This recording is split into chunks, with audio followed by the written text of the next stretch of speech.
The Lady's Mine by Francine Rivers. Part 2. 15. Kathryn awakened with a dry mouth and a headache. She debated pulling the blankets up over her head and staying in bed, but remembered Tweety would be coming to work. Rising quickly, Kathryn went through her morning ablutions and dressed. She pulled on her wool socks and boots and picked up the pair Ronya had loaned her. When she opened the door, she jumped back as Ivan's chair tipped, landing the Russian inside her room like an upside-down turtle with arms and legs whirling. Trying not to laugh, Kathryn reached down to help the poor man. "Are you all right?" Muttering Russian curses, Ivan managed to roll off the chair and crawl into the hallway. Still muttering, he made his feet, face red and thunderous. "Next time give me a little warning." She slipped out, closed and locked the door, and headed for the stairs. Ivan caught up with her. "Where do you think you're going?" "To Ronya's. For breakfast." Scowling, he kept pace. "Matthias chewed me up and spit me out like bad jerky yesterday. I'm sticking to you like tree sap." After breakfast, Kathryn went to the wheelwright to order another press handle.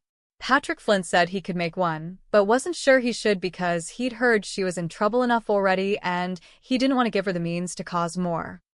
She told him if he helped her, she would put a free advertisement in the next issue of The Voice. From Flint's, Kathryn walked half a mile out of town to Rudger Lumber and inquired about glass. Carl Rudger grinned when he saw her. "Haven't enjoyed reading a newspaper so much since City Walsh. Got his head bashed in?" Ivan cut in. "Mr. Rudger staring, appalled he'd be so blunt. Ivan glared, unrepentant. "Don't help her. She needs to stay put at the hotel." Kathryn patted Ivan's arm. "Don't mind Ivan's nasty disposition. The poor man fell on his head this morning." Ivan scowled. Mr. Rudger had glass in stock and would install her window by end of day. At cost. It's about time someone printed the truth around here, even if it is a woman doing it. "Thank you for that vote of confidence," Kathryn said wryly. "Just don't write about me in The Voice." She laughed. "Don't do anything that might draw my attention." Rudger laughed with her. On the way back to town, Ivan's mood soured even more. "Are we done yet? Or are you planning on having tea someplace? You could use a nice cup.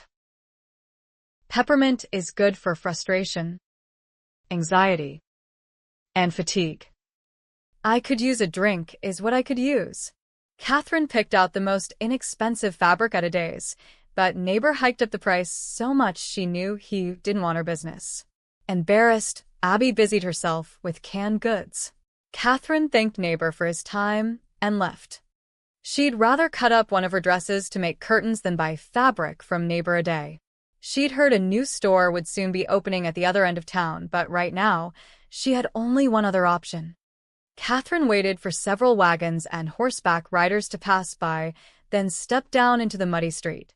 "Where are you going now?" "To the Madeira Company store." He caught her by the arm. "Oh, no.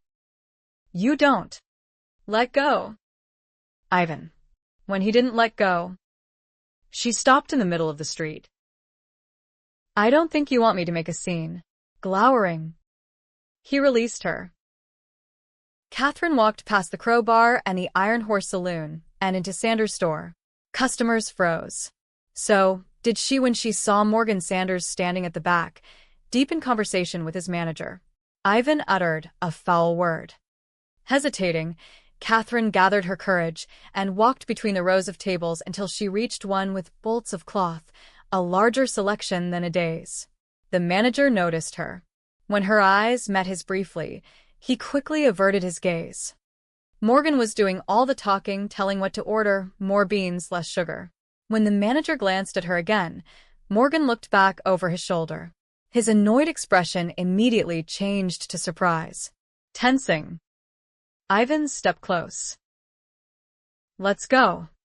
He gripped Kathryn's arm and rested his other hand lightly on his Smith & Wesson. Kathryn looked up at him. Please don't do anything stupid. You're saying that to me? Morgan wove his way between tables toward them. Kathryn noticed he was also wearing a gun at his hip. Other customers moved slowly, pretending not to watch while watching.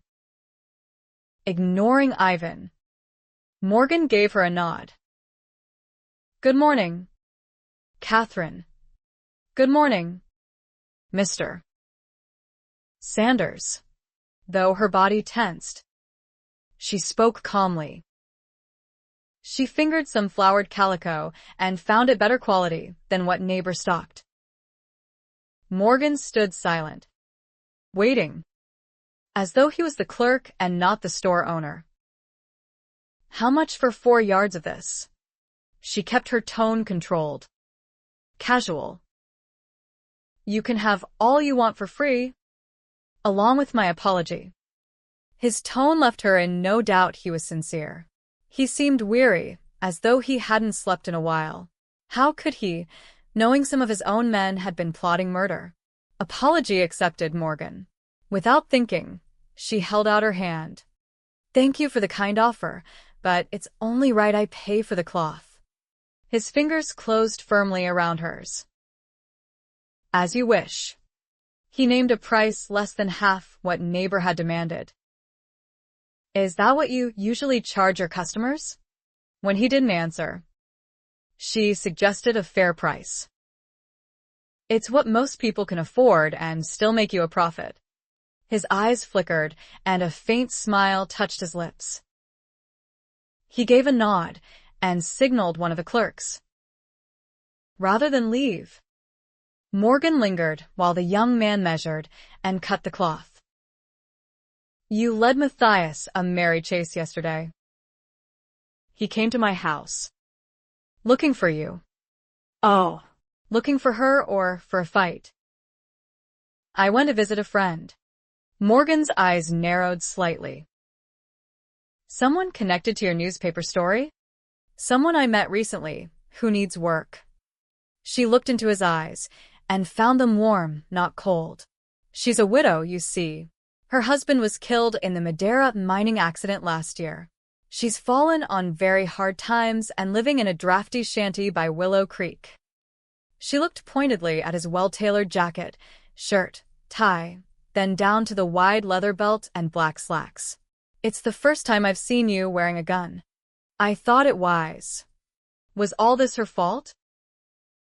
I'm sorry for your trouble. Morgan. I heard some men left town. His expression hardened. Yes. I had suspicions about a few. I'm glad their plans came to naught. His mouth tipped. You might be the only person in town who would say that. Why not tell him what she thought? All the hard feelings could change, Morgan. When he raised his brows slightly, she went on. You may have lost the election, but you're still a leader in this town. You could be a better one. She heard Ivan suck air between his teeth. You have the means to do a great deal of good for the people of Calvada. Do I? You know you do. The clerk folded the material and rolled it in brown paper and tied it with a string. She thanked him and handed over the coins. People moved around the store quietly. Morgan inclined his head. May I see you out? Kathryn gave a soft laugh. Is that a nice way of saying you want me to mind my own business and hope I won't come back? You take risks. Kathryn. His tone held no animosity as he walked with her. People are worth it. Morgan. When they stood outside on the boardwalk, she looked up at him. You're worth it. She extended her hand. Morgan took and lifted her hand, kissing it. So are you? Kathryn. Are you done yet? She could feel the steam heat coming off Ivan as they walked back to the hotel. I'm just getting started.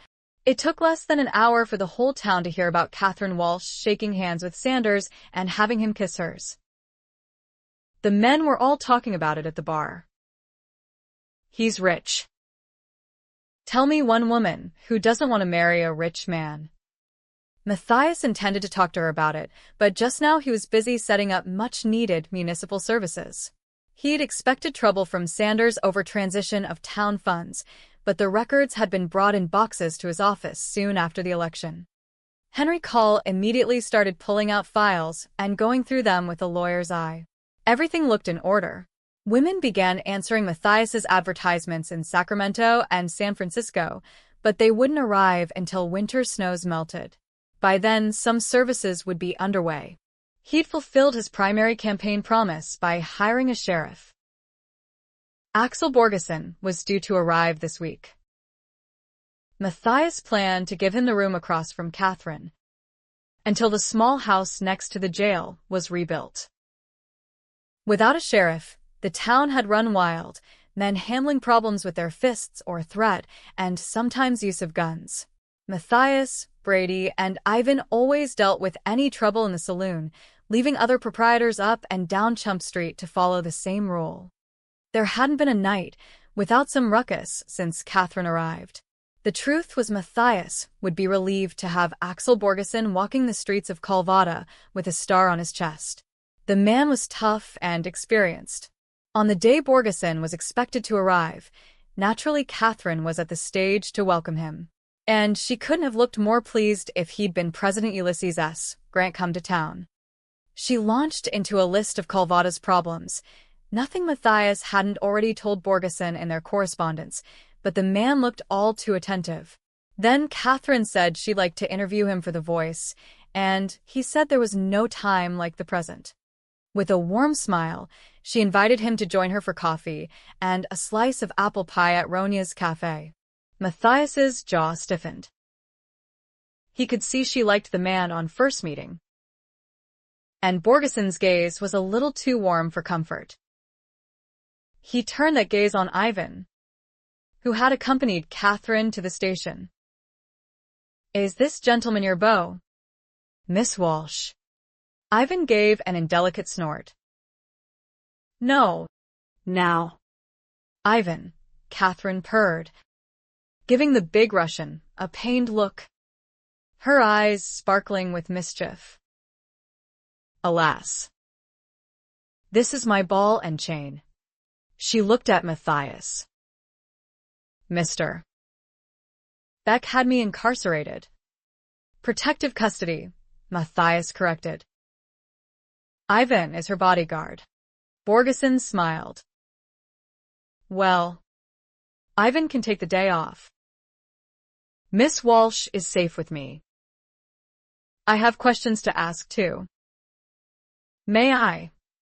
Kathryn didn't hesitate to slip her hand through his arm. Delighted. Sheriff Borgeson. Call me Axel. Please. Ivan looked at Matthias and smirked.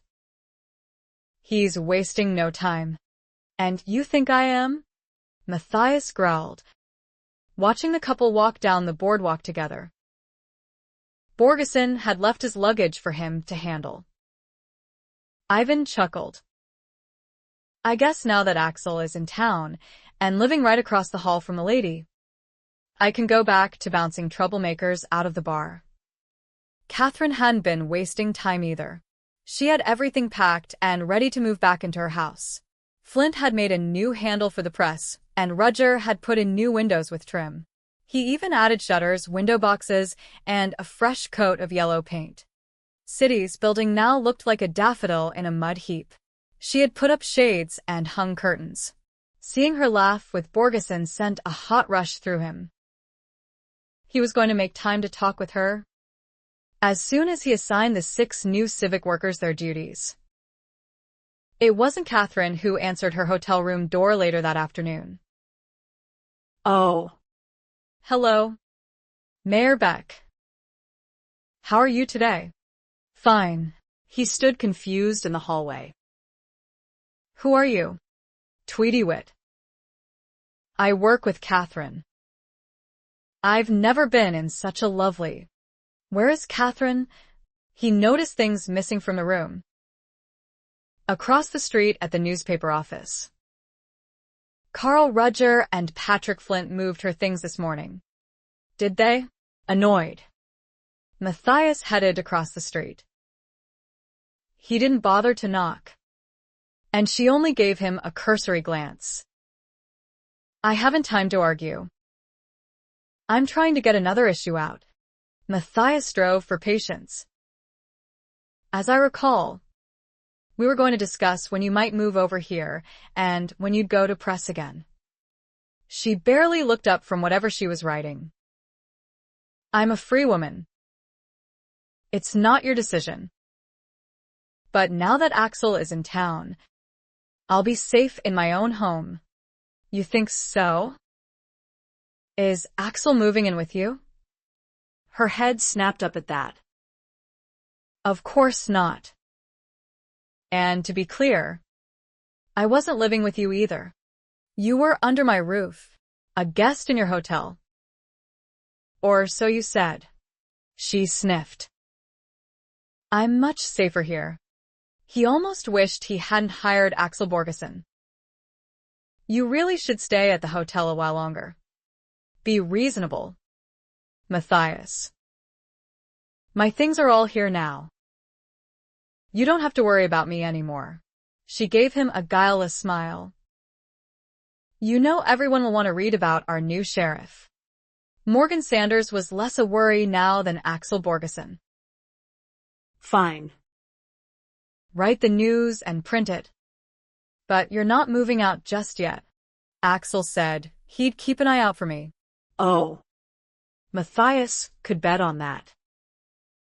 He didn't like the feeling he got every time Kathryn said the man's name. I'm sure Axel would like nothing better.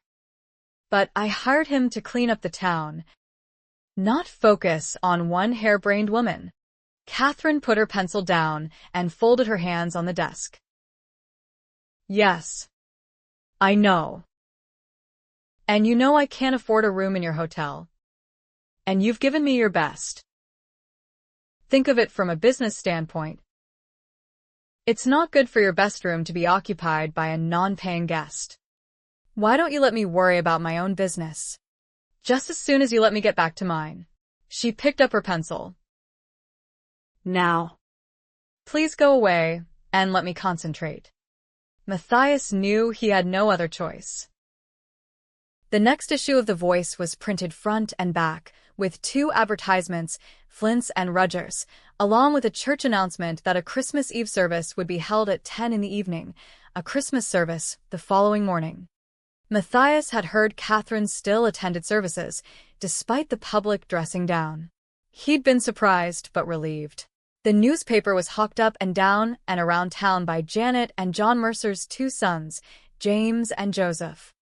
The family had fallen on hard times since the closing of the Jackrabbit mine. Kathryn paid the boys a penny for each newspaper they sold, and they each earned $1 before noon. A good day's wage in the Madeira mine. Matthias bought one of the first copies. The headline read, "New Sheriff in Town." He'd figured as much. The article was full of Axel's admirable escapades. He might have been a spy during the war, but he clearly had nothing to hide now. His training, his experience, his dedication to upholding the law, which included getting shot once, with details on when, how, and why. Kathryn had done a thorough job. Her article was better reading than a dime novel. She even included the comforting fact that Borgeson could hit a bullseye 300 feet away every time with his Winchester rifle, and all in the space of a few seconds. How did she know that? When Matthias asked, she said Axel had rented a carriage and taken her outside town to demonstrate. Borgeson had seemed a quiet man, but Kathryn had sure managed to loosen his tongue. But then, she'd managed to get secrets out of him, too. Others seemed to be falling under her spell as well. Flint, Rudgers, and who could forget good old Morgan Sanders, more than 10 years older and clearly entering his rut. Kathryn didn't want to get married. So she said. Not that it would change Sanders' mind. Not that it had changed his own. Kathryn had City's charm and quick mind. She also had his penchant for disturbing the peace. Things seemed to be going smoothly right now. But Matthias knew it wouldn't be long before she was neck-deep in trouble again. 16. Everything back in her snug little house, Kathryn should have felt content. She and Tweety spent Christmas Eve helping Ronya and Charlotte serve meals to a stream of hungry, lonely men far from home and family. Some had left wives behind, hoping to get rich quick and bring them out west by train. Now, they couldn't afford to buy a train ticket home, let alone bring family out to join them. Kathryn overheard talk of riding the rails east. She empathized. She was homesick, too. Back in Boston, the weeks before Christmas and through New Year's had been frenetic. There had scarcely been an evening when she hadn't been attending some soiree, ball, or musical program, many of which were held right at the Highland Pershing mansion.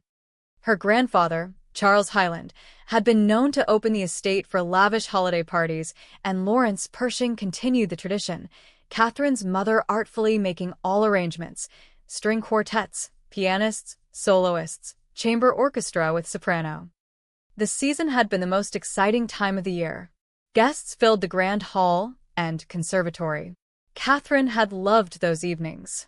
She'd also loved attending the Old South Church's Christmas cantatas. Once, after she overheard the judge speaking derisively of Irish Catholics, she had snuck off the grounds and ridden a streetcar to the Cathedral of the Holy Cross just to experience a high Christmas Massachusetts. When he found out, the judge barred her from all festivities for the rest of the season. A crushing blow, but one her mother had overcome with charm and manipulation. Her mother had often saved her from the judge's edicts. Until the last one. Work at Ronya's done. The men off to find solace elsewhere. The women sat in the warm kitchen. Ronya offered Kathryn another of her special coffee elixirs. Kathryn laughed and said, though sorely tempted, now that she knew what was in it, she must decline. Henry came to sit a while with Charlotte in the dining room near the pot-bellied stove. Ronya looked weary and ready to retire. Kathryn gave her an embroidered handkerchief. Her friend's eyes filled. Well, now I'm sorry I have nothing for you. How many meals have I had here? And worked for each one. Who made sure I didn't lose my toes to frostbite? Who got you drunk? Kathryn hugged her. Hush now. You are my true friend, and I love you dearly. She turned to Tweety. We'd best be leaving so she can rest. Tweety asked if Kathryn would mind if she spent the night upstairs with Charlotte and Ina B. Kathryn understood and tried not to feel left out. The women had been close friends long before she came to town. Her little house felt cold and lonely. Kathryn built the fire in her stove and reread the letter from her mother. The only one she'd received since leaving Boston. Kathryn had wept the first time she read it. My dearest Kathryn, I apologize for not writing before this and only sending money for the feather fans, which are very popular with my friends. Your letters describing the town left me with considerable misgivings, but Lawrence recommended time rather than sympathy. I believe he was correct. You now seem settled in your new life. You are finding your own way, which Lawrence said you would. I know how you trust in God to protect and guide you, and I share that faith. I am well. You need not worry. Lawrence insists that I remain confined until the baby arrives, and then spend a few months resting. He is very solicitous, anticipating my every need. I do miss going out, but friends come to call. Dr. Evans comes every few days. Lawrence insists, and he remains when the doctor is with me. I feel very pampered, though there are times when I could do with less attention. Ronya Vanderstrom sounds like a true friend and a woman of extraordinary character. Have Charlotte Arnett and Henry Call married yet? Perhaps you will find someone who suits your nature. For I find it unbearable to think of you spending your whole life alone. Send more fans when you have them. I have not told your stepfather that I have become a saleslady. He would not approve. But it is for a good cause. Please send me an issue of The Voice. Consider it my small rebellion, as we both know very well what Lawrence would think of such a venture for a woman. That is not to say I disagree with the decision he made on my behalf, or that you should even consider coming back to Boston. I believe you are where God has placed you. Trust in the Lord with all your heart, my darling, and He will lead you into the path He has laid out for your life. Always my love. Your mother. Restless, emotional, Kathryn couldn't sleep with guitars, squeeze boxes, stomping feet, and laughing next door. Saloons and another dance hall down the street would be alive with music and patrons. She found herself tapping her foot. She'd always loved to dance. Beck's saloon was undoubtedly packed, as usual. Brady would be busy at the bar, Ivan keeping his eye out for trouble, Matthias overseeing the gaming tables. Thinking about him made Kathryn's pulse quicken. Remembering his kisses made her wish for another. Well, that would never do. She picked up Homer's Odyssey, but, after reading the same page 3 times, put it down again. She went to the front window and peered out. Matthias had come outside, and was looking across the street. Kathryn let go of the curtain hastily, heart pounding. She felt hot with embarrassment, wondering if he'd seen her looking out her new window, looking for him. She pressed cold hands to warm cheeks. Time passed. He didn't come. Had she hoped he would? Fully awake, she started another letter to her mother. She couldn't tell her distressing details, such as Reverend Thacker's blistering public reprimand. Nor could she mention going to Southbridge to overhear plans to commit murder, or Morgan Sanders storming into her front office. Giving up, she put her writing tools away. She was ready to turn down the lamp and go back to bed when someone tapped on her door. Axel often stopped by on his rounds just to check on her, but never this late. She cracked the door to tell him she was fine and faced Matthias on the stoop. Her emotions fluttered like a flock of surging swifts, pleasure, pain, fear that this was the one man who could undo her the same way Connor Walsh had undone her mother. She'd been in a tumble all evening, and seeing him was simply too much. She burst into tears. Mortified, she tried to shut the door. Matthias pushed his way in. "What's wrong now?" "Nothing." She wanted to say, "It's Christmas Eve, you dolt, and I'm alone." Worse, he was the one man who made her weak in the knees. Just go away.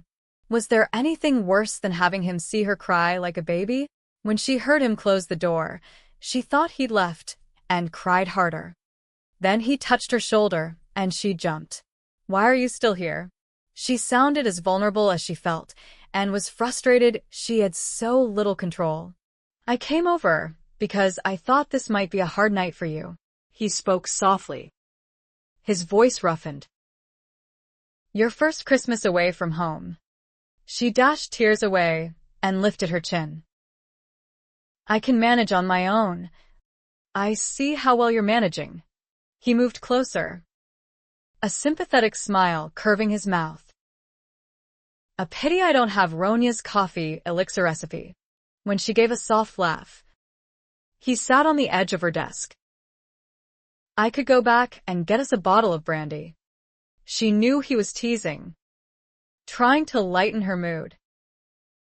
"You are a rogue." Reformed. Something in his tone made her skin tingle. He held out a handkerchief. She took it and thanked him. "Brady is taking over." "Taking what over?"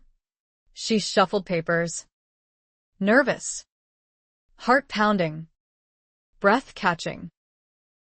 She hoped he wouldn't notice. The saloon. He watched her closely.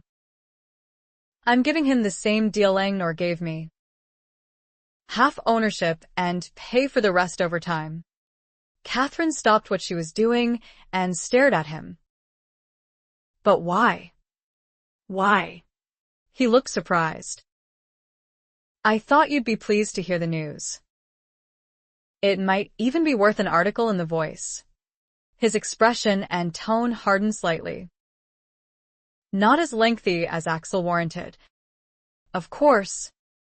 Being your hero of the moment and all. What did Axel have to do with any of this?" She tossed the papers on the desk. Isn't the saloon what keeps the money flowing into your pockets? She asked with sarcasm. Matthias frowned. And money matters to you? No. But I thought it mattered uppermost to you. He stood and moved around the desk. She sucked in a soft breath and backed up. I have all the money I need safely tucked away in a bank in Sacramento, and some invested here. The new mercantile opens in a week. That's yours, part owner. There's time for all things. And a time to move on. That announcement dropped like a stone into her stomach. She felt the tears coming again. You are just elected mayor. She wanted to rage and weep at the same time. You can't leave town now. His eyes glowed as they moved over her face. Oh. I'm not leaving. She fidgeted under his perusal.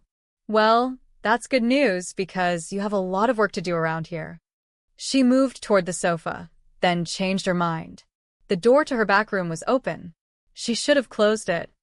The front office suddenly felt too small for two people, even though she and Tweety and Scribe worked together almost every day. I'm already making progress, he drawled. She wished he would look at something other than her. Such as? You'll see. I didn't come over here to be interviewed. His mouth tipped. What's making you so nervous? Kathryn. You are. If you must know. Why? There was that question again. Spoken in a low, taunting tone. As if he already knew the answer. Even if she didn't. You should go. I think we should get married. Her mouth opened and closed like a banked fish. What? She felt a rush of emotions totally inappropriate for the decision she had made about remaining single for the rest of her life. She reminded herself of what a woman lost when she let a man put a ring on her finger. No. What would it take to get you to say yes? He moved closer. Give me a list. Don't be ridiculous. He looked deadly serious. A house. Feeling a bubble of panic, Kathryn inched back. I have a house. When he touched her arm lightly, she faltered. Pressed and agitated, she talked fast in self-defense. All right, you want a list? She'd give him one he could never get through. Collect and get the garbage out of town. We need a municipal water system. And streets easily crossed in fall and winter without mud and potholes big enough to swallow a horse and rider. A schoolhouse. A town hall for meetings and cultural events so people can hear music other than banjos, guitars, castanets, and squeeze boxes. What else? He kept moving closer, and she couldn't back up farther without falling on the sofa. Matthias stood right in front of her, near enough that she could feel the warmth and smell the delicious musk scent of his body. And if I do all that, you'll marry me. It wasn't a question. She swallowed convulsively. I'll think about it. She shouldn't sound so meek at a moment like this. Oh. No. Your ladyship. You'll do more than think about it. You'll do it. She couldn't breathe properly. Matthias. Her voice sounded raspy. Uncertain. Not at all like herself. Matthias pulled her into his arms and kissed her. For half a second, she pushed against him and then found herself melting. Consider it a deal. He looked at her. A glow of triumph in his eyes. She panicked. Wait just a minute. Everything on your list is for the town. What do you want from me? Mesmerized by his eyes, so dark and penetrating, she couldn't think. Embarrassed, she felt tears coming again. When Matthias stepped back, she looked up at him, confused and hurt. Had he been making fun of her? Sit down before you faint. He took her by the arm and sat her on the sofa. She sank, her stays keeping her from drawing a full breath. She noticed he was breathing heavily, too. What was his problem? Muttering under his breath. Matthias snarled. What sort of fool came up with a corset? I don't know. But he must have hated women. Matthias's laugh broke the tension. You want me to cut the cords that bind you, darlin'? Reformed. My foot. He grinned. Then I'd better get out of here before I forget I'm a gentleman and you're a lady. He stood and went to the door. Lock it. In case I change my mind. He closed it firmly behind him. Kathryn crossed the room quickly and bolted it. She heard Matthias laugh on the other side. Sweet dreams. Kathryn. Leaning her forehead and palms against the door, she closed her eyes. Her mother had said something about passion clouding the mind and love not being enough. Kathryn understood now. She had loved the feel and taste of Matthias's mouth. She had loved the feel of his hands on her, his body pressed hard against her. But she couldn't marry Matthias Beck or anyone else. Sarah, her mother's maid, lost all rights to the property she had brought into her marriage. Her drunken, abusive husband had willed it to a friend, leaving her destitute. What of Abby Aday, who wasn't given so much as a penny to spend on herself after working 12-hour days 6 days a week for a husband who sat at leisure in the back room and spent evenings at the bar or playing faro? What of Ronya and Charlotte and Tweety, all women who came west because their husbands had gold fever? Not all widows fared even as well as they had. Many ended up working in fandango halls, saloons, and brothels. Matthias Beck was a temptation, but she wasn't going to give in to him. Thankfully, she wouldn't have to worry. He'd never be able to accomplish all the things on that list. But she wished she'd added a few more. A Central Park, perhaps? Besides, he couldn't have been serious. Could he? They couldn't be in the same room together for 5 minutes without shouting at each other. Oh. But that kiss. Kathryn didn't know it, but Matthias had, months before, made the same list she gave him. The minute she started rattling it off in panic to keep him at bay, he knew they thought alike. Everyone in town knew what Calvada lacked. It was still little more than a rough-and-tumble mining camp, but he had a vision of what it could become. City had lit the fire. Kathryn's rival fanned the flame. Matthias was no dreamer. Even if he accomplished everything he set out to do, it wouldn't guarantee the town's survival. 2 mines had already closed. Less ore was coming out of Twin Peaks. If the Madeira played out, the town was done. He found it ironic that the future of Calvada might still lie in Morgan Sanders' hands. Kathryn received a telegram a few days after Christmas. Mother and son in good health. Elpi. Chump Street mud froze as January snows came with high winds and low temperatures, making it hazardous to cross until midday after horses and wagons had broken up the frozen ground. Kathryn came out with a broom each morning to knock down the icicles that hung like spears from the boardwalk roof. Unemployed miners with cold-cracked faces loitered in saloons and gaming halls while others continued working at the Twin Peaks and the Madeira, digging silver out of the mountainside. Ice was easily obtained for the cold rooms where men recovered from the intense heat inside the deep tunnels. The more they dug, the closer to hell they felt. Kathryn and Tweety stayed inside, snug and warm with a pile of firewood outside the back door. They stayed busy. Tweety making fans. Kathryn writing articles. Scribe typesetting. And the Mercer boys selling newspapers. Calvadans waiting for new issues. Axel Borgeson stopped by each evening on his rounds to check on Kathryn. She liked him, but didn't feel the attraction that captured her every time she glimpsed Matthias Beck going about his mayoral duties. Beck seemed to have lost interest. Kathryn told herself she was relieved. When Kathryn asked Tweety to attend church with her, she resisted. Pa always said if you don't have money to give, you ain't welcome. Kathryn assured her everyone was welcome, and compulsion wasn't a reason to give. The first Sunday Tweety accompanied Kathryn, she spotted Elvira Haynes sitting in the back row with Fiona Hawthorne and the other dolls. Tweety sucked in her breath and stared.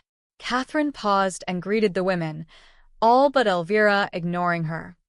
The young woman's face was pale as ash, eyes glistening. Fiona put her hand lightly over the widow's and whispered something. Elvira lowered her head.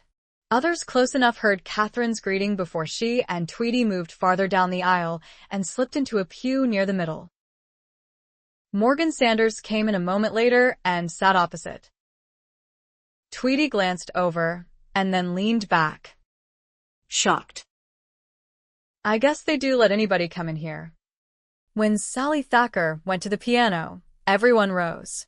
Sharing hymnals, the congregation sang the hymns posted on a chalkboard. When Kathryn tried to share, Tweety blushed and whispered, "I'll just listen." Reverend Thacker preached for over an hour. Offering plates were passed, paltry sums put in, and the doxology sung. When Morgan intercepted Kathryn, Tweety slipped around them and hurried to catch up with Ina B. Take a little advice from someone who knows what it is to be shunned. Don't speak to Fiona Hawthorne or any of the dolls. Kathryn found his hypocrisy surprising. You introduced me to Monique Beaulieu as your friend. I wanted to see a response. I don't understand. Was it some sort of test? Did she know? She doesn't matter. You do. The entire conversation offended her. You shouldn't use people. Mr. Sanders. You forget what she does for a living. My dear. She has her place. Even when a man is married. He walked up the aisle with her. The world has rules. Kathryn. Break them, and the world will break you. She felt the curious looks cast at them, the whispers. She could imagine the speculations, the bets being made. She greeted Sally. Morgan shook hands with Wilfred. As they went down the front steps, she felt Morgan's hand light against the small of her back.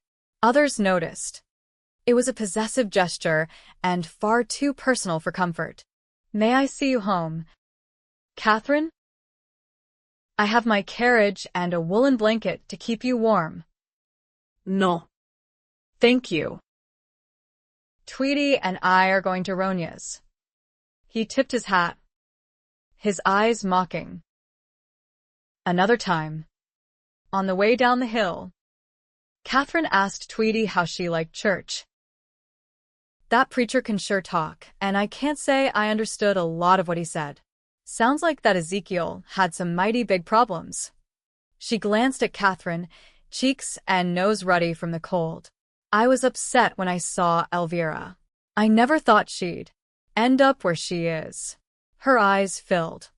It ain't right she should end up that way. Kathryn couldn't have agreed more. She wished she had known the widow sooner. Maybe she could have found a way to help her. Women needed to pull together and help one another in hard times, especially in a place like Calvada. Tweety dashed tears from her cheeks. I can't say I liked sitting in the same building with Sanders. She glanced at Kathryn, troubled. What did he say to you? Nothing of any importance. Better watch yourself. Kathryn. The warning sounded similar to what Sanders had said. Kathryn and Tweety sat in the kitchen at Ronya's and ate venison stew and cornbread, then returned home. Kathryn always spent Sunday afternoons reading, Tweety sewing. The young woman seemed pensive this afternoon. You like to read, don't you? You have so many books. Most are what my uncle left behind. Pa sent my brothers to school up to the 6th grade. Kathryn put her book aside. What about you? Oh. No. I've never been in a schoolhouse. Pa said there weren't no reason for a girl to go. It wasn't the first time Kathryn had heard this, and it always roused her sense of injustice. Would you like to learn to read? Tweety, Oh, I've picked up enough, so's I won't get cheated. She glanced at the book Kathryn had laid aside.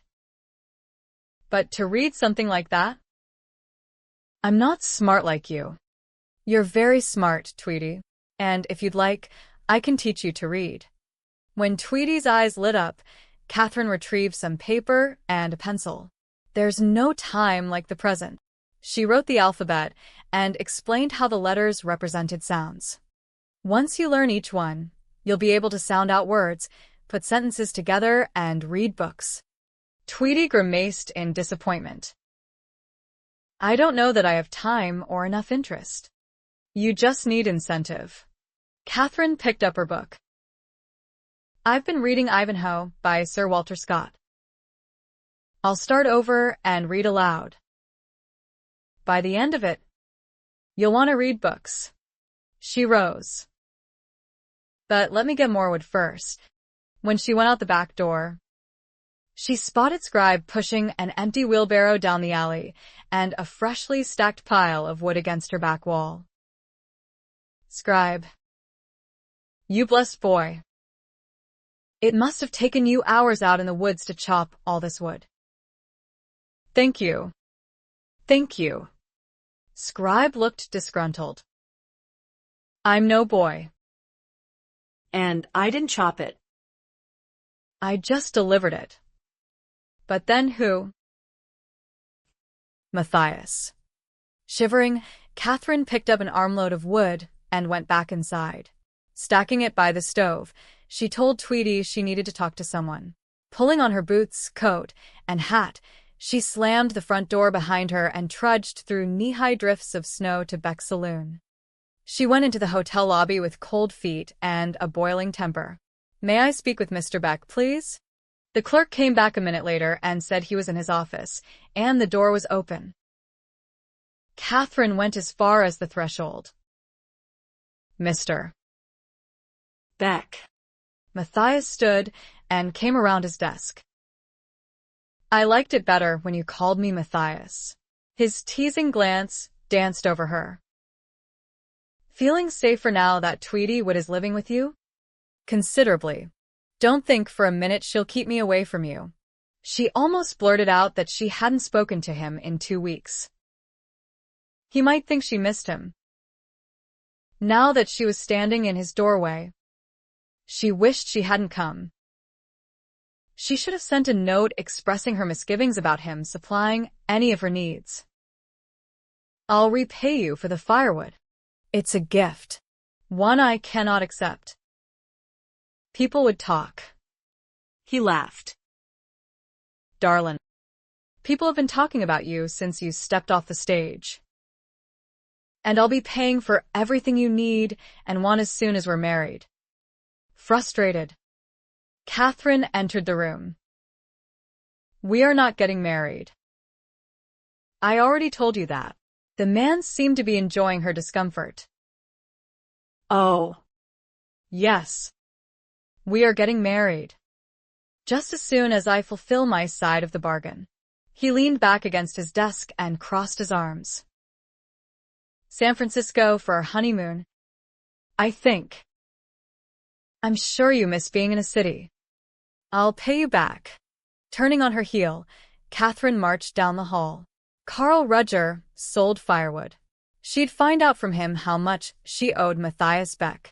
She was halfway to the lumberyard when she remembered it was Sunday and Rudger Lumber would be closed. By the time she returned home, she was frozen and exhausted. "Where have you been?" Tweety looked bewildered and concerned. Needing to thaw. Kathryn sagged into a chair near the pot-bellied stove. "Wasting my breath." 17. In February, the temperatures rose slightly, pushing Ronia's daffodils up through the soil in her garden. Ronia was the first to buy an ad in The Voice, not that she needed one. Carl Rudger and Patrick Flint soon followed her lead. Dietz Butcher Shop bought space, thanks to Camilla. The new general store was open and doing a brisk business, but the proprietor, Ernest Walker, sought out Kathryn and bought an ad. The newspaper was beginning to make enough to pay for itself and give Kathryn a respite from worry about buying supplies. She counted out what she owed for firewood and sent Tweety across the street to pay Matthias back. Tweety came back. He wouldn't take it. The turkey feather fans had all sold. Unfortunately, the birds had gone into hiding. Tweety took in sewing, repairing clothing for several bachelors. Kathryn knew she would soon be living alone again. Avoiding Matthias Beck was impossible. He had created a city council, and they held open meetings. As editor of The Voice, Kathryn knew she couldn't miss them. She waited until the meeting had been called to order before she slipped into a seat in the back. She took notes and observed everyone in the room. When Matthias asked if there was any unfinished business or questions, he looked straight at her with that mocking smile. She said nothing, her experiences in Boston having taught her that anything a woman said at a public meeting would merely agitate, not serve to improve conditions. If she had questions, opinions, or objections, she raised them in print. Kathryn was sitting in Ronia's kitchen with Charlotte, Ina B., and Tweety, when Ronia pulled a folded newspaper from her apron pocket and tossed it on the table. "Why didn't you tell me about this?" Kathryn unfolded the Clarion. And there, bold as you please, the headline, Matthias Beck T.O. wed Kathryn Walsh. What? No. No. No. Bickerson's article declared that Miss Kathryn Walsh had agreed to marry Mayor Matthias Beck as soon as he fulfilled a list she'd compiled. The list followed. Gasping, Kathryn read on. After the list came a progress report. Construction on the Mother Lode schoolhouse would begin as soon as the snow melted. The Rockerbox Saloon had been purchased and was being converted into a town hall and event center. Gravel from the defunct Jackrabbit mine would be hauled and dumped into the mud on Chump Street, weighted sleds used to press down and flatten the roadbed. Ditches would be dug to route drain off out of town. By the end of summer, citizens could look forward to Champs-Élysées, Paris, Rome, and Galway streets as hard as macadam. Any out-of-work miners with carpentry skills could apply for work on city projects at the Beck's hotel office. The article ended with a plea for able-bodied men to apply for garbage collection and hauling. Wage: $2 a day. Contact Matthias Beck. $2 a day was $1 more than Madeira miners made. Kathryn knew there would be a line of men from which to choose for a job no one had been willing to take on. Not a word was misspelled. Every sentence clear and concise. Stu Bickerson didn't write this. Kathryn wadded up the newspaper. Furious. I figured as much. Ronia sprinkled flour on the work table. Did you agree to marry him? She lifted a lump of biscuit dough from a large bowl. No. She felt her face heat up. He misunderstood. And what exactly does that mean? Everybody is going to be asking me, since everyone knows we're friends. Ronia was also Matthias's friend. In truth, she made friends with every person who came through the door of her cafe. Just tell everyone to read the next issue of The Voice.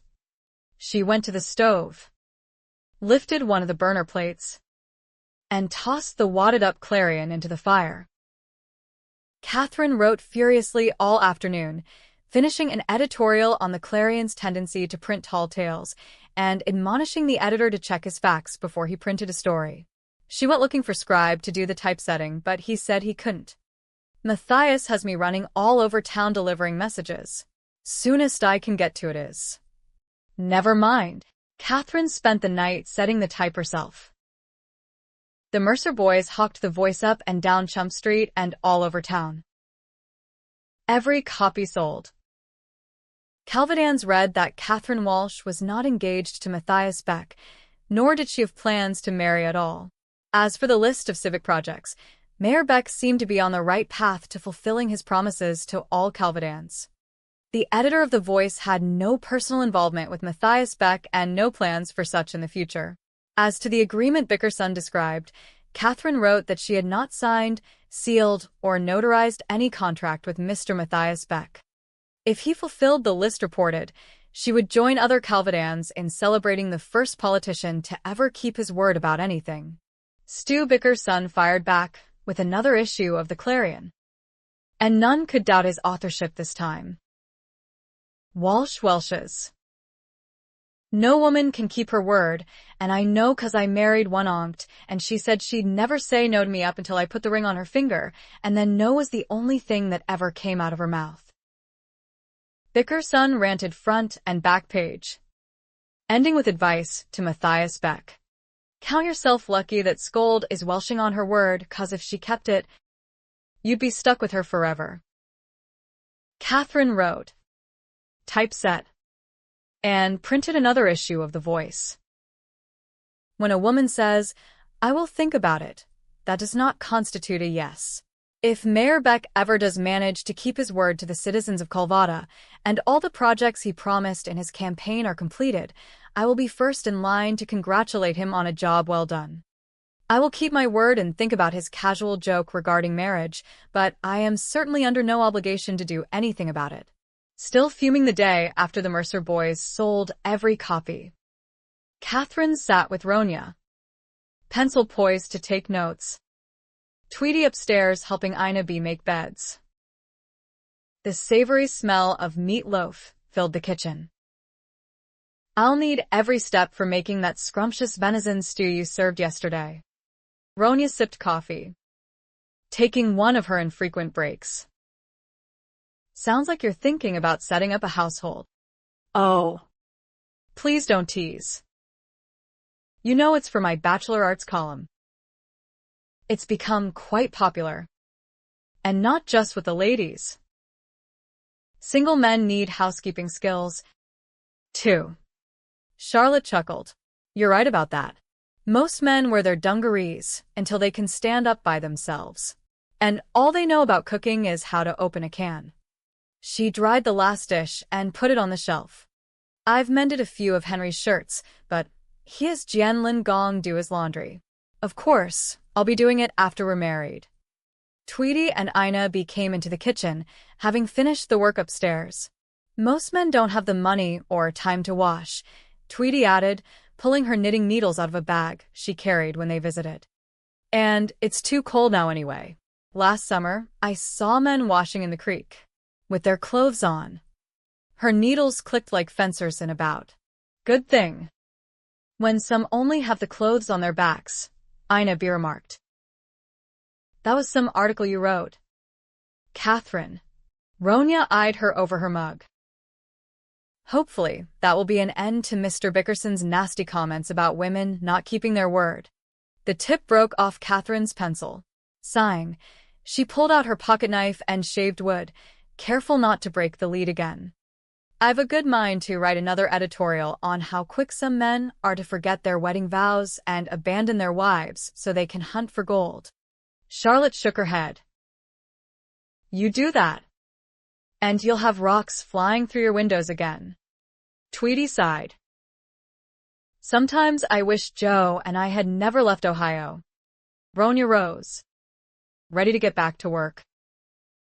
When a woman marries a dreamer, she'd better have a plan how she's going to keep body and soul together.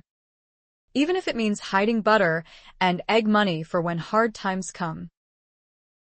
I started my first cafe on money I'd hidden in a sock in a flour barrel. Kathryn thought about her father abandoning his wife to join the gold rush in '49, dying within days of leaving independence. His dream of getting rich dying with him. Dreamers often have a lot of charm. Ronya set bowls on the work table. A woman needs to guard her heart and use her head when picking a husband. She gave Kathryn a pointed look. Now, don't you start. Kathryn let out a breath and wrote notes. Ina B brought her a basket of winter apples and set them on the counter where Ronya was working, whispering, Hope she doesn't pick Morgan Sanders. Kathryn heard. I don't want a husband. I have few enough rights as a woman without handing them over to a man. Depends on the man. Tweety smiled. Mr. Beck. Never mind, Mr. Beck. Tweety. Kathryn tried to turn the conversation back to cooking, but Ronya put her hands on her ample hips. Did or didn't Matthias ask you to marry him? No. Heat climbed into her face as Ronya. Ina B. And Charlotte looked at her. His exact words were, we should get married. That's not a proposal. You could have said no. I said no. Repeatedly. Exasperated. Kathryn stood and paced. He backed me into a corner, and all I could think of was making a list he couldn't possibly accomplish. The women laughed. Not one of them the least bit sympathetic to her plight. Some men can do pretty much anything they put their mind to. Ronya grinned. Matthias is one of them. Charlotte peeled apples. What's wrong with Matthias? He's handsome. He's rich. And he's Henry's business partner. There's no more honorable man in this whole world than my Henry. Kathryn sat up straight. Business partner? In the hotel? They've started a drayage company. They've been working on it since Henry came up here. They have routes all mapped out and 4 wagons built already with contracts with the stage stations and horses. They'll be hauling goods by March for Cole's Market, Rose Tack Room, and Carlisle's Apothecary. And the new general store, of course. They'll be hauling to other towns all the way up from Sacramento before you know it. We're last on the line. How did I not hear about this? Kathryn wondered aloud. Charlotte looked surprised. I thought everybody knew. As soon as Henry and I get married, we're moving to Sacramento. Kathryn's heart dropped. Matthias Beck planned to leave town? Beck was just elected and now he's... Oh. No. He's staying. He's still got the hotel and the new partnership with Ernest Walker. He's already taking business from Adays. Her brows rose when she looked at Kathryn. I thought you knew. You put that big advertisement in the Voice. Ronya chuckled as she forked flour into lard for pie crust. Beck and Call. Good name for a drayage company. Wouldn't you say? And a wise choice if this town ever dies. Kathryn wanted to kick herself for not knowing any of this. What sort of newspaperwoman was she? She'd been avoiding a man on the move. Hadn't Matthias said his time as a saloon keeper was over? Why hadn't she questioned him more about that? Maybe she would have, if he hadn't flustered her to the point she couldn't think straight. And then Matthias Beck publishing that wedding announcement in the Clarion under the ruse that Bickerson had written the story. She'd been so focused on her rebuttals that she'd missed what was going on around her. Well, that had to stop. The bell on Ronya's dining room door jangled. And Kathryn's heart leaped. I'll see who it is. Ina B. quickly wiped her hands and stripped off her apron before heading into the other room. When she didn't return, Kathryn leaned back and looked. Axel Borgeson hung his hat on the rack and shrugged out of his heavy jacket. The smile he gave Ina B. was warm with male appreciation. Kathryn looked at Ronya and raised her brows. Another single woman bites the dust. Seems to me you're getting a good taste of it. Giggling. Charlotte winked at Kathryn. Marry Matthias. He's a good man. We'd practically be sisters. A good man? I've yet to see him in church. Henry hadn't missed a service since he came to town. And even Morgan Sanders made a show of attending. Ronya scowled at her. You haven't seen me there either. Just because someone doesn't go. Same for someone who does, Tweety interrupted. Doesn't mean they're not a good person. Kathryn felt the reprimand and knew she had no right to judge. Ronya rolled dough. It's not what a man says. It's what he does that matters. And Matthias is doing right well, I'd say. She looked at Kathryn. But then, you haven't asked my opinion. About the venison stew, Kathryn said, trying again to focus on her column, even as she considered interviewing Matthias Beck about his new endeavors. The thought of being alone with him was unnerving. Perhaps if she took someone else with her, or she only spoke to him when others were present, he would have to behave. Good heavens, she'd be safer inviting Morgan Sanders to the Voice office, serving tea, and interviewing him. Maybe she should talk to the Madeira mine owner. She might get him to start a widow's fund. Kathryn? You have that look on your face again. Kathryn glanced up at Ronya. What look? The one you always have before you get yourself into trouble.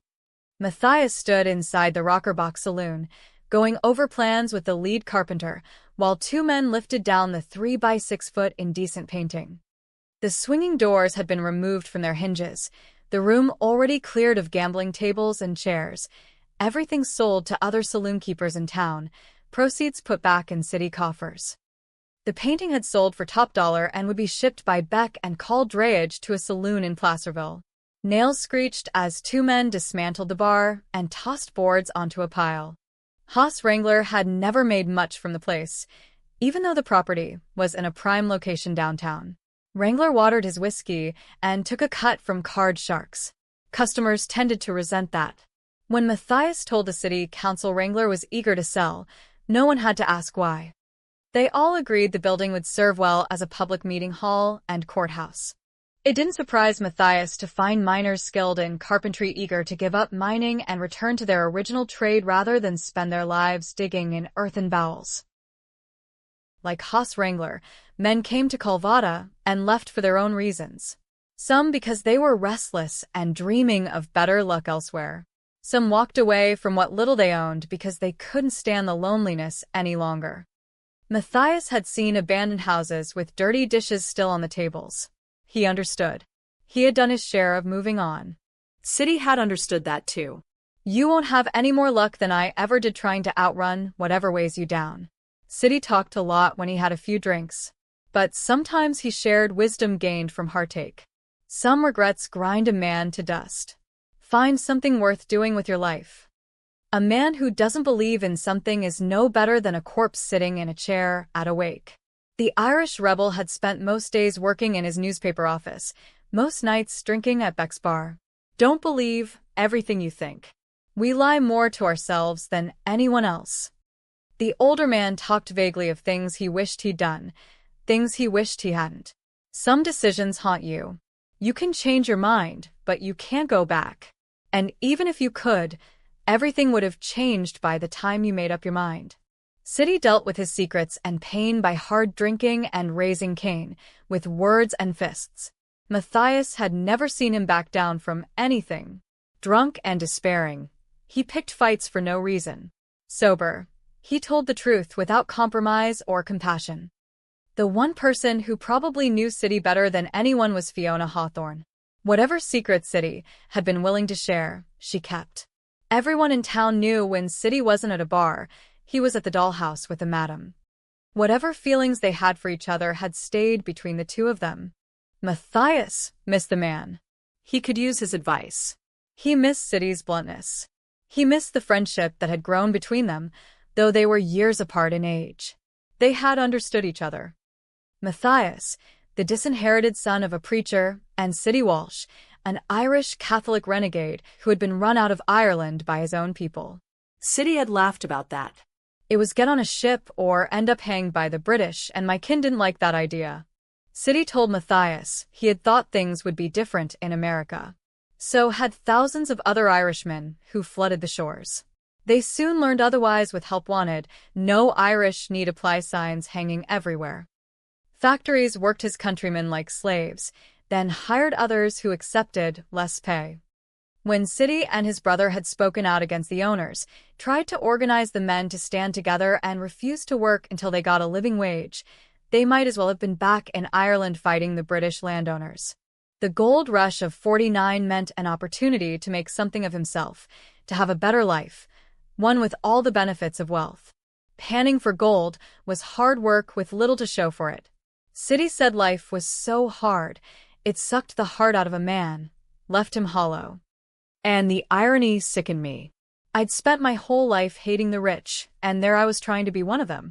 He never told Matthias what happened to his brother or how he ended up in the newspaper business, but writing steadied him. Truth is, I was never meant to be a rich man. God made me a thorn. He had passion, and the voice gave him purpose. The older man had been right. Seeing his friend lying in a pool of blood had awakened Matthias. While the men in the bar held awake, he went to the cemetery. Fiona Hawthorne was already there, dressed in black, her face hidden beneath a veil. Matthias could hear her crying softly as they watched the dirt shoveled onto the pine casket. The lawlessness had always bothered Matthias, but not enough to do anything about it. If trouble came into a saloon, he took care of it. Let the rest of the town take care of their own trouble. City had been incensed by Matthias's indifference. Get in the game. You were a captain in the Union Army. You know how to lead men. The crash of wood onto the pile yanked Matthias back to the present. City wanted him in the game. Well, Matthias was neck-deep in it now, seeing the challenges on every side, making decisions every day. Calvada was like so many other Sierra Nevada mining towns. When the mines played out, the towns died. Right now, there was enough silver and gold to keep men working. But how long would it last? Things were heating up in town, and he knew Kathryn would be digging just like City did. He'd figured announcing their engagement in the Clarion would keep her distracted. He hadn't gotten a yes out of her that night, but if he'd stayed a little longer, he could have. She knew it, too, or she wouldn't be avoiding him and writing fierce rebuttals. Under duress, she claimed. He laughed. There was some truth in that. She'd been vulnerable that night. Matthias had barely managed to keep his head with her in his arms. He wanted her yes to be a yes. And he wanted her saying it in front of God and a crowd of witnesses in the Calvada Community Church. Maybe he should start attending church again. Memories pulled him back, sucking him down. He remembered sitting in the empty church and listening to his father practicing the Sunday sermon from the pulpit. He'd spoken with power and eloquence. As a boy, Matthias thought his father was as close to God as any man could get. He could do no wrong. Matthias's mother said he was God's ambassador. Whatever came out of his mouth was truth. When his father cursed him, Matthias felt the curse of God come down on him, too. But if he could go back, even now knowing the full cost, would he have chosen to fight for the Confederacy? He had asked himself that question 1,000 times. And every time, after chewing on the matter from every side, the answer came out the same. The country had to hold together or the great experiment would fall apart. As mayor, going back to church here, now, after the life he'd been leading, would certainly get people's attention, but attention wasn't what he was after. He wanted to feel at peace. He wanted to know he was forgiven, if not by his father, then by God. He wanted to feel his life counted for something. And he wanted to be closer to Kathryn. He'd begun making changes right after the election, not merely to honor City Walsh or prove himself to Kathryn, but to do something worthwhile with his life. Stepping into a position of authority brought heavy responsibility. He'd found himself asking God to direct his steps and shine a light so he could see the right path to take. What he'd learned as a child was coming back to him as a man. He found himself thinking less of his father's last angry outburst and more about his mother's faith. When his father turned his back on him, Matthias turned his back on God. He wondered now if it had been about getting revenge against a man he always saw as an earthly representative of God. His father had been his idol, but turned out to be a broken, embittered man. Another board crashed onto the growing pile of lumber, all to be stored at Rogers and used in the spring to build the schoolhouse. Matthias finished going over plans and left. He had work to do for Beck and called drayage. On the boardwalk, he spotted Kathryn coming out of Ronia's. Pulse jumping, he stopped outside the hotel and stood at the edge of the boardwalk watching her. Tweety accompanied her. His mouth tipped. Did Kathryn really think another woman living in the house would deter him? He might not be making any more nighttime visits, but that didn't mean he wouldn't seek her out when he was ready. Kathryn glanced his way and then pretended she hadn't noticed him. City's words echoed again. Get in the game. Matthias wasn't playing cards anymore, but he was laying them on the table for all to see. Kathryn ducked into her little house. Tweety glanced at him and grinned before following her inside. Matthias knew he had allies in his pursuit.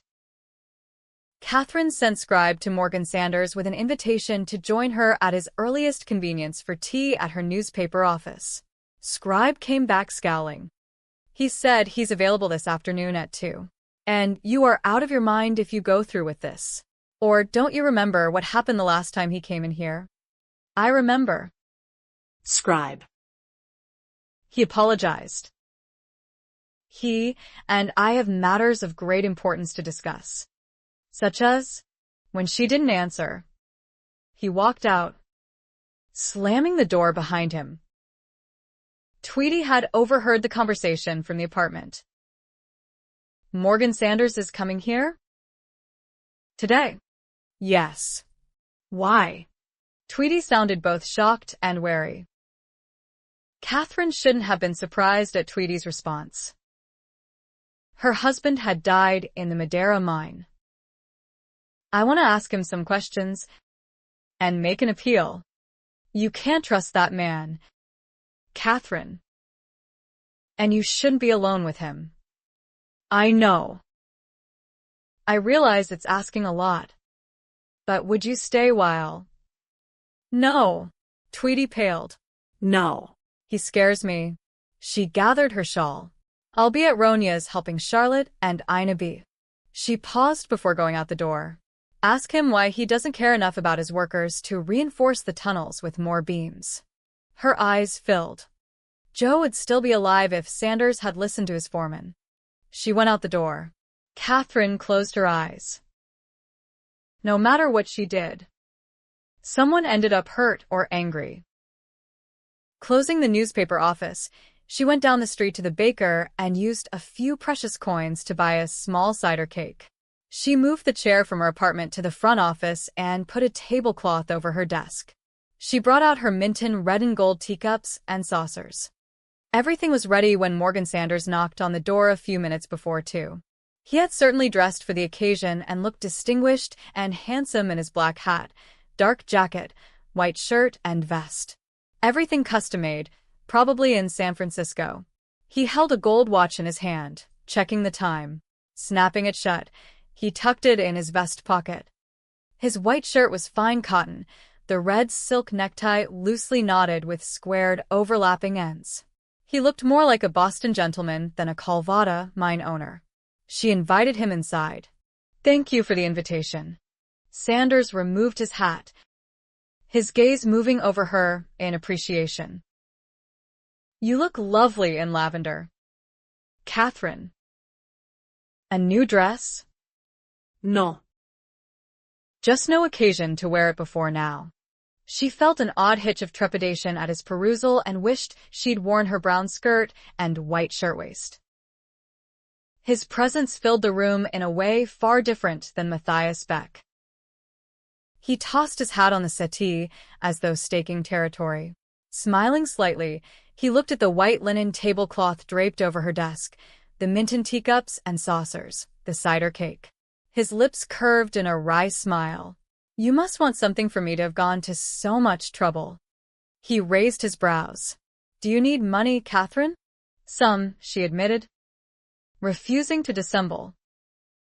Not for me. For a good cause. Oh. It always is. He gave a soft, mocking laugh. She offered him a seat and poured tea. Already brewed. I hope you don't prefer cream and sugar. I have none to offer. But I was told Wynnham's cider cake is very sweet. As are you. My dear. Morgan lifted his teacup in a salute. She cut a thick slice of cake, slid it perfectly onto a plate, added a silver fork, and set it before him. You play mother very well. You'll make a fine hostess. She glanced up, disturbed by the remark and not sure why. Leaning back, he made himself comfortable. Kathryn noticed the fine black leather boots. He certainly knew how to dress like a gentleman. I was relieved to hear there is no engagement between you and Matthias Beck. The remark bordered too closely on the personal. But she decided to be blunt. I think everyone in Calvada knows by now that I am not looking for a husband. Perhaps not. But that doesn't stop a man from looking at you as a prospective wife. Kathryn couldn't miss his meaning and realized he might have taken this invitation as something more than she intended. Calvada has some eligible women, Morgan. Perhaps a few facts about herself would help him look elsewhere. I have no pedigree. I'm the daughter of an Irish Catholic immigrant who abandoned his wife after a year of marriage. My grandfather didn't approve of the marriage, though he did allow my mother to return home. I was born under his roof. Not that he was happy about it or ever acknowledged me. He arranged a second marriage for my mother to a man he did approve and made him heir. My stepfather saw me as a burden.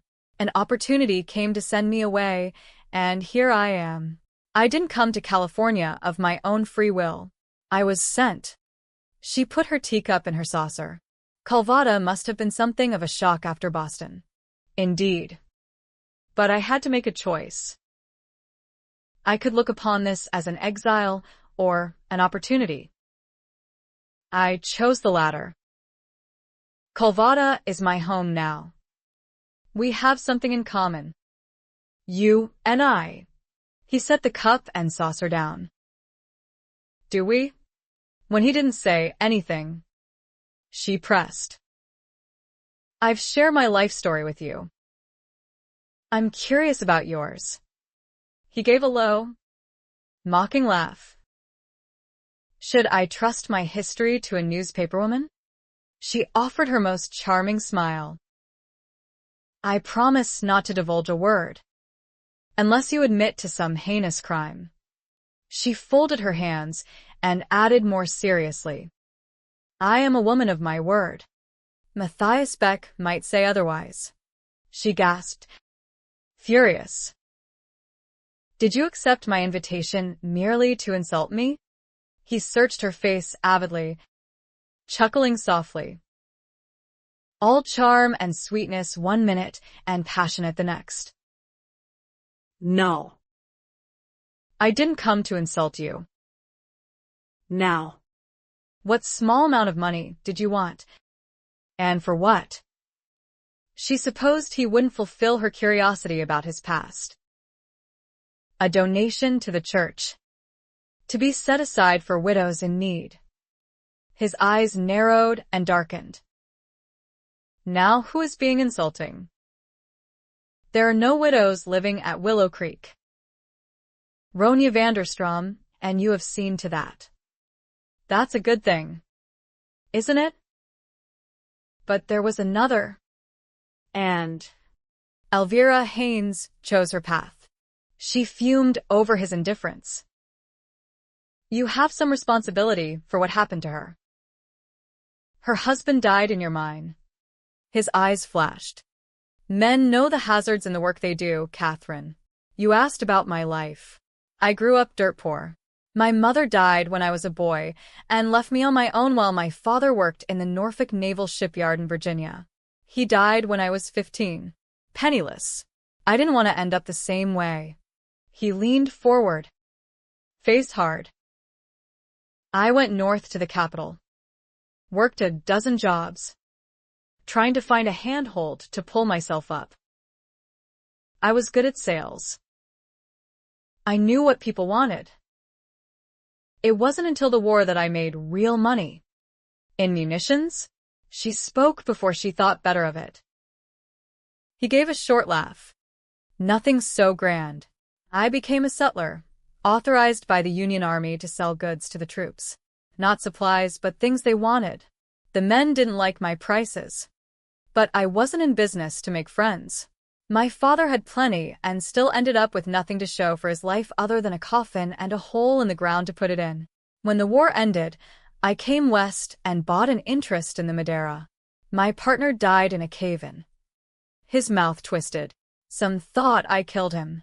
Who said that? And why did they believe it? Leaning back again, he breathed out slowly. I may be many things, Kathryn, but I am not a murderer. And you, my dear, are beginning to sound like a newspaperwoman. Under other circumstances, I would take that as a compliment. I'm sorry. Morgan, you have no idea who I am. Do you? How determined I can be. He spoke quietly, his eyes so intense she blinked and felt an odd tension fill her. Perhaps not. On such short acquaintance. Oh. But you will know me. Let me be as blunt as you've been. I don't care what people think of me. If I did, I'd be as poor as my father. She didn't agree. Your father was rich in friends, you said. And what will you have at the end of your life if it's all about money? He leaned forward again, holding her eyes captive. There are 3 things I've wanted since I became a man, Kathryn. Wealth, a beautiful, cultured wife, and a son to inherit what I build. I have the first. You will be the second. And from you, I will have the third. Her heart pounded at the fierce look in his eyes. You assume a great deal, sir. I assume nothing. I plan. I work for what I want. And in the end, I'll have it all. Though frightened by his intensity, she kept a calm demeanor. You will not have me. Morgan Sanders looked at her until she lowered her eyes from his. Then he stood, picked up his hat, and went out the door without speaking another word. 18. Matthias hadn't been in a church since he left home for war, but he still had the Bible his father had given him as a boy and had read it frequently between battles. When his father cursed him, Matthias said it on the pulpit, intending to leave it behind, but his mother called out to him as he was riding away and put it in his saddlebag. Keep it for my sake, Matthias. Promise me. He'd kept that promise, though he hadn't opened it or stepped foot in a church in the last 10 years. Being cast out of her family, battered in public by Reverend Thacker, and facing constant criticism hadn't dampened Kathryn's faith in God or in mankind. He'd heard about her tea party with Morgan Sanders. The whole town knew and was talking about it. The only one not talking was Kathryn. Matthias sat in his room, lantern lit, and paged through his Bible.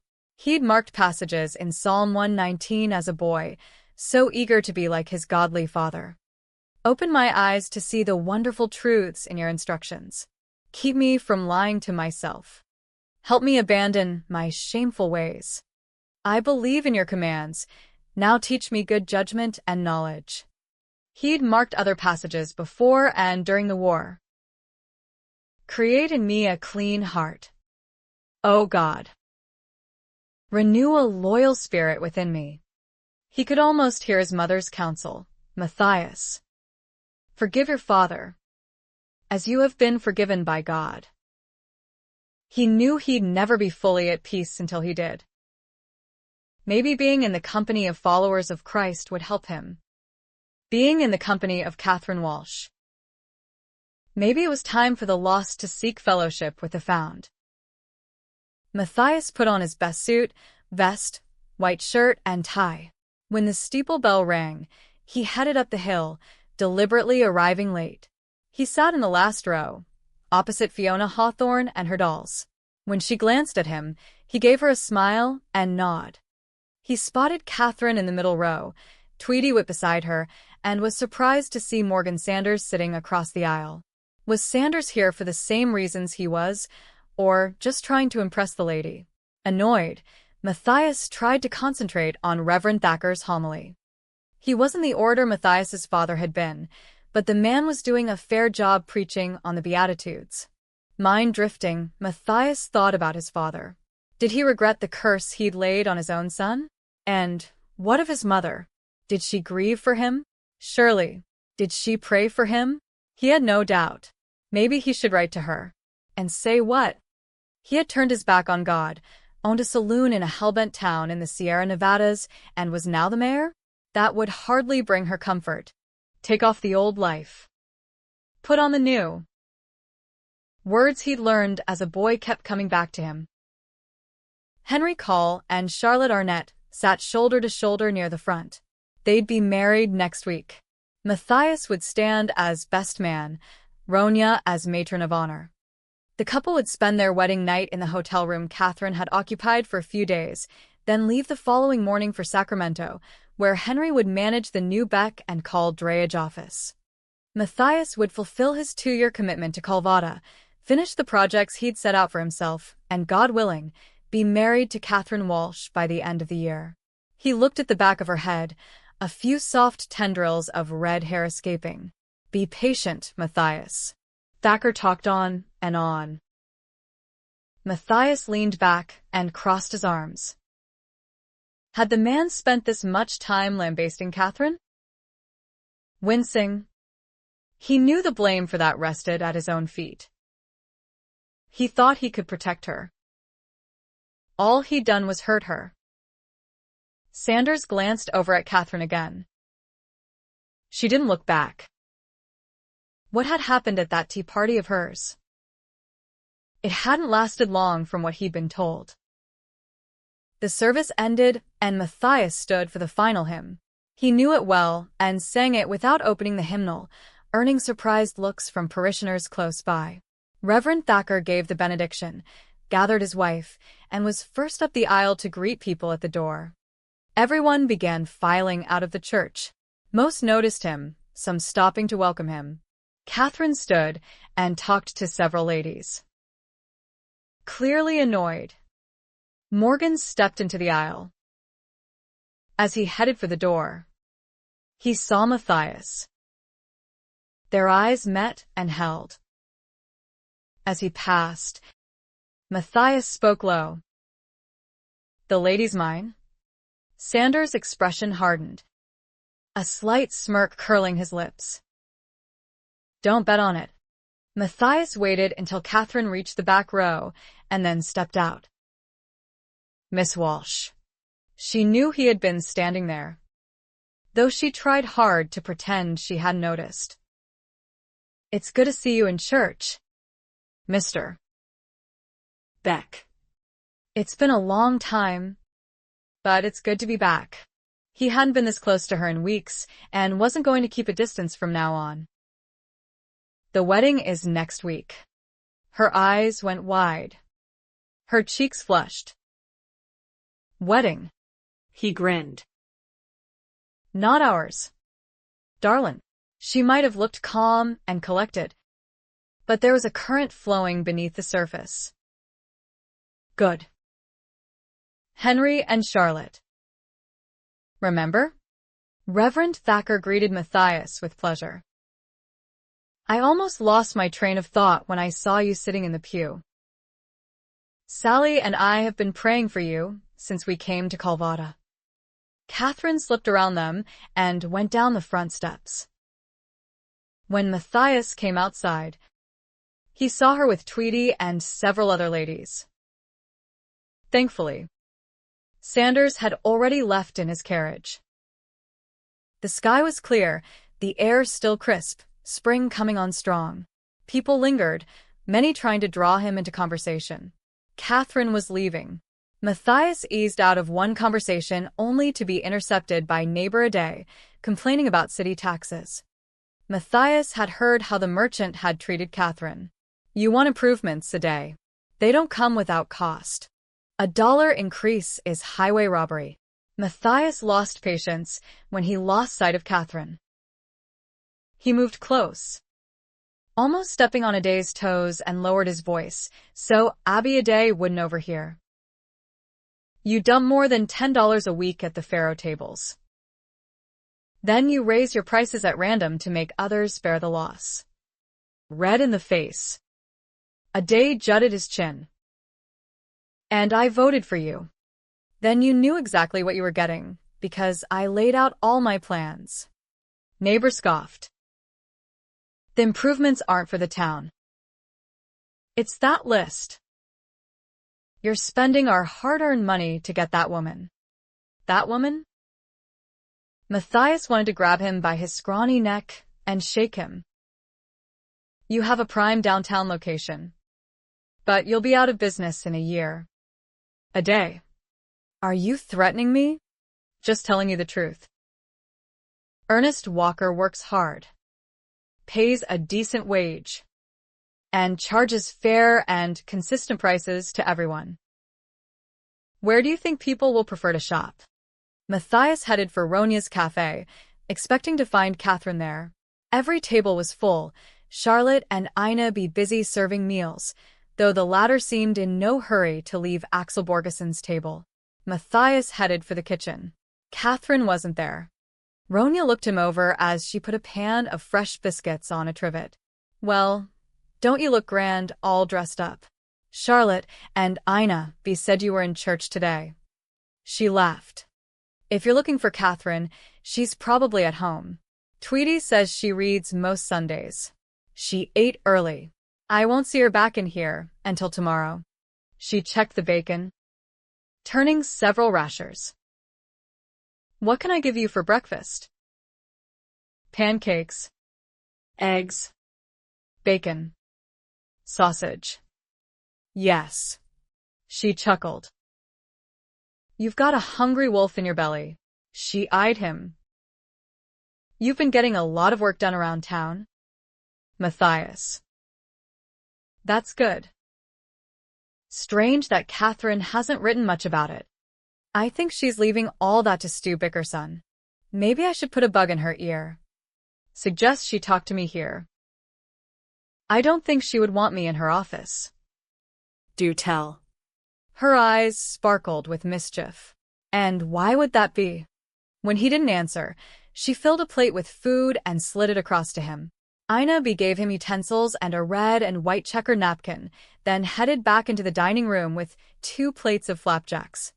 Ronia poured coffee into a mug. Is that a Bible you got there? Ronia glanced at the worn black book he'd set on the counter. First time I've seen you with one. Ever read it? I was raised on it. Had to memorize whole sections. My father was a preacher. Well, knock me over with a feather. She gave him a steely look. Maybe you'd better take a closer look. He lifted his mug and glared at Ronia over the rim. What are you trying to tell me? Just spit it out. She stood arms akimbo. Put a beautiful woman in front of a man, and he forgets his head is used for more than growing hair. You had better take what Kathryn says about marriage seriously. She gave a harumph. I'm not a good-looking woman, but I've had plenty of proposals from men over the past 20 years, including the day my husband went into the ground. And I've said no for the same reasons Kathryn is saying no. She doesn't trust me. No reason she should. Is there? Ronia gave a snort and turned to the bacon, scooping a dozen rashers with a spatula and flipping them over. Now. Wait a minute. Ronia. She eyed him again. You've been trying to shut down the voice since she opened it. She waved her hand. But it's not about you. It's about the laws. Kathryn is in love with you, Matthias. I'm not sure she even knows it, but she's fighting hard against it. She gave a slight laugh. And I see how much you like hearing that. Of course you would. It gives you the advantage, doesn't it? Trouble is you don't know Kathryn Walsh at all. She's not like Charlotte or Ina B, or most women wanting nothing more than a husband and babies. Matthias had listened long enough. You talk like I'm trying to take everything away from her. Aren't you? You tried to buy the press when she got here. Didn't you? She put both hands on the work table and glared at him. If you don't love her, leave her alone. If you do, let her be the woman she is. You'll find a good description in that Bible of yours. Proverbs 31. If I remember rightly, a woman of virtue, just like a man to focus on the woman. Take a good, hard look at the husband that woman had. She shook her head.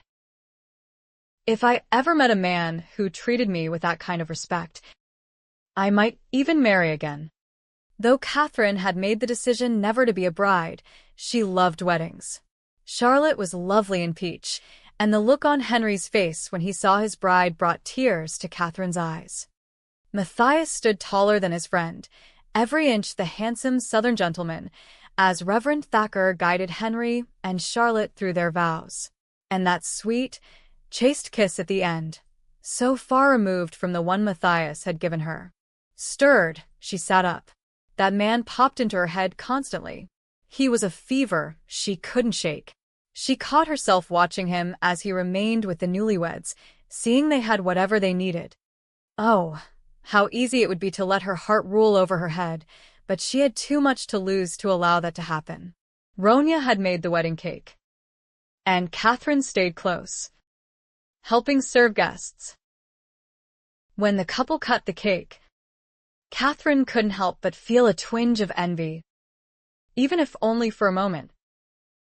Charlotte hugged her afterwards, gushing. Oh, I'm so happy. I could burst. Her eyes were moist with tears. You'll be leaving in the morning? First thing. I'll miss you, Kathryn. And Ronya and Ina B and Tweety. You must come to Sacramento and visit us. The musicians began playing. Henry drew his bride into a dance. Matthias spoke, startling her. So, what do you think? Heart racing? She didn't know what he meant, and thought it would be better not to ask. They're very happy. Sacramento will be a wonderful place for them to live. I heard farms are doing well around the city and all down into the Central Valley. Eastern markets will be hungry for the produce, and it'll have to be transported to the railway stations. I hear they're working on refrigerated cars. She babbled on and on. It's a good hub for a drayage company. She couldn't seem to stop herself. Yes, it is. He looked down at her with a wry smile, making her blush. She looked away, annoyed. Have you thought about what you'll do if Calvada fails? Surprised at such a suggestion, she glanced up. Fails? You're the mayor, and you think the town will fail. When the war plays out, and it will, the town will die. She didn't want to think about that and what it might mean to all the people living here. One day's trouble is enough, without worrying about what may or may not happen tomorrow. It's always good to have a contingency plan.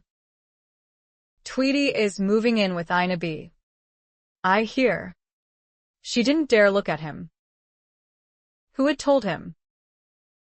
I guess I'll have to bolt my front and back doors every night.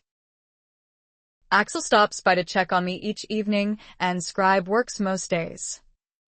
Yes, I know. But you are safer with Tweety living with you. Her heart hammered, and the warm melting sensation swimming through her body reminded her of one memorable kiss. Better if she never thought about that again, and certainly not with Matthias standing so close. Well, don't concern yourself, Mr. Beck. I won't be letting anyone in my door at night. He didn't say anything. I've been hearing good reports on progress around town. Would you be willing to meet me for coffee at Ronia's? Her friend had asked her why she never wrote about what the new mayor was accomplishing. It was about time she put personal feelings aside and did her job as a newspaperwoman. Matthias smiled. Name the day and time, and it will be my pleasure. His gaze was warm. After we talk, I'd like to show you some of the work that's going on. Kathryn felt on firmer ground. The town hall, I hope. It'll be finished by the end of the week. The town council plans an open house, but I think the editor of The Voice should make that announcement after she sees everything. The building will also serve as our courthouse until we have enough money to buy and renovate another saloon. He gave her a rueful grin. I imagine you like the idea of closing a few more down. She laughed, feeling at ease. Yes. Well, there will still be a dozen from which the men can choose. I'm betting you'd shut them all down. If you could. So. He thought she was a temperance fighter. That's not a battle I intend to wage. I doubt men would want to give women the right to vote if the first thing they did was shut the saloons. His brows flicked up. A careful answer from a woman who doesn't imbibe. He gave her a roguish grin. With the exception of one rather memorable evening. Must you remind me? She knew he was teasing. Though tempted. I haven't had another of Ronia's elixirs since. A pity. We had a good talk that night. Kathryn. Your guard was down. She remembered every word he said and had never felt closer to a man. But was it wise? Best to change the subject to something safer. Do you really think the mines could fail? You wrote about the demise of the jackrabbit. He didn't speak for a moment.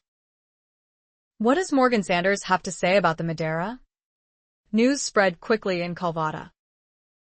I didn't ask him to interrogate him about the Madeira. Sometimes she wondered if the town even needed a newspaper. Why not? Other things to talk about. His tone let her know he was not happy about her little tete-a-tete with the mine owner. It was nice to see you in church last Sunday. She felt his annoyance. But he didn't press her. First time in a long time. Brought back a lot of memories. Good ones. She hoped. Remembering what he had said about his last conversation with his father. His mouth flattened. I noticed you got Morgan Sanders to attend. He was attending before I. No. He wasn't. He started the week you came to town. Big news. But then you weren't in the business yet. Lips parting. She looked up. And there was no doubt this time. You're angry with me. I wanted to ask him to start a widow's fund. And thought tea and cider cake would, he stopped. Actually, I'm jealous. You trust him more than you trust me. Well, I won't anymore. Matthias's eyes blazed. Did he try something? No, she spoke in a quiet, fierce voice. And isn't it rather hypocritical for you to be offended for my sake when you... Never mind. Having a hard time forgetting that kiss. 2. Are you? Heat spread through Kathryn's entire body. She saw Henry look toward them. I think you're wanted elsewhere. If you'll excuse me. Miss Walsh. Matthias didn't approach her again. Kathryn told herself she was glad of it. Ina B. and Axel left the reception together. Tweety left soon after. Kathryn helped Ronia load dishes and serving bowls into 2 carts and pushed one back to the cafe. Ronia sent her home after that. When she came into the house, Tweety was sitting on the settee, her things in a gunny sack beside her. I've been waiting for you. Thank you for all you've done for me. Kathryn, I'll never be able to repay you. It's just that Ina B. and I went through such hard times on Willow Creek. And became good friends. Kathryn cut her off. I understand. She hugged her. Tweety withdrew.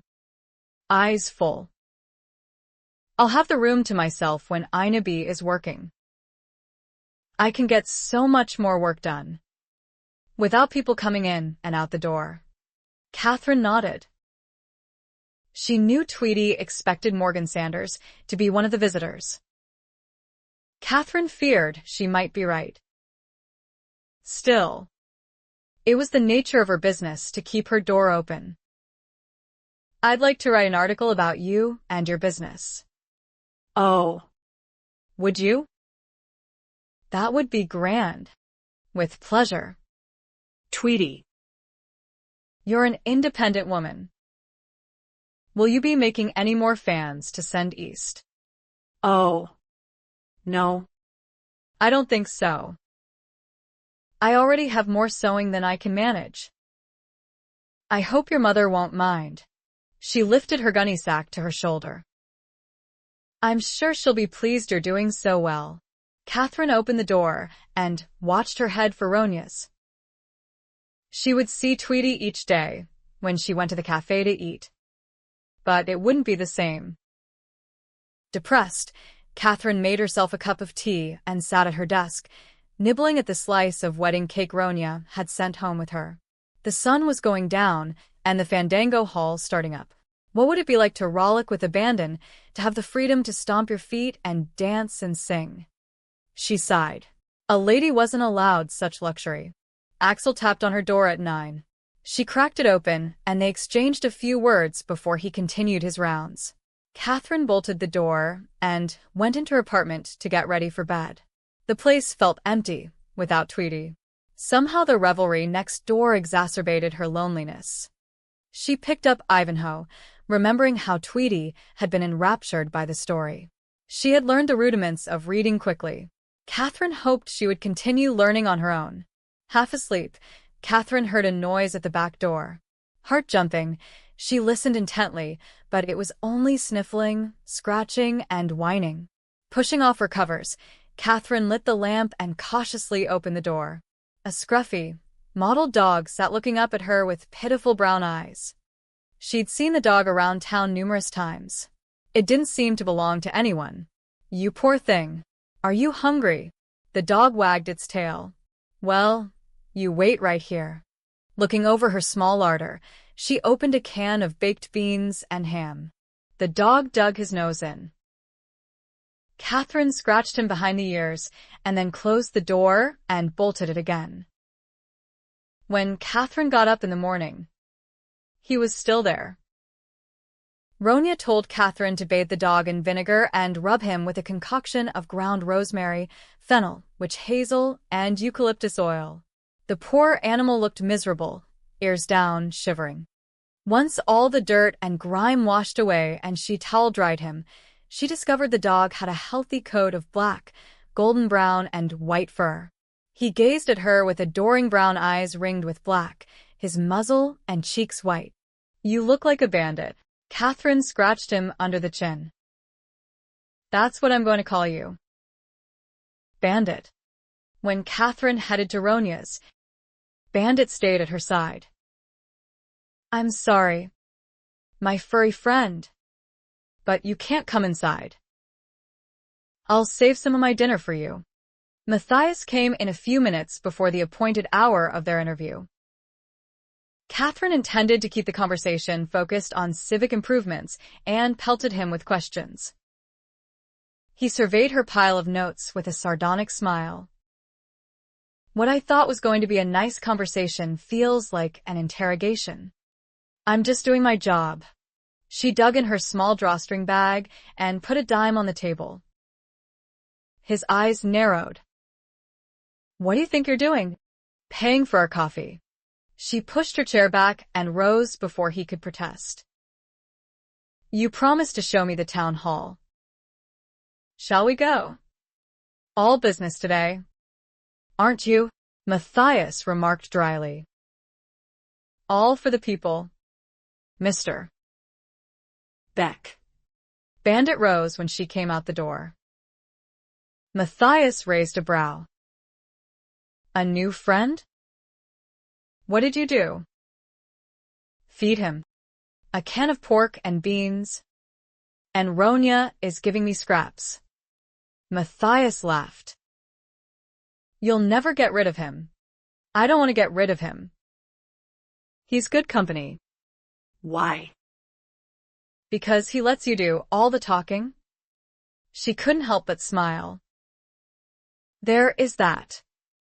Or, are you hoping to keep visitors away? That. 2. Kathryn gave Matthias an impish smile. He's quite protective. He almost took a chunk out of Scribe's leg this morning when he walked into the office without knocking. Thanks for the warning. Matthias smirked. I'll bring a meaty bone when I come to call. The renovated saloon looked functional for both a court and town hall. Rows of chairs, 2 tables, the judge's bench, and a jury box, all movable pieces of furniture. Kathryn was impressed with the workmanship. Matthias talked about how things could be shifted to serve multiple purposes, all the while running a hand over Bandit's upturned head. The dog sat with mouth open in a canine grin, tongue lolling. Kathryn watched, annoyed. Making friends with my guardian? Thought it might be wise. Matthias gave her a teasing look. He seems to like me. There's no accounting for taste. Now, don't be jealous. She laughed. You're incorrigible, Mr. Beck. But you've done a good job for the town. You mentioned a site for the schoolhouse, just down the hill from the church. We start building next month. The Motherlode Schoolhouse? She said dryly. Seemed an appropriate name. And I'm advertising for a teacher. Unfortunately, we only have 30 children in Calvada. People will protest the cost for so few. There will be more children as the town grows. He smiled at her. One can hope. Kathryn's heart quickened. As they came out of the building, Gus Blather called out to Kathryn. I've been looking all over for you. Miss Walsh. He held out a slip of yellow paper. A telegram from Sacramento. Someone named Amos Stearns. Kathryn thanked him and opened the folded slip. Arriving April 10th by stage. Would like to discuss your mine. Amos Stearns. Kathryn folded the message and tucked it into her reticule. Blather stood waiting. She thanked him again and said no response was necessary. Matthias raised his brows after Blather left. Good news? One can hope. Kathryn met Amos Stearns at the stagecoach office. When he stepped down from the coach, dust-covered and weary, his face lit up. What a pleasure to see you again, Miss Walsh. Cussler tossed him a carpet bag, and he fell into step beside Kathryn. She recommended Beck's Hotel. They headed that way along the boardwalk. I have the report, Miss Walsh, and we'll go over everything with you as soon as possible. This evening, if you're free. I know it's short notice. Ronya Vanderstrom opens for dinner at 5. She'd be delighted if he met her at her house, so they could walk to Ronya's together. She started to point across the street and froze as a 4-horse team pulling a haul and debris trash wagon mounded with garbage rolled on by. When had that service started? The voice. A newspaper. A woman running a newspaper? Times are certainly changing. She couldn't tell whether he approved or not. Yes, they are. And about time they do. Matthias came through the swinging doors. She made quick introductions, said she looked forward to seeing Amos later, and headed across the street. When she glanced back before going inside, the 2 men were talking. She opened the door, and Bandit jumped up, circling her. Scribe had already set the type for her column on housekeeping. Sanders sent you a message. He didn't look happy about it. It's on your desk. She opened the envelope. My dearest Kathryn, I fear I made you uncomfortable with my recent declaration. May I have the pleasure of your company for dinner this evening to clear any misgivings you might have? I will come for you at 6. Fond regards. Morgan. Scribe stood scowling at the press. A love note. No, it felt more like a summons. She sat at her desk and pulled out her writing materials. Dear Morgan, thank you for your kind invitation. But I have a previous engagement this evening. Kathryn. She folded and tucked the note into an envelope. Sealed it. Wrote Mr. Morgan Sanders on the front, and held it out. Would you please take this? Now I'm running errands for you. 2. I'm sorry. Scribe. But I can't be the one to deliver it. Yanking off the printer's apron. He snatched it and headed for the door. Some people don't know when to leave well enough alone. He slammed the door behind him. When he came back, he was even more annoyed. He asked me about some man you met at the stage station. Good grief. Did he have someone watching her every movement? What man? Scribe stood in front of her desk. She realized he was jealous. Amos Stearns. He's one of the assayers I spoke with in Sacramento. Assayer? Is he here about City's Mine? Kathryn wished she hadn't said anything. Yes. But I don't know what he has to say yet. Well, he wouldn't make a trip all the way up here if it was bad news. He could wire that. He headed for the press, then stopped. Whatever you do, don't sell that mine to Sanders. Scribe went back to fitting tide lines into place. They both worked in silence until Scribe inked the press and made one copy for her to proofread. So, can I come along and hear what this assayer has to say? Amos Stearns didn't seem overjoyed to have Scribe join them for dinner. Kathryn assured him that anything he had to say could be said in front of her friend. Ronya's dining room was busy, as usual, and the three of them drew attention when they walked in the door. Thankfully, there was a table near the back. Ina B. had replaced Charlotte and served them venison stew and fresh biscuits. Amos tucked into his meal like a miner who'd worked a full day. For a thin man, he had a big appetite. Kathryn didn't ask questions until Ina B. came back with 3 bowls of bread pudding with raisins and cream sauce, and mugs of rich, hot coffee. About the report. Copper. Amos dipped his spoon into the bowl. The samples you brought are rich in copper and traces of silver. I'd like to examine the mine tomorrow. If. Yes. Of course. Kathryn looked at Scribe. He stared back at her, eyes wide and bright with excitement. We have the bonanza. Kathryn clamped a hand on Scribe's wrist. Hush. Scribe looked around and then leaned forward, eyes fixed on the assayer. Kathryn squeezed. I'm sure it's not as simple as finding copper. You have to dig it out of the mountain and process it, which means you need equipment, supplies, men to work. You need knowledge and management skills. Amos nodded. We'll take things one at a time, Miss Walsh. My father was superintendent over a coal mine in Kentucky. After my mother died, I spent more time underground with him than I did in open air. I did my schooling at night. Mining fascinates me. Always has. I trained 2 years at the School of Civil and Mining Engineering before coming out to California. If your mind shows what I think it will, we can talk about whether you want my help or someone else's. Amos's manner surprised Kathryn.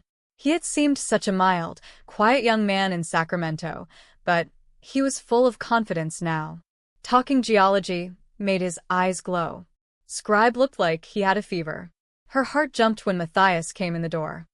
When he glanced around the room, she knew he was looking for her. Their eyes met, and she felt a punch of sensations in her stomach. He crossed the room. "Kathryn." He greeted her casually and focused on Amos. "Stearns. Hope you're enjoying your stay in Calvada. I've been looking forward to the visit for some time." He smiled at Kathryn. Scribe grinned up at Matthias. "He says City's mine is loaded with copper." Ow. He frowned at Kathryn. "What did you kick me for?"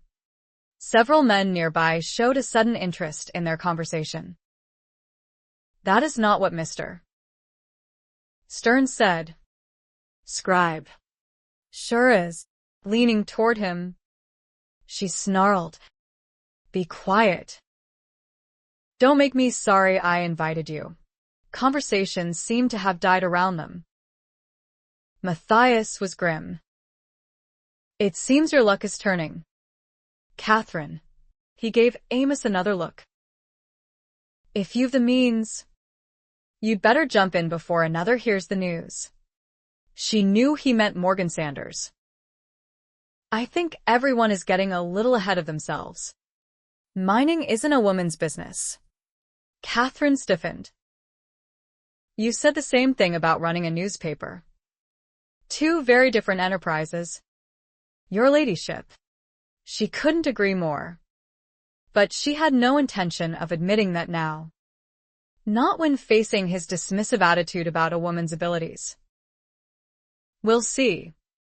Matthias chuckled. "I'm sure you will." He gave a slight bow. "I'll leave you to your fact-finding expedition."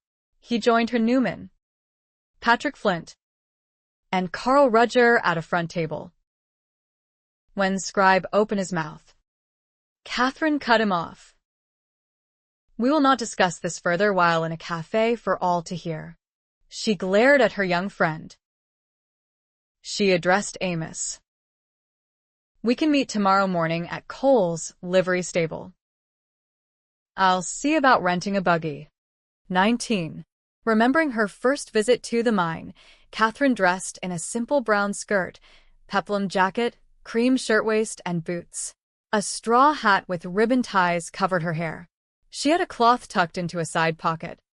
Amos and Scribe had already arrived at the livery stable, both in denim pants and plaid flannel shirts, Amos holding a tool belt with rock pick, hammer, small shovel, crevice tool, and compass. Scribe was peppering the man with questions, and Kit Cole listened to every word while harnessing the horse. Rolling her eyes, Kathryn joined them, blowing a bugle. "Scribe? Letting the whole town know where we're going and why."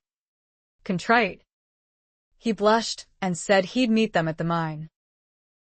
"City showed me a shortcut." "A shortcut," Kathryn called after him. But he was already out the door and out of sight. She gave Amos a shrug. "There's still a lot I don't know about this town." She insisted upon driving the carriage and noted how tense Amos was on the ride. She wasn't going that fast. But then men always like to have the reins. At the end of the road, she hopped down before Amos could come around the carriage to assist her and tied the reins to a thick pine branch. "You'll need a road," Amos puffed a few minutes later, his breath a mist in the cold air. The uphill walk and thin mountain air had them both breathless. Kathryn wondered where the money would come from to build one.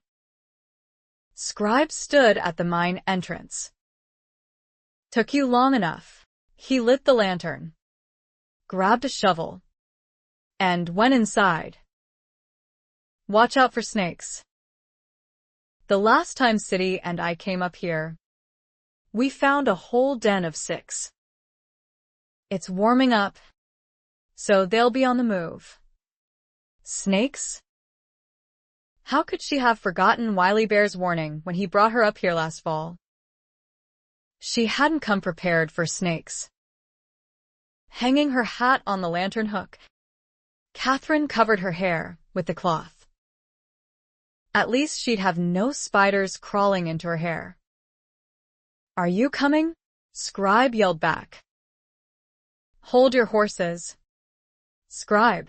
She entered and hadn't gone 6 feet before she felt sticky silken strands touch her face. She waved, slapped, and wiped them away. Amos glanced back. "Why don't you wait at the entrance, Miss Walsh? Might be safer." She gave a nervous laugh. "And miss all the excitement?" She proceeded, eyes darting up, Down. and all around. She heard an eerie sound fill the tunnel ahead. "What is that?" "Rattler." Scribe thrust the lantern to Amos. "Stay back. I'll take care of him." Raising the shovel, Scribe lunged forward and brought it down with a bang. The sound continued. He swore. Bang, bang, bang. "Got him. Don't go near the head. They can still sink their fangs into you after they're dead." She saw the snake writhing on the floor. "It looks alive to me. Just the throes of death." Bang. Bang. Bang. "He's a goner." Amos pointed. "There's another one over there." Kathryn wanted to turn and run out of the tunnel, but stayed planted where she was as Scribe dispatched the second. Insides churning and quaking, Kathryn stuck close to the 2 men as they went farther in, the walls feeling closer, the air dank. "I can tell you right now, Amos, I'm not going to make a good miner." He laughed. "Men will do the digging." Scribe snorted. "But she'll be giving all the orders." She giggled. "I rather like that arrangement." Her voice sounded strange in the confined space. Amos paused, held up the lantern, and ran his hand along the wall. He took his time, studying the tunnel. When they reached the chamber where City had stopped digging and stacked up rocks, he set the lantern in the center. Using a rock pick, he took more samples. Hunkering down by the light, he turned them over in his hands. "You've got high-grade silver in here. And look at this. A small vein of gold." He straightened and went back to work. "Your uncle put a lot of work into this tunnel and chamber." Kathryn looked at Scribe, and he shrugged. "City never really worked it. Not as long as I've known him. Came up every couple of weeks, but usually only for a day or 2. Mostly to get out of town. Well, someone did." Kathryn had a suspicion who. "I didn't see this place until 2 years ago." Scribe looked around, frowning. "City said we were going prospecting. Told me to bring canteens and food, and showed me the shortcut. The shelter, picks, and shovel were already here, and a case of whiskey. He worked like he was mad at somebody. Just threw rock in those piles. Seemed a waste of time to me. Next time we came up, most of the rocks were gone, and we started building the pile again." Wily Bear. Kathryn intended to talk to that man the next time she saw him in town. So much for her ability to judge a man's character. Amos looked at her. "Who's Wily Bear?" "Picking up a rock." She looked at the shine in the lantern light. "An old miner who bragged about his secret mine. I think this is it." Hurt and disillusioned, she tossed the rock back. She'd liked Wiley. "I suppose he's been stealing." "I doubt that." Scribe shook his head. "More than likely he's been keeping this place secret because City wanted it that way. If Wiley was a partner, why was there only one name on the claim?" "I don't know." Scribe shrugged. "They were friends from way back. City said they came west on the same wagon train. Wiley saved him from drowning at a river crossing." She frowned. "Really? That must have been when my father died. So Uncle Casey had almost drowned, but Wiley managed to save him. If only someone had been able to save her father as well." You're saying Wiley came to Calvada with my uncle? I think he just comes and goes. I've been in Calvada since I was 5, and I never saw Wiley around until City took me in. He scratched his head. It was Wiley told her that City had family back east. He didn't know who or where, but thought Fiona Hawthorne would know. That's how he found your mother. Amos slid his rock pick back into his tool belt. Whatever your uncle's reasons for not developing this mine, he should have. Looks like a bonanza. Let's get back to town. Nothing more we can do right now, but we have a lot to talk about. Scribe, if anyone asks what we found, tell them a lot of rock and dirt. The less you talk, the better. Scribe's eyes shone like twin points of light. And try not to look like we've found the pot at the end of the rainbow. On the way out, Amos whispered to Kathryn, if this was my claim, I'd have guards posted. Now. The sooner, the better. Word will spread fast. And there are men who will do just about anything to take this from you. Matthias was standing in the street, talking with the road crew, when Kathryn and Amos Stearns returned the buggy to the livery stable. He'd seen Scribe a few minutes before, flushed from a run, eyes bright. He went straight into the newspaper office. Kathryn and Amos came down the boardwalk. Kathryn was dusty and somewhat ruffled. The man was doing all the talking. Something serious, judging by the intensity of the young assayer. He must have felt Matthias's interest, for he looked his direction and lifted his chin in greeting as he opened the door for Kathryn. She glanced back over her shoulder. Matthias raised his brows in question. She seemed disturbed, as though whatever Amos had to say unsettled her. Would she talk to him about it? Doubtful. Matthias returned his attention to the road crew shoveling gravel from the defunct Jackrabbit mine into the street.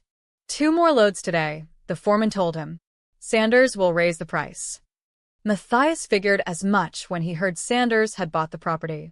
If there was a way to make money, Sanders would be at the front of the line. But then, he couldn't fault the man on that when he was doing the same thing.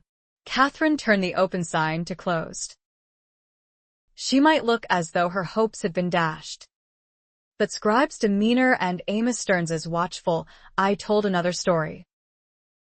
Overwhelmed with Amos's talk of underground mining methods, engineering, machinery, ventilation, explosives, and rock mechanics, Kathryn raised her hand in surrender.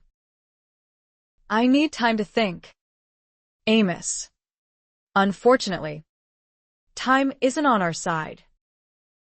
Word is probably already spreading, thanks to our young friend. I came up to Calvada hoping to find exactly what we did.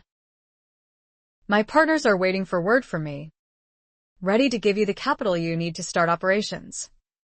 This quiet man certainly had a streak of determination. I appreciate that. But I can act as mine superintendent and get things rolling.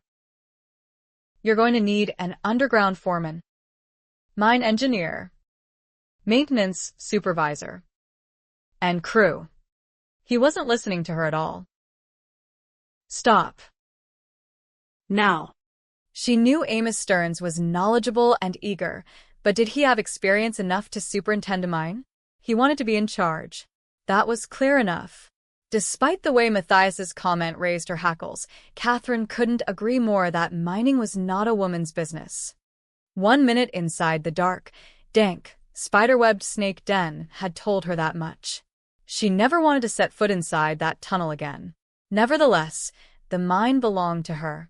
She couldn't shirk responsibility and dump all management decisions on someone else. Not a woman's business. She thought again. Annoyed. Well. Neither was the newspaper business. And the Voice was now making enough money to support her. It wasn't much, but it paid her bills and kept a roof over her head. With the Jackrabbit mine shut down, men needed work. Some had already left for other towns. More would follow if another mine didn't open. A bonanza.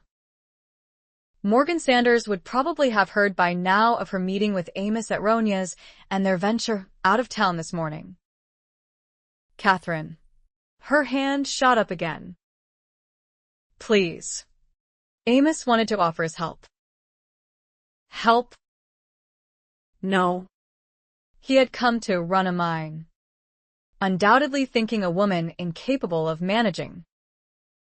He hadn't even thought her capable of driving the buggy. When word got out, she knew she could expect offers for the mine. She stood. We'll talk again in the morning. Amos didn't look pleased, but he rose. May I have your permission to contact my associates and tell them what I've seen? Yes. But let them know I'm not ready to enter into any contract with them just yet. His brows rose slightly. I understand, but you're already in the thick of it. If you decide to sell, they could advise what price to put on the mine. If you decide to keep it, I'm sure they'd invest. As I told you, they have interests in Virginia City. They also hold shares in mines in Sutter Creek, Jackson, and Placerville. They've been at this longer and have more financial resources than I. Frankly, the only thing I have to offer is the experience I gained working with my father. He was a foreman. The truth is, I miss it. I've got a fire in my belly right now to do something more than work in an assayer's office. Kathryn liked him. I can tell how excited you are, Amos. But you're going to have to be patient and wait for me to catch up. Then I'll say no more and leave you to it. Kathryn. He picked up his hat. You could find yourself a very wealthy young woman in the next few months. They agreed to meet again at Ronia's for dinner. Kathryn made one stipulation: no more talk of mines. She saw him out the door. Matthias didn't like seeing Kathryn with another man, especially 2 nights in a row, and one who had her full attention. The assayer from Sacramento had made the trip all the way up to Calvada just to deliver a report and see a mine. Stearns might well see a business opportunity, but anyone watching the two of them, heads together, could see the man was charmed by the woman holding the claim. Ina B. stopped at their table and talked with the couple. The 2 women laughed and chatted while Stearns, silent, had his eyes fixed on Kathryn. Well-dressed, lean, dark blonde hair, trimmed beard, he looked more like a clerk than a miner. When Ina B. walked away, Kathryn spoke to Stearns again, warmly, like 2 friends. She seemed perfectly at ease with him. Any time Matthias came near her, she clothed herself in formality and caution. Not that he hadn't provided cause. He'd behaved like a gentleman the last few times they'd met. He'd shown her everything he'd been doing since the election. Pleased to see how pleased she was. Not for herself, she made clear, but for the benefits to all Calvadans. He was done standing back. Axel Borgeson joined Matthias. Thankfully, the town had quieted considerably since he'd put on the badge. Borgeson had no tolerance for tomfoolery. 2 who had tested his mettle found themselves bruised and bloody and locked up until dawn, when they were herded out to shovel eye into public outhouses and clear Chump Street of horse manure. Borgeson gave Ina B. his order. His gaze fixed on the sway of her hips as she walked away. Broke up a brawl down at the Red Lantern. Drunk jackrabbits. No damage done except to each other. Told them they could behave or get out of town. Borgeson looked across the room, then back at Matthias, eyes crinkling with amusement. Your mind seems to be elsewhere. And I can understand why. You don't see many women like Kathryn in a town like this. Do you? No. You don't. Ina B. set 2 mugs on the table and poured coffee. She came back with 2 plates piled high with corned beef, potatoes, carrots, and steamed cabbage glistening with butter. She asked Axel if all was going well on his rounds. He said the town was quiet, and he heard there was a dance at Rockerbox Hall Friday night, and was she interested? Blushing, she said yes, that would be lovely. Matthias gave him a wry look as Ina headed back to the kitchen. Axel picked up his knife and fork. "How's Kathryn's list coming along?" Grinning, he took a bite of corned beef. Kathryn and Amos had long since finished their dinner and now got up to leave. They both gave him a smile and nod as they went out the door together. "Another conquest," Axel remarked. "Seems emotions run high where Miss Walsh is concerned. Some men have nothing good to say about her while others admire her spunk. She's taken a lot of guff since she came to town. Most of it from me." "So I've heard." Axel laughed. "Did you really throw that girl over your shoulder and carry her into your hotel?" "No." "She came willingly." Although heat surged into Matthias's face. "I did carry her across the street. It seemed the only way to keep her out of trouble at the time." Later that night, Matthias decided to check in on Kathryn and was surprised when she invited him in. She said she'd been wanting to discuss something with him. "I have to decide what to do with City's mine." She seemed to be waiting for him to say something. "No opinion?" "It's not my mine." Was she leaning toward him, or was he just hoping? Drawing a sudden breath, Kathryn got up and moved away from him. "Now that word is out, thanks to Scribe's big mouth, I'll have to do something." Matthias watched her move restlessly around the room. What does Amos Stearns have to say about it? He didn't like bringing the assayer into their conversation, but needed to know what was going on between them. Kathryn sat at her desk and shuffled notes. "He thinks his partners will want to invest, and he'd like to run it. And how do you feel about that?" He tried to keep the edge out of his voice. "I don't know anything about mining." He has training, expertise, and is confident he could do the job. Matthias didn't know anything about mining either, but he knew about business. "Do you trust him?" "I like him, and he seems trustworthy." But she gave a slight shrug. "I think he's very interested in the mine, but I think he is also interested in other things." "You." Matthias and everyone else who'd seen them at Ronya's recognized a man infatuated with a woman. It could make for a difficult working relationship. "And I'm not sure I want someone taking over and running things the way I've seen mines run around here." The Madeira. He felt some relief she wasn't as naive about Morgan Sanders as some thought. "How does your partnership with Henry work?" She pulled over some paper and picked up a pencil. "Would you mind telling me?" He laughed. "Interviewing me now." She'd like to keep things all business. He stood and turned a straight-back chair around and set it beside her desk. "What do you want to know?" "Your ladyship." "Everything." "Thinking of going into a partnership with Amos Stearns?" If she said yes, he wasn't sure he wanted to help. "I might consider it, but I'll still have to think about other options." Matthias wished he had the money to invest, but he'd already put money into Walker's General Store and Beck and called drayage. He told her his partnership with Henry was simple. A solid plan, prospective customers, equal capital invested in building wagons, buying horses, setting up the office in a hub city. "Sacramento," Kathryn said flatly. "You'll be leaving Calvada, won't you?" She didn't try to hide her disappointment. "After your time as mayor ends. Maybe. Maybe not." He wasn't leaving without her. "I'll go to Sacramento every 3 months, and Henry and I will go over all the accounts. He's a friend, and I trust him. But I still need to know what's going on." Kathryn wrote rapidly. Leaning back, she wove the pencil between her fingers. He could see her quick mind working. What's going on in that head of yours? Just an idea. If you trust Stearns, and he and his partners make an offer, it might be wise to sell. Mining isn't. For a lady? She tossed the pencil onto her desk, annoyed now.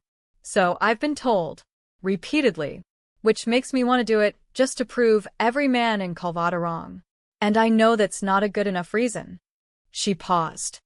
But it is my inheritance. I need to make a responsible decision about what to do with it. I've seen firsthand the dangers of being rich. Wealth isn't evil. Kate.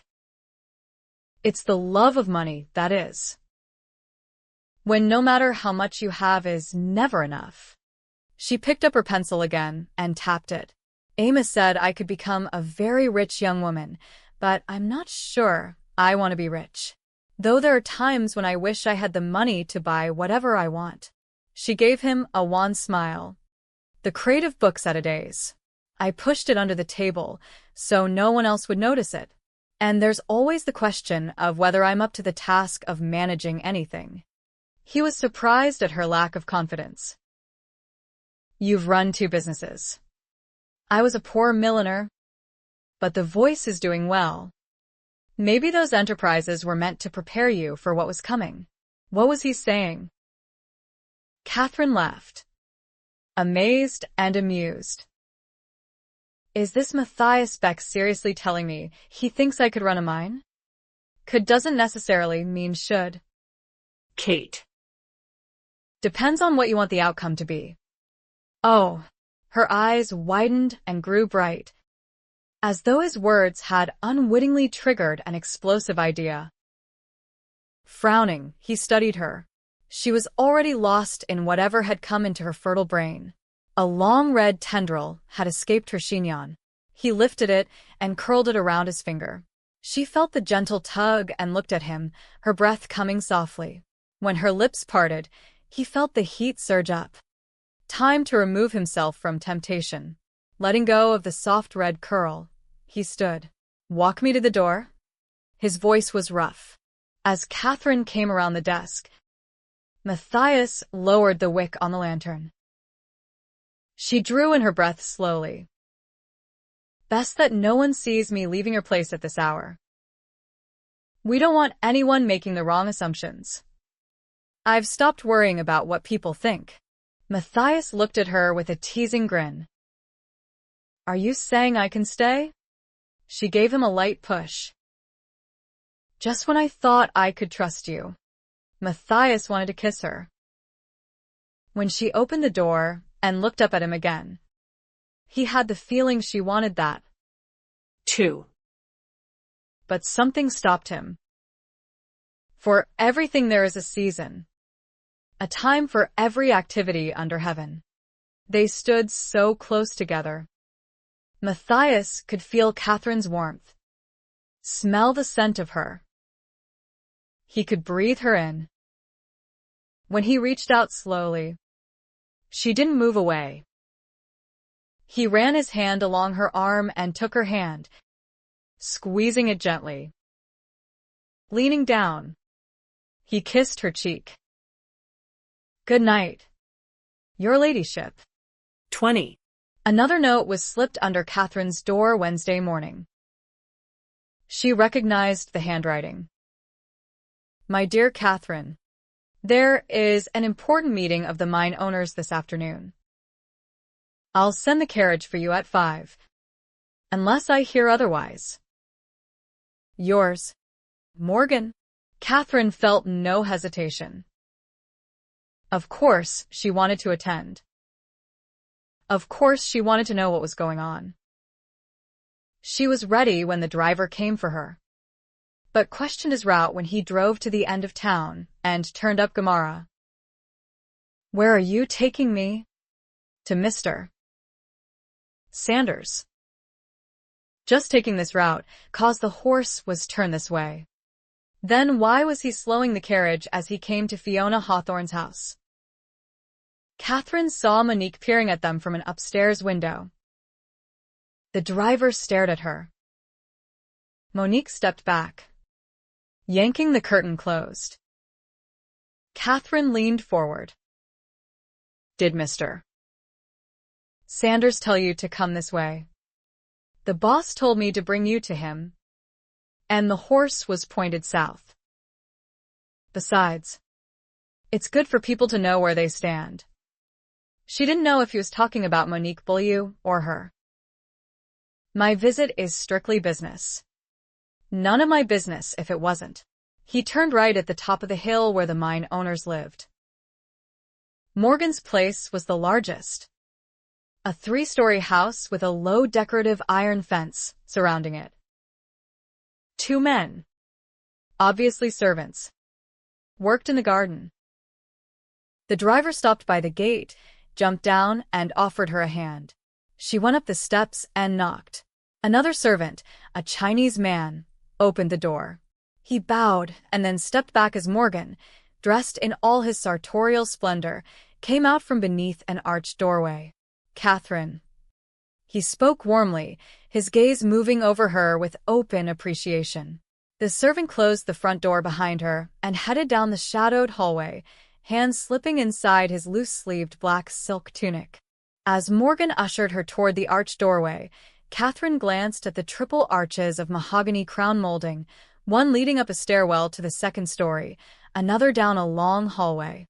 The third led to a parlor, beautifully furnished with a burl mahogany empire sofa upholstered in plush blue with pink fleur-de-lis velvet, a freshly oiled carved walnut settee and chairs, marble-topped tables with curving legs, and chintz draperies and lace curtains. A gold-framed mirror over the Georgian fireplace with a polished brass peacock screen made the room seem larger. In the corner near the windows stood a grand piano. She had seen more elaborate homes in the East, but by Calvada standards, this was a mansion with all the luxurious trimmings. Well? What do you think of my house? It's lovely. And it was silent. Where is everyone? You said there was a meeting. There was. At 3. We adjourned an hour ago. Her heart did a fillip, and she felt sudden trepidation. What game was he playing with her? Kathryn took a step back. You led me to believe. I said there was a meeting I thought you might find interesting. We'll talk about it over dinner. I don't like being tricked. Morgan. She turned to leave. But he caught her arm and swung her back. Eyes dark. And I don't like being dismissed like a schoolboy. He propelled her toward a wing chair and practically pushed her into it. What do you think you're doing? She tried to stand, but Morgan stood in front of her, his expression such that she sank down. Frightened. We're going to spend the evening together. You and I. And we're going to have an understanding at the end of it. Something about his smile made her stomach clench.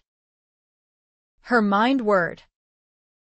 How many people had seen her get into his coach and be driven down Chump Street? I shouldn't be here in your home alone with you. It's highly improper. He smirked. We were alone when you invited me to tea. The front door remained partially open so that anyone passing by could see we were talking. I should have a chaperone. Morgan laughed. And who would that be? Tweety Wit? She moved into Ronia's cafe. Didn't she? A falling out, perhaps? Because you invited me into your inner sanctum for tea and cake. Kathryn didn't like his tone and felt unnerved by the smug satisfaction radiating from him. He studied her. Are you afraid of me? She was afraid, but felt an instinctive restraint about admitting it. Morgan had not yet taken a seat. Would he try to stop her from leaving if the opportunity opened? What did he intend? People already thought her unconventional. If word spread about this, they would think her immoral as well. Folding her hands in her lap, Kathryn tipped her chin and met his eyes. She had to remain calm. Or, at least appear to be. This behavior is beneath you. Morgan. You think so? Would you have come if you knew we would be alone? No, she rose sedately, hoping he would allow her to leave. And I must go now to preserve my reputation. This from a young woman who has cared little for convention since getting off the stagecoach. He spoke dryly, the warmth receding from his dark eyes. You and I have things to discuss.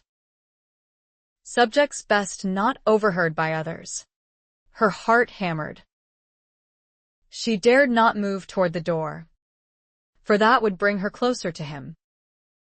Striving to remain calm and think, she sat and smoothed her skirt. Very well. What is it you wish to discuss that would make you go to such lengths? Morgan sat on the edge of a chair, as though ready to rise if she did.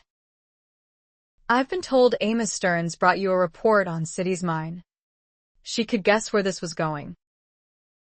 Do you know Mr. Stearns?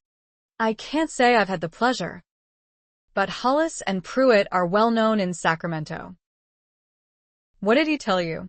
Morgan eased back in the chair, though she felt his coiled tension. Come. My dear. Kathryn remained silent. She had been naive to think a friendly visit over tea and cider cake would sway this man. She didn't want to tell him anything, but conversation was preferable to the increasing threat she felt by remaining silent. Mr. Stearns did bring a report. Scribe was precipitously excited about the possibilities. She gave him a demure smile, knowing he would have heard all that information already. You offered to buy the mine when I first came to Calvada. Had you already seen it? No. But I thought the claim worthless. And I offered to buy it to help a poor young lady in need. Did you? Why? His eyes narrowed. Don't be impertinent. It's not becoming of a lady. Hollis and Pruitt wouldn't have sent Stearns if they hadn't found something worth pursuing. Hesse Madame Musset. I always wondered why City never let go of the claim, though I now wonder even more why he didn't work it. He raised his brows. Has Stearns told you what the mine is worth? Mr. Stearns didn't mention a price. But whatever price he gives, I have no plans to sell. Morgan scoffed. You certainly can't manage it. A fire blazed inside her. She was sick of having men tell her what she could and couldn't do. Why not? She kept her tone light, though anger heated her blood. Don't be ridiculous. Kathryn. You're a lady. She was a woman. And most men seem to think women incapable of anything more than cooking their meals, washing their clothes, catering to their every need, all the while birthing and tending their babies. Everyone says the same thing. But I won't be bullied into selling. That has never been my intent. His eyes moved across her face and down over her body. I'm far more interested in you than in City's Mine. I made that clear long before anyone knew City's Mine might be worth something. But if I have you, I have it all. Don't I? She must not show fear, though it was flooding her body. How far would this man go to get what he wanted? This is hardly the behavior of a gentleman. You are very young. My dear. A gentleman knows what he wants. And I want you. Why not be frank? Since he seemed to hold such high value on it. You don't want me. You want City's Mine. You underestimate your charms. I made up my mind about you the first night we had dinner together. When Morgan rose, She fought down panic. Footsteps approached in the hall, and the Canadian chef from Morgan's hotel entered the room with a plate of fancy hors d'oeuvres. Kathryn took one. Did you close your restaurant this evening? She hoped to delay his departure with questions. The chef smiled.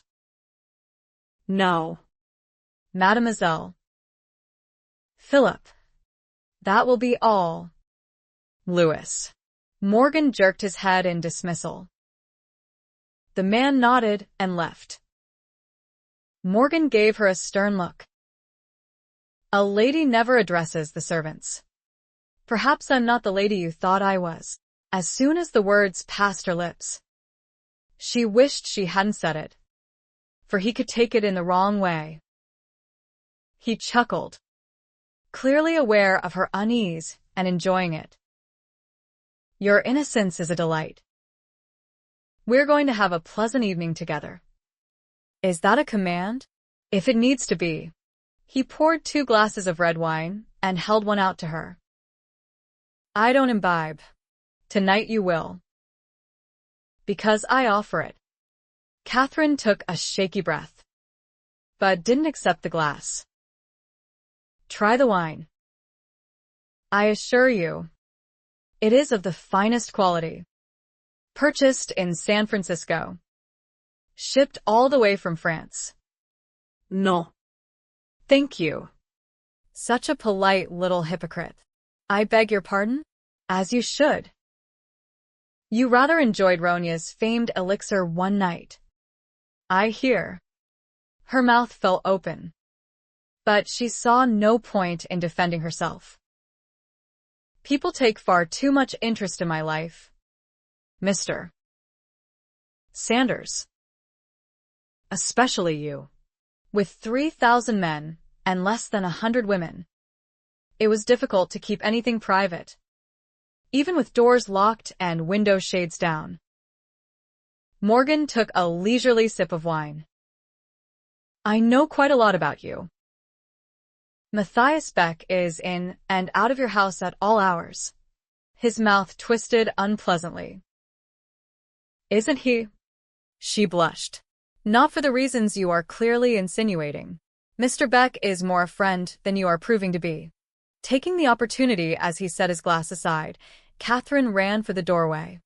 She hadn't even reached the archway when Morgan caught hold of her arm and swung her around to face him. He gripped her chin, his eyes blazing. You're not going anywhere. Kathryn gasped at such rough treatment. Truly frightened now, she tried desperately to feign indignation. Let me go. You're hurting me.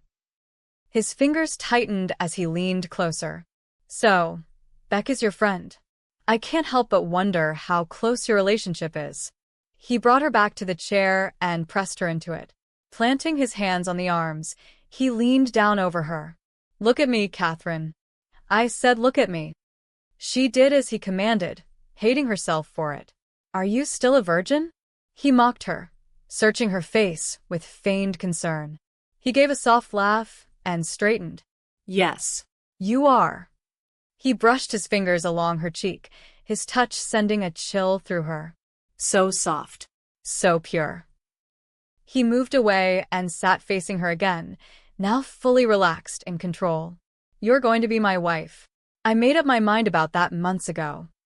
She swallowed convulsively. I have some say about that. And the answer is no. I didn't ask. Morgan gave a derisive laugh. I need a wife. And you're ripe for marriage. I want a son. Marry me, and you will have everything a woman could desire. Refuse, and I'll have word spread that you spend time on Gemara. His cold assurance unnerved her. I'm quite sure if you made the same proposal to Miss Boyle, you would find her most agreeable. Monique knows her place. His mouth curved. She'll remain my mistress. The Chinese servant stood in the doorway. Dinner is served. Morgan stood, the pleasant host once more. Shall we? When Kathryn didn't rise, he hauled her up and whispered, Don't try my patience. When she looked toward the door, he pressed her ahead of him before letting go. She followed the servant, feeling Morgan's looming presence behind her, blocking escape. Morgan seated her. He took his place at the head of the table. He studied her for a moment, silent, contemplative, as though imagining how he expected the rest of the evening to play out. She was thankful for the 8-foot table between them. The silverware laid out foretold 5 courses. As serving dishes were brought in, Morgan shook out his napkin and placed it on his lap. Kathryn did as well. The knife for the main course looked sharp enough to be used as a weapon. Morgan's chef offered the first course and told them he had prepared a sumptuous beef Wellington with glazed carrots and warm wilted winter greens. Kathryn declined wine as a stuffed mushroom was placed before her. Annoyed, Morgan told Lewis to bring the lady a tumbler of spring water.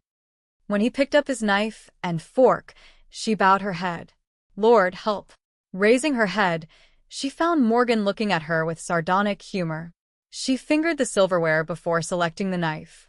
The first taste resurrected her appetite. She hadn't eaten since breakfast, too busy with the newspaper to go down to Ronya's. After the appetizer came a green salad with sweet dressing, followed by the main course, and it was, indeed, delicious. Your chef has outdone himself. She remembered the overcooked venison steak she had been served at the hotel. I've never seen a lady with such an appetite.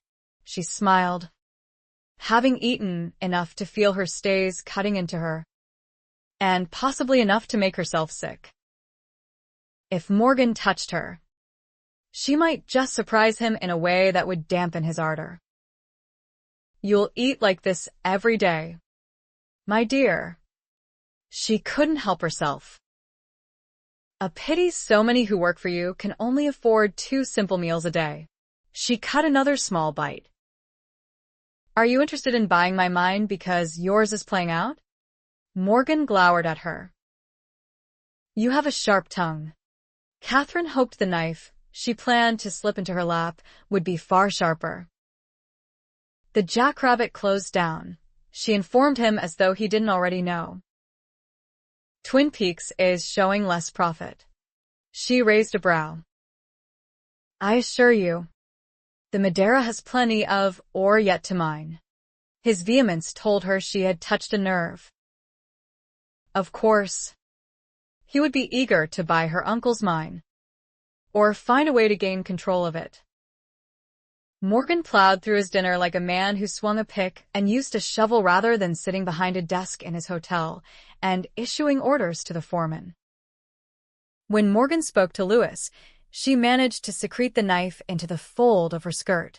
The remaining dishes were removed, berry cobbler served. Morgan declined.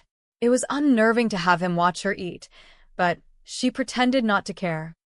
When she finally couldn't eat another bite, she dabbed her lips and folded the napkin over the fine porcelain plate and gave him her full attention. I haven't had a 5-course meal since being cast out of Boston. I'm glad you enjoyed it. He smirked. Now, put the knife on the table. Kathryn. It's poor manners to steal the silver. She did as she was told. Pushing his chair back, Morgan stood.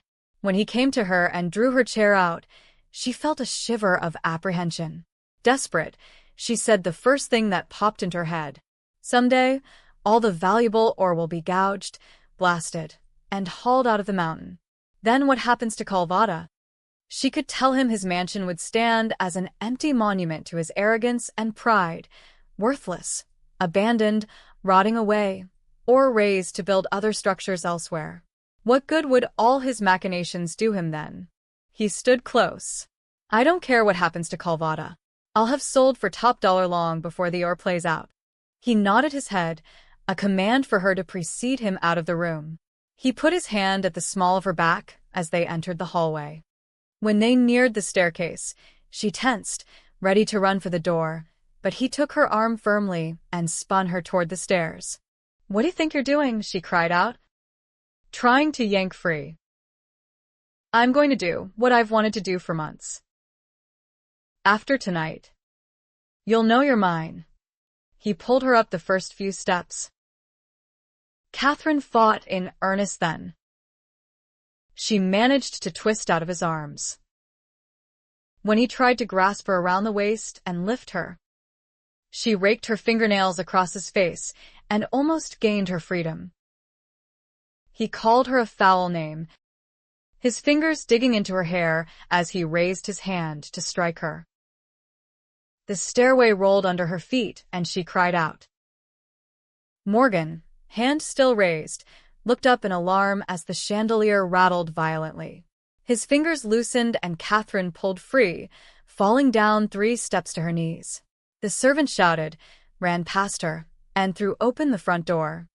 Kathryn scraped to her feet, grabbed up her skirt, and fled right behind him. As she raced down the front steps, she almost fell again. Grasping the rail, she tried to regain her balance, but the very ground was shaking. What was happening? Had there been an explosion at the Madeira? Earthquake, someone screamed in the street. A carriage had been passing by, the horse now rearing in harness. Kathryn, Morgan roared, his face livid, as he came after her. She pushed through the gate. The terrified horse whinnied shrilly and reared again. Kathryn darted around it. Its hooves came down hard, blocking Morgan from pursuit. The tremor didn't last long, but the horse sidestepped and almost tipped the carriage into the ornate iron fence along Morgan's front yard. Morgan cursed loudly. Get that horse under control. Kathryn made it to the corner. Gasping for breath, she slowed, a hand against her stomach. Glancing back, she saw Morgan holding the horse's harness, his face rigid, his eyes fixed on her, black with fury. Heart pounding, Kathryn kept walking at a fast pace. When she reached Paris Avenue, she gave in to the fear she'd battened down for the last 2 hours, lifted the hem of her skirt, and ran. Matthias stood outside in the middle of the street. The earthquake had rattled buildings, shattering a few windows, only one poorly constructed building down the street toppling.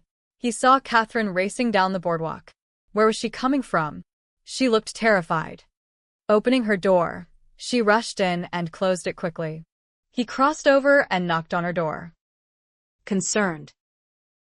She didn't answer. She didn't even peer through the curtain. Kathryn, are you all right in there? Any damage done? Everything is fine. Thank you. She didn't sound fine. She sounded breathless and scared. It was an earthquake. It's over. There might be some tremors, but less severe. He paused. Are you sure you're all right? I'm grand. Just grand. There was a hitch in her voice. He tried to lighten the moment. Leaning against the door, he spoke more softly. What do you say to a June wedding? Go away, Matthias strained. He'd never heard that shrill tone out of her before. Bandit scratched at the door. Better let the dog in. Which dog do you mean? The one that barks. Every man in this town is barking mad. The door opened just enough to allow Bandit to slip inside, then closed firmly. The bolt slammed into place. Kathryn didn't come out the front door of her house for 3 days, though her lantern burned through every night. She opened the door each morning to let Bandit out. He spent the day marking posts, sniffing for rats, and howling at the screeching fiddles in the Fandango Hall. When Kathryn opened the door each evening, he slipped in and didn't come out again until the next day. Axel told Matthias that Morgan Sanders had been at her door the night before. I heard Bandit making a racket and went down to see what was going on. Sanders had left. Worried now, Matthias asked Ronya if she'd seen her. Not since Wednesday morning when she had breakfast. Neither has Amos. He said he knocked. and she said she'd let him know when she was ready to talk about the mine. I sent Ina B over to check on her. We've been feeding Bandit. I don't know what she's been eating. Maybe she's working on another issue of The Voice. Last time Matthias had seen Kathryn, she'd been running along the boardwalk as though the devil was after her. He assumed she had been shaken by the earthquake. Now he wondered what else might have happened that day. Unable to sleep, Matthias decided if Kathryn didn't show up at church, he'd be knocking on her door again, and if she didn't open it, he'd kick it down. Matthias dressed early and in his finest. The closed sign hung in her window. It had been there since Wednesday afternoon. It was another hour and a half before church started. Unable to wait, he put on his hat, crossed the street, and rapped on the door. Kathryn. No answer. When he tried the door, it opened. His heart dropped like a barometer warning of a storm when he found the house empty. Closing the door, he strode up the hill, praying she was at the church. He felt a surge of relief and then a quickening pulse when he saw her sitting inside the sanctuary. Thank you, Jesus. She wasn't in her usual place, but near the back, on the right side next to one of the tall windows. Right where he'd sat for the last few services. Her head was bowed, her eyes closed. Was she praying or thinking? As he stood looking at her, a beam of sunlight came through the window and shone on her. Matthias felt a punch of emotion. If he hadn't found her sitting in the church, he would have gone searching for her. Letting his breath out slowly, he moved into the pew and sat next to her. Kathryn's body gave a slight flinch. She didn't look up, but her eyes opened. You're early this morning, Mr. Beck. Yes, I am. Miss Walsh. I hope I'm not interrupting your prayer. I've been here a while. Reverend Thacker appeared at the end of the pew. Good morning, Mr. Beck. You're both early this morning. Matthias greeted him. Sally came down the aisle carrying a vase filled with bright yellow daffodils. She paused and greeted them, faint speculation in her expression as she walked on. She set the flower arrangement on the altar. Reverend Thacker shuffled through notes at the pulpit, then spoke to her in a low voice, and they went out through the side door to his chamber. Kathryn sat silent. However long it took for her to speak, Matthias would wait.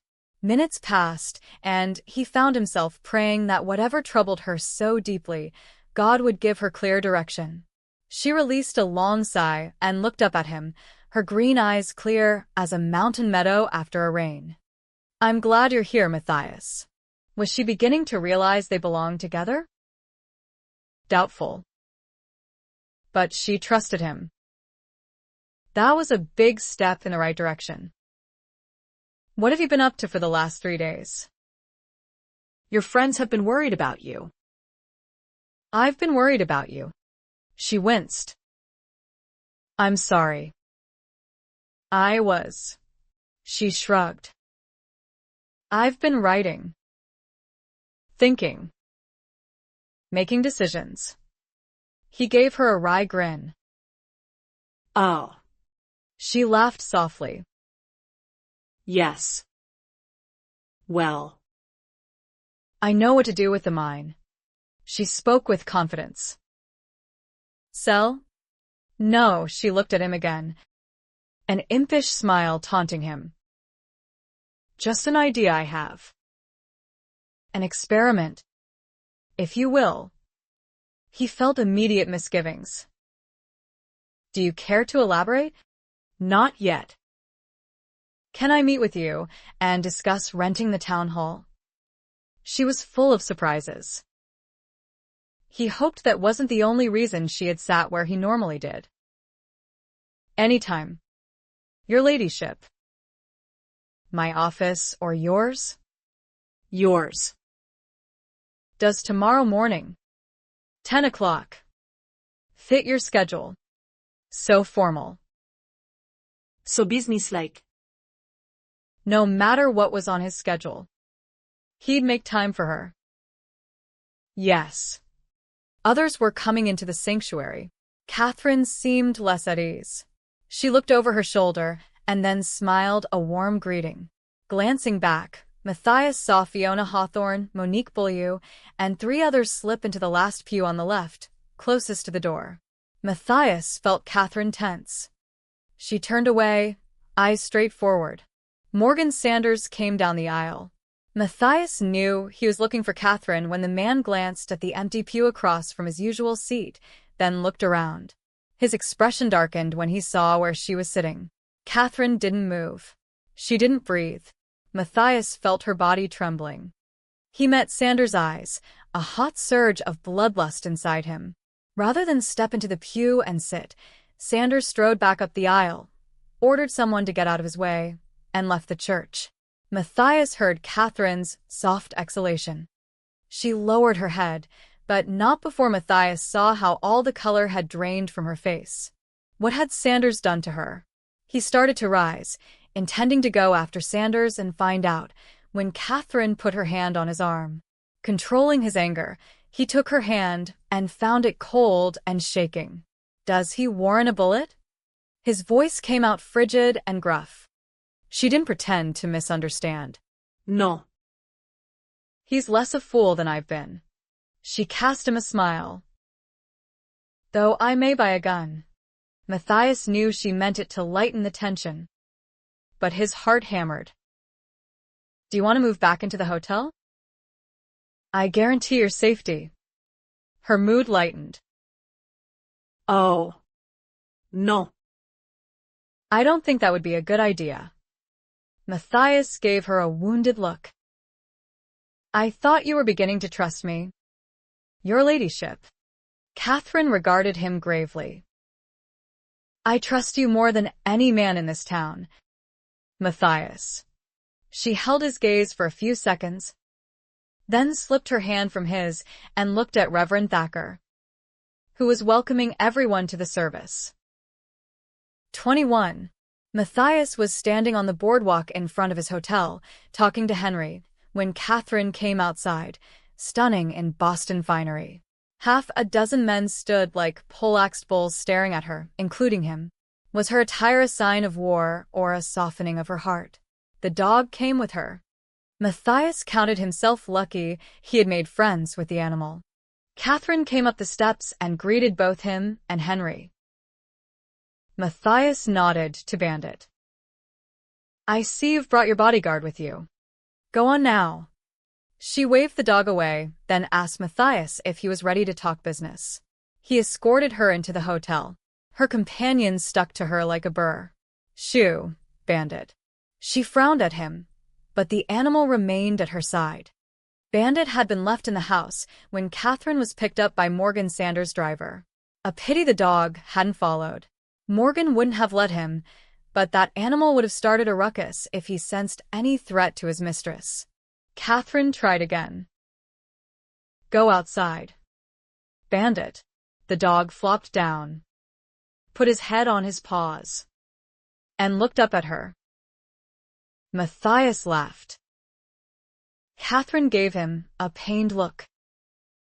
"I'm so sorry." He doesn't mind very well.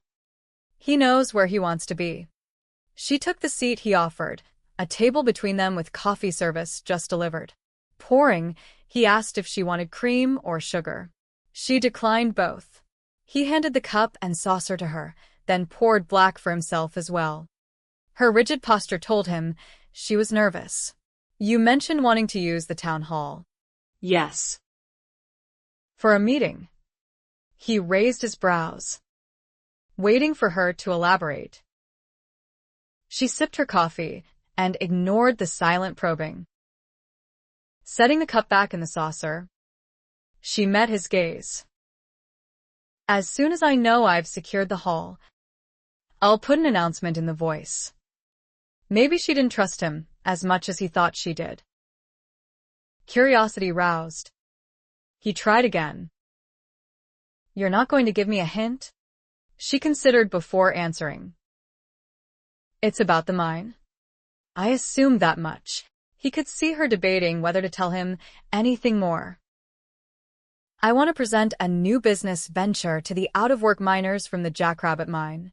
She set her cup and saucer on the table. "The town hall might not be big enough. The whole town will probably want to come just to see me make a fool of myself. Perhaps I should ask Carl Rudger if I could hold the meeting at his lumberyard. Carl Rudger was a bachelor and would be only too happy to do anything to please Kathryn, which she undoubtedly knew. You could, but he'd have to shut down his business to accommodate you. Unless you had a nighttime meeting, which wouldn't be wise. Oh. I hadn't thought of that. She frowned. I don't want to cost him money. Should I go before the town council and plead my case? You're not on trial.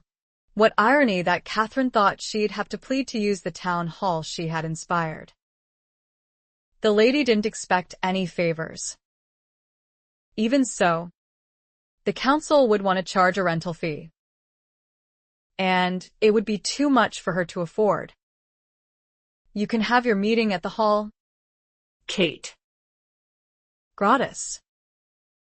If any questions are raised, tell them to come to me. Kathryn laughed softly. Oh. I'm certain there will be questions. She shrugged. And probably a lot of laughter as well. Laughter? He'd like to spare her public ridicule. What's your idea? Kathryn. She gave him an impish smile. Come to the meeting and you'll hear all about it. Thanking him, she rose. He'd never seen her look so relaxed and hopeful. I considered discussing it with you, Matthias, but I thought you might try to talk me out of it. That gave him pause. Should I? They walked down the hall side by side. It's best you hear what I hope to do with the mine at the same time everyone else does. Matthias planned to get there early, knowing there would be a crowd. Of course, both Amos and Scribe tried to talk her out of her plans for the mine. They started with gentle advice, as though talking to a child, but soon fell into heated argument. Amos said it was folly. Scribe said worse. They both thought she was inviting disaster. You might as well sell to Sanders, Scribe growled. The two took turns telling her that she was just a woman who knew nothing about mining or any business, for that matter, both apparently forgetting she ran the voice. Amos said she should leave him to organize and do the hiring. Kathryn remained silent and let them yammer, knowing she would face all these same arguments and insults at the meeting. She might as well be prepared for the assault. Scribe finally noticed her silence. Aren't you going to say anything? Yes. She stood. Thank you both for your strong opinions. The fact remains, the mine belongs to me and I can do with it whatever I see fit. Both Amos and Scribe opened their mouths once again, but she raised her hand. I've listened to your opinions for the last hour. Now, give me the courtesy of allowing me to finish one sentence without interruption. Perhaps some of her anger had seeped through, for they stood silent. I love you like a younger brother, Scribe. And I have great respect for you, Amos.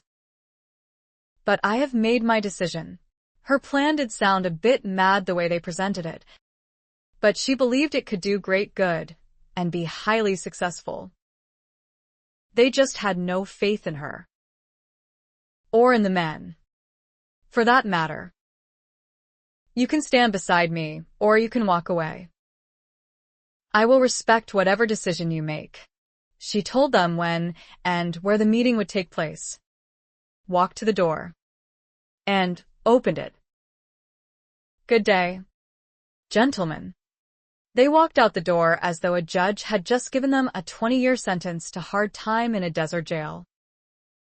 The next issue of The Voice had several well-written articles, including Cobbler has shoe-in for City Post and her popular column, Matthias Scanned Bachelor Arts. This week's focus was on the proper manners for courting a lady. But it was the quarter-page announcement that caught Matthias's full attention.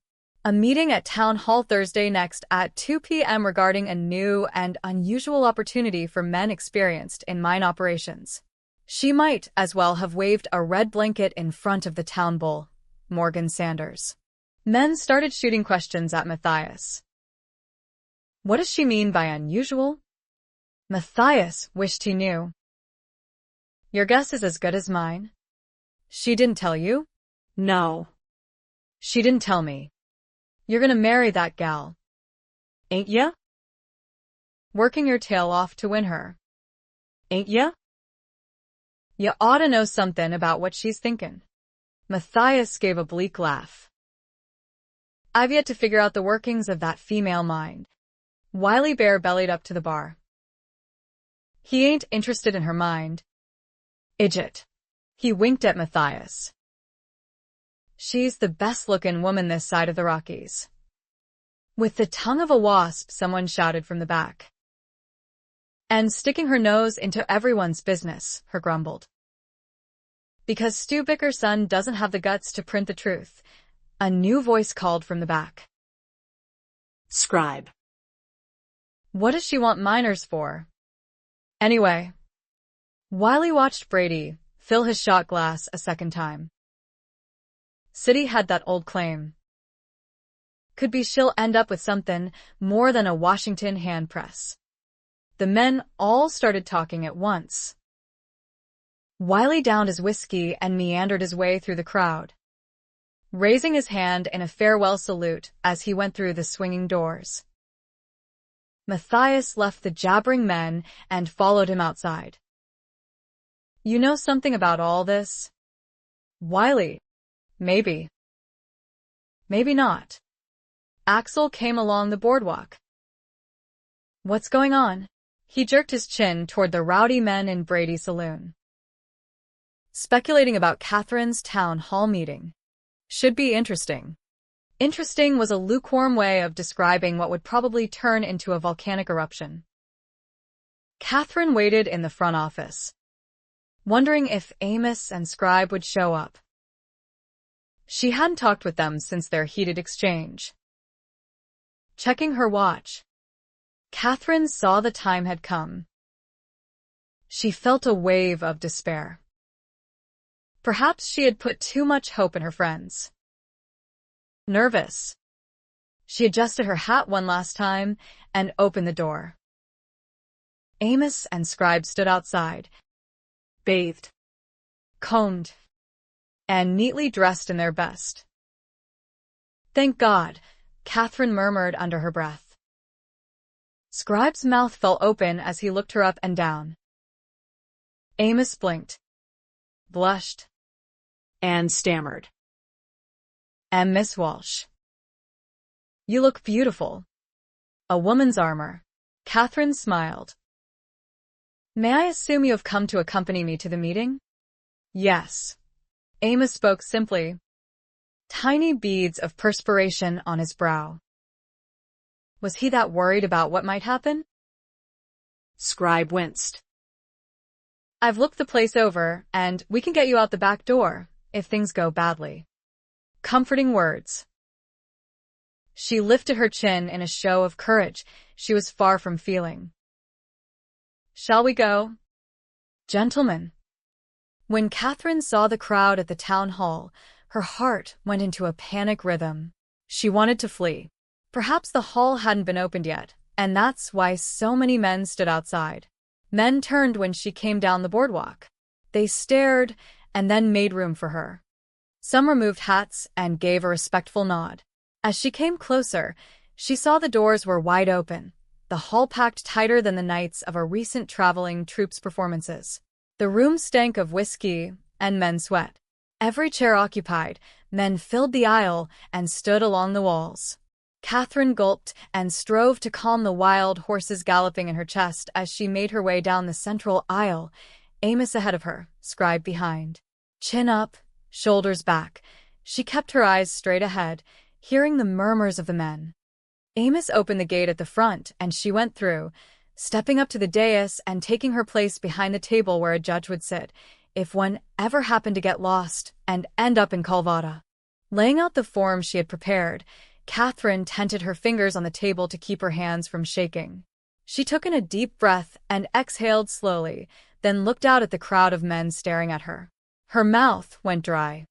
The rumble of voices died down as she waited for silence, praying they couldn't see how she trembled, praying her voice wouldn't crack. Amos stood to her right, Scribe to her left, more sentinels than partners. Scanning the crowd, she recognized many of the men she had seen around town, mostly going in or out of saloons, or hanging around outside the Fandango hall next door to her little house. She didn't realize she was looking for one specific man until she spotted Matthias standing far back near the door. He smiled slightly and gave a nod. For some reason she didn't want to analyze, his presence steadied her. "Gentlemen, thank you for coming today. I am going to present a business plan for my uncle's mine. I ask that you withhold any comments or questions until I have finished speaking." She paused, waiting for the grumble of assent. They all stilled and stared at her. City Walsh had a mine, which, for some reason, he worked only enough to keep the claim active. I took samples from that mine and had them examined in Sacramento, where I gave them to Hollis, Pruitt, and Stearns Assayers. Men's voices rumbled low in excitement. Kathryn waited until they quieted. "Mr. Stearns hand-delivered the report in the hope of examining the mine himself, which he has done. He has confirmed copper, silver, and a visible vein of gold." The rumbling grew louder, some talking excitedly among themselves. Others shushed those muttering and whispering. Some called out questions. Was she going to sell to Sanders? Was Stearns buying? Was he going to head up the mining operation? How many men did Stearns need? She stood silent, hands loosely folded, waiting. A piercing whistle silenced everyone. "Let the lady speak." Matthias spoke from the back. "Thank you, Mayor Beck." Kathryn went on. "In answer to a few of your questions, gentlemen, I assure you I am not selling. I intend to begin operations as soon as possible. Mr. Stearns has agreed to loan me seed money to start, money we will pay back as soon as possible, so the mine will be free and clear of any encumbrances." "Who's we?" someone shouted from the back. "You and Stearns." "Shut up," several hollered at him. When it was quiet again, Kathryn continued. "I have a plan whereby those who work the mine will share in the profits. Those who agree to my proposal will enter into a contract with me. I need men who are honest, willing to work hard and help me build a mining operation. Perhaps those who now find themselves out of work since the closure of the Jackrabbit mine. The men must be willing to take the same risks I am in making City Walsh's mine a profitable venture." Kathryn spotted Wiley sitting near the front. She met his gaze, and he lowered his head. When he started to slip from the seat and make his way out of the hall, she spoke impulsively. "Wiley Bear, I'd like you to be the first to sign up." He stopped and looked back at her in surprise. "Why, Wiley? Wiley Bear has been mining since '49 and knows more about what's in these mountains than most in this room." He and City Walsh came west on the same wagon train. If not for Wiley, my uncle wouldn't have made it to California. My uncle owed Wiley Bear his life. Head a little higher. Wiley sat down. She smiled in thanks. "How many men do you need?" someone shouted. 20 to start. And they will have to be willing to work for a woman. Half the men left, talking loudly, some laughing, some grumbling about scolds who knew everything about spending gold on fancy clothes and hats, but nothing about mining it. Kathryn didn't dare look at Matthias, imagining his disdain or worse, amusement. She saw Sanders' carriage driver pushing through the men to the door, undoubtedly on his way to report everything she had said to Morgan. It didn't matter. Everyone would know soon enough, for she had already written out her plan in detail and intended to publish it in the next issue of The Voice. As the crowd thinned, men from outside pressed in, asking questions. desperate enough for work to listen to her answers. Everything Amos and Scribe had said a few days ago was being said again. Why should we believe you'd keep the contract? I give you my word of honor. One man gave a harsh laugh. What honor? You ain't kept your word. Kathryn stiffened. What on earth was the man talking about? And then she knew. Her gaze shifted to Matthias and quickly away. Surely that subject wasn't about to be aired in public. You ain't married, Beck. God help him if she does, someone else shouted. And laughter followed. Kathryn's face flamed. What could she say? He. We. He's done your dang list. Ain't he? Men laughed raucously. You say you can keep your word? Then marry Beck. It became a chant. Marry Beck. Marry Beck. Kathryn spotted Axel Borgeson, grim-faced and ready for a fight, making his way through the crowd. Horrified, she realized she might unwittingly become the cause of a brawl. Scribe had hold of her arm and was telling her they had to get out by the back door. She pulled free. A second piercing whistle caught everyone's attention. Matthias Beck left his post at the back and headed toward her. Men moved back like he was Moses parting the Red Sea, and Kathryn was the promised land. Kathryn gulped when he came through the gate and turned to the men, standing like a shield in front of her. Miss Walsh is a woman of her word. When he glanced back at her, Kathryn felt the full impact of that glinting look of devilish amusement. When I've completed my agreed-upon obligations, she will fulfill hers. Kathryn didn't dare argue the point now. Those who are interested in Miss Walsh's proposal should stay. The rest of you gentlemen are dismissed. Axel joined in, reiterating those instructions, waving several grumblers out of the hall. The room felt empty with the few remaining men. Only 11 had stayed, far fewer than she had hoped. Matthias turned and spoke in a quiet voice the others couldn't hear. 20 men, you said? Sorry, Kathryn. I think you're looking at your crew. His enigmatic expression gave her no hint of his opinion of her experiment. He went back through the gate. Good luck, gentlemen. She watched him walk out the door. Kathryn explained her plan further. When she finished, she stepped down from the dais, came through the gate, and handed each man a sheet to fill out. If you can't read or write, Amos and Scribe will help you. She knew there would be men too proud to admit to illiteracy. It took some time, but she collected 11 papers before the men began filing out with Amos and Scribe. She knew Scribe was headed for Brady's, where he still worked part-time, the others following to order a drink or two and talk more with Amos.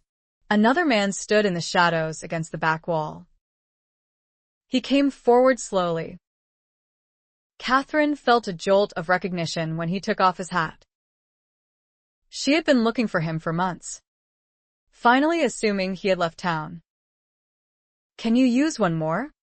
The tone was respectful, the voice devoid of hope, not filled with hatred as it had been when she heard him plotting murder under the bridge. She could see in his eyes that he knew she recognized him. Shifting, he let out his breath. I thought you might remember me. Should she lie to protect herself? Fear was a terrible master, and she would not be a slave to it. You're a hard man to forget. I'm not sorry things didn't work out as you planned. Strange that she felt an inexplicable calm now that she was face to face with him and looking into his hazel eyes. He didn't look like a monster. His mouth tipped. You kept me from doing something that would have had me hanging from the end of a rope. He turned the hat brim in his hands. Would he confess to more? Did you throw a brick through my window? Yes, ma'am. I thought about putting a torch to your house, too, but didn't because I knew the whole town would catch on fire. Chilled, Kathryn could only stare at him. The confession cost him. She could see that. He sighed and went further, as though he wanted to purge himself of guilt. Good, too, that you warned McNabb. He was my friend. Anger does evil work on a man. I'm not proud of what I planned or what I did. Men say and do stupid things when they're pushed too far. You didn't do the pushing, but you got the brunt of the wrath stored up against the man who did. Morgan Sanders. The man took firm hold of his hat, as though about to put it back on. You've no reason to trust me, Miss Walsh. And I don't blame you that you don't. But I thought I'd ante up and try to get in the game. Good day to you, ma'am. Turning away, he put on his hat and headed for the door. A war went on inside her. And the quiet whisper won. Just a minute. Please. She took a few steps toward him, the 11 papers in her hand. What's your name? His eyes flickered. And if I tell you? Did he think she meant to report him to Axel Borgeson? What could the sheriff do? No crime was committed. The brick. Forgiven. Win Reese. Are you still working for Morgan Sanders? Mr. Reese. I'm one of his foremen. Had Wynne set his mind to kill Sanders, he could have done so by now. And now you want to work for a woman? No, ma'am. I want to work for you. You were smart enough to get City's newspaper up and running again. That was no easy task, and you're close to putting Bickerson out of business.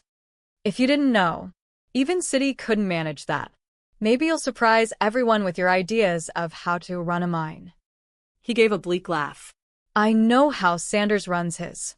I've been part of keeping things under control, and I've lost the stomach for it. His men aren't much better off than slaves. And you? Not much better than they are. Though I'm not in debt. He hesitated. I know you don't trust me. But if you give me a chance, I'd like to go to work for an operation that takes care of its own rather than putting all the profit in one man's pocket. Can you tell me a little more about yourself? Parents died when I was a boy. I know you're a Christian lady, Miss Walsh. And I'll tell you, faith left me a long time ago. My granny took me to church. And I believed until I was old enough to go north to try to make something of myself. I worked in the factories and then came west and ended up in the mines. He shook his head. Hard to believe there's a God who cares when you work for a devil in the pit of hell. Kathryn understood pain and disillusionment. She also knew even the smallest seed could grow into a mighty tree. We had 11 men. Mr. Reese. She held out her hand. Now we have 12. The 12 Kathryn hired went straight to work, putting their combined experience and expertise into practice. Matthias had been surprised and worried when she took on Morgan Sanders' head foreman, Wynne Reese, a man tough enough to kill a cougar with his own teeth. When Sanders found himself short one foreman and saw others not indebted to him casting envious glances at the profit-sharing venture, he raised wages. The trickle of men leaving Sanders' mining operation continued, slowing progress in his mine, while Kathryn had men lined up and wanting to join. Stearns's prophetic assertions were proving true. City Walsh's mine was a bonanza. Everything Reese and the other miners knew went into their work, and the harder they worked, the more money they made. Stu Bickerson had attended the town meeting and cornered her on her way out. She had named the mine Civitas. But Bickerson, having no knowledge of Latin, spelled the word phonetically in his headline the next day, Walsh Opens Civitas Mine. Matthias laughed when he read it. Kathryn quickly wrote an editorial on the Civitas mining community and her profit-sharing vision to lift living standards of miners who would bring prosperity to Calvada. It didn't matter how many times she printed Civitas, Civitas stuck. In the next issue of the Clarion, Vicar's son claimed the daughter of the great warrior chief Kiwitas sacrificed her life by jumping off a cliff into white water, thus ending the war between neighboring tribes. Sunday was the one day a week when Matthias knew he would see Kathryn. She had made one firm rule at the mine. Sunday is a day of rest. Not everyone shared her faith. Only a few following her example and attending church. But most appreciated the day off. The young lady certainly had a mind of her own, and a good one at that. No one in town had been more surprised than he when her ladyship put on a button-down shirt, denim pants, and boots so she could go down into the mine and see for herself what was going on. Apparently, she was interested in every job, asking the miners 100 questions and spending hours in Amos Stearns's company. Matthias had overheard them talking at Ronia's cafe. How the man could drone on and on about processing copper and silver. Rocks were his bailiwick, and it irritated Matthias to watch Kathryn soak in every word. She might not know much about mining, but she had keen business sense. She ordered extra safety precautions, including stronger beams for tunnel support. She ordered a cold room dug and ice brought down so the miners could take cooling breaks from the intense heat. She advertised in San Francisco and Sacramento papers for a much-needed doctor. When Marcus Blackstone, MD, arrived, she made an agreement with him to attend to any needs of the mine employees and their families. All medical expenses were paid out of the Calvada Kiwitas Mine Company. The men grumbled that such extravagances would eat into their profits. Why should women who weren't working receive any benefits from the men who did? Kathryn answered with an impassioned editorial on the rights a woman lost when marrying. Some men expected Kathryn to provide housing. She put it in print that she believed it was up to the individual miners to decide how to spend their share of the money. She had no intention of becoming a landlord or company store owner. She listed merchants in Calvada who could be trusted to have fair prices and fair credit should it be needed. Matthias was gratified to see Walker's General Store at the top of the list. Most surprising to the male majority in Calvada, Kathryn kept her word about shared profits. Kathryn Walsh was working from dawn to dark to turn the town right side up and into a thriving community. Matthias felt a similar drive. Falling in love with her had shaken and then inspired him. Now, he found himself admiring and respecting her abilities. He'd never met anyone with such a driving passion to do what she believed to be right. He had been half joking when he forced her to make a list.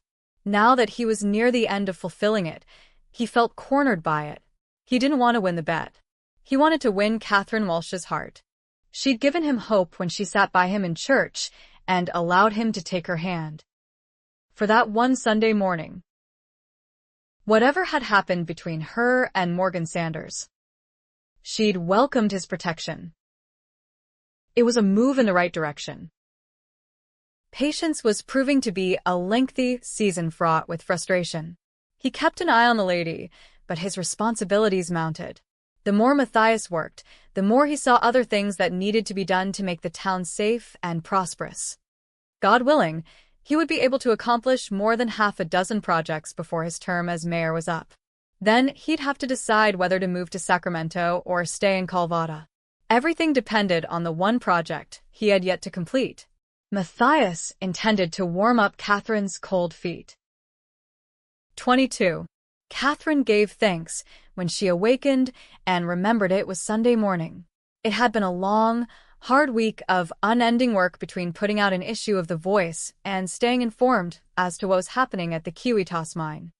Chump Street was deserted this early in the morning, summer heat rolling in.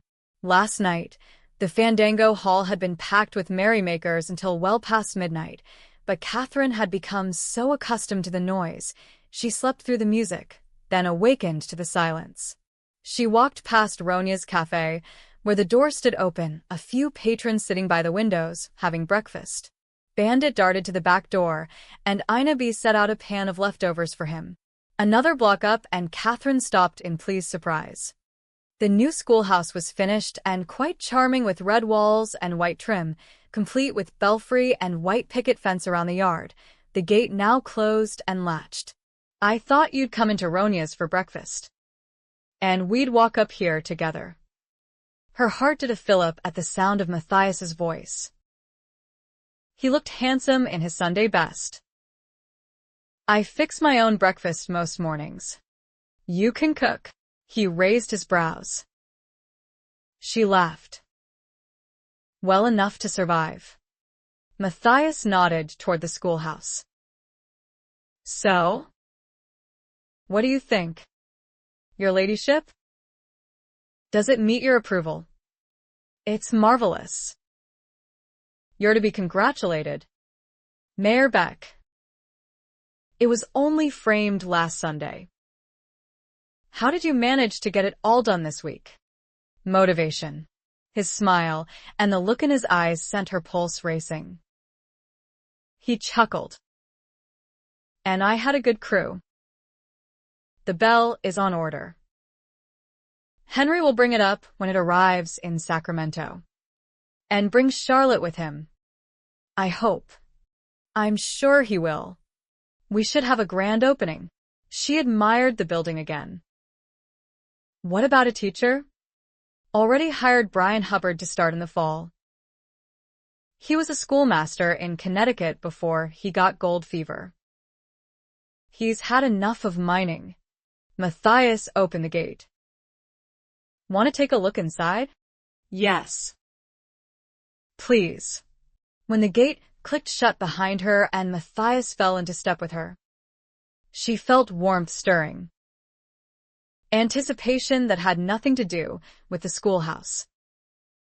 Scolding herself for romantic nonsense, She went up the steps. he opened the front door for her. Other than a pot-bellied stove, the room was empty. Roger has several men building desks. Matthias walked into the center of the room and faced her. They'll be finished before school opens. A large chalkboard will be mounted up front by end of the week. Smaller slates will be provided. Primers and textbooks are coming from San Francisco.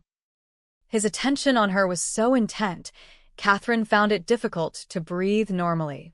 She walked around the room, imagining the school full of lively children eager to learn. Silent and relaxed, Matthias watched her, a faint smile curving his mouth. Ignoring the man was impossible. It's wonderful, Matthias. You're exactly the mayor Calvada needed. Something worrying you? Kathryn. His tone was provocative. Many things bothered her, not the least of which was this man who could get under her skin so easily. One look made her heart pound. The memory of one kiss kept her sleepless, her body restless for more. He knew very well that wretched list wasn't a formal contract, even if he had put Stu Bickerson up to announcing their supposed engagement. She tipped her chin. Why would I be worried? Why? Indeed. She remembered the town meeting and men shouting about women who couldn't keep their word. They were all going to expect her to marry Matthias now that he'd completed everything on the list Stu Bickerson had printed.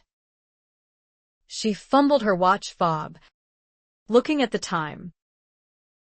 Church will be starting soon. We're going to have to talk about it sometime. Kathryn.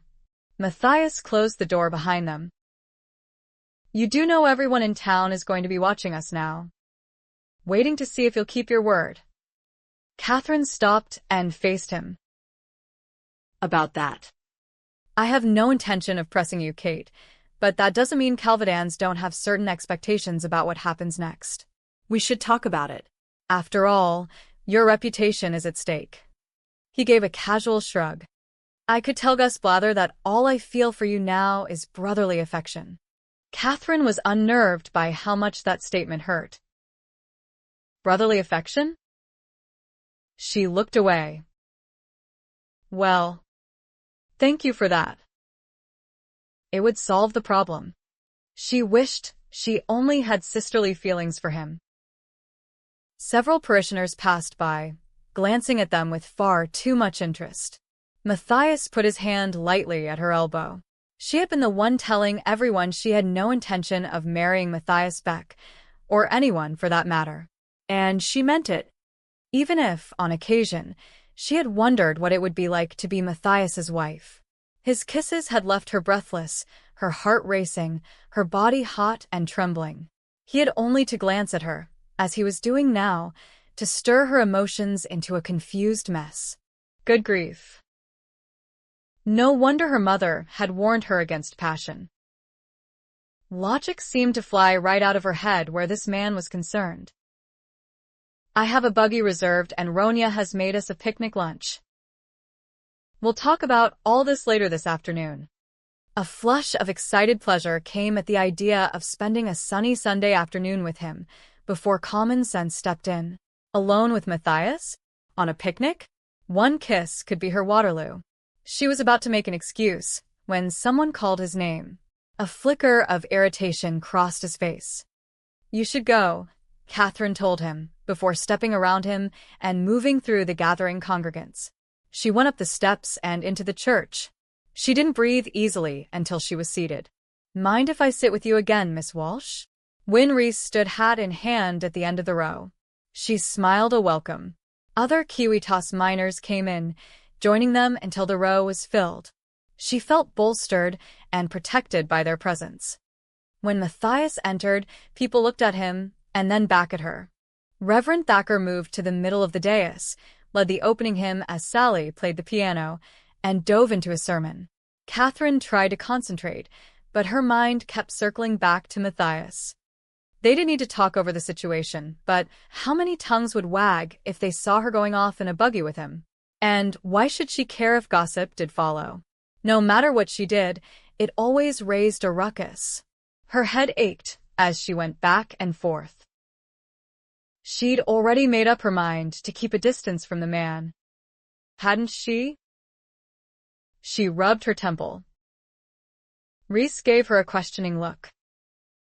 Folding her hands in her lap, she lifted her head. What on earth was Reverend Thacker rambling on about? She had no idea. When services ended, Kathryn joined the ladies serving refreshments. There were still some who spoke to her. Her eyes kept drifting to Matthias, deep in conversation with Carl Rudju, Amos, and Wyn. Axel and Ina stood close together talking. A few children ran among the parishioners while their parents chatted with new and old friends. The schoolhouse would soon be in operation and filled with boys and girls. Matthias broke away from the conversation and headed her way. She felt her pulse increase with his proximity. She lifted a plate of cookies like a shield between them. He declined. Save your appetite for our picnic. I'll come for you at 2. Stepping back, he made room for 2 children pressing through for a molasses treat. Heart hammering, she watched him walk back to the men and rejoin the conversation. One of Axel's deputies came up the hill. He took Axel aside. Whatever it was about. Both men looked grim. The deputy left. People had already begun dispersing. Women collected empty plates, folded tablecloths. Axel approached Kathryn. I'm walking Ina, be Ronya's. Walk with us. It sounded more a command than request. Her first thought was that someone had vandalized the newspaper office again. Without another thought, she looked for Matthias. Matthias had seen Axel and the deputy talking. Something was wrong. But why had Axel headed straight for Kathryn? When she looked around, he knew she was looking for him. She and Axel rejoined Ina B and headed down the hill. Matthias excused himself from a conversation. It didn't take long for him to catch up. Axel's warning glance told him not to ask any questions. He took Ina B's hand and said something to her before leaving her at Ronya's door. Kathryn glanced across at her house. Everything seems to be all right. When Axel indicated she was to stay with him, she seemed perplexed. What's happened? Where are we going? Morgan Sanders' house. She stopped. Why do I need to come along? Axel faced her. Expression enigmatic. I'll have some questions to ask you when we get there. Kathryn paled and turned to Matthias, as if he might know. What's this all about? Axel? Let's go. Miss Walsh. Axel gave Matthias a quelling look. Borgeson never did anything without good reason. Sanders' front door was wide open. One of the deputies standing outside. Kathryn hung back, her face wan. I don't want to go in that house. Axel. Why not? I don't want to explain. I can't. You've been inside before. Matthias shot a look at Kathryn and saw it was true. Once. Only once. Axel's face showed nothing. Are you sure about that? If she said once. It was once. Matthias snarled. Kathryn looked sick. What are you implying? Axel lifted his hand, and she followed the silent command. She hesitated again in the entry hall, clearly upset, then followed Axel into the parlor.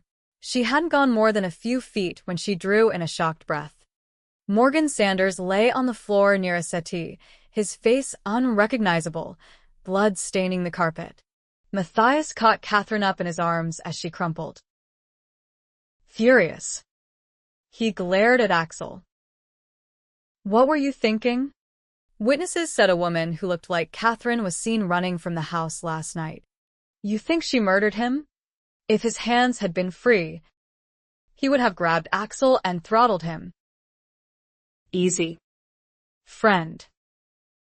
I needed to see her face when she looked at Sanders' body. I don't think she had anything to do with it. You think? Matthias growled and carried her out of the house. She was coming around before he reached the bottom step. Put me down, Matthias. She struggled, weakly at first, then desperately. Put me down, please. When he did, Kathryn took one faltering step and bent over the low boxwood hedge. Standing behind her, Matthias slipped a supportive arm around her waist as she retched. I'm sorry you saw that, Matthias whispered, cupping her forehead. She was clammy from shock. Kathryn leaned back against him, trembling violently. Why did Axel make me see that? She uttered a gasping sob. Matthias told her. She turned, her face ashen. He thinks I did it? Her laugh verged on hysteria. Quite a story for the Clarion. I can see Stu's headline. Editor suspected of murder.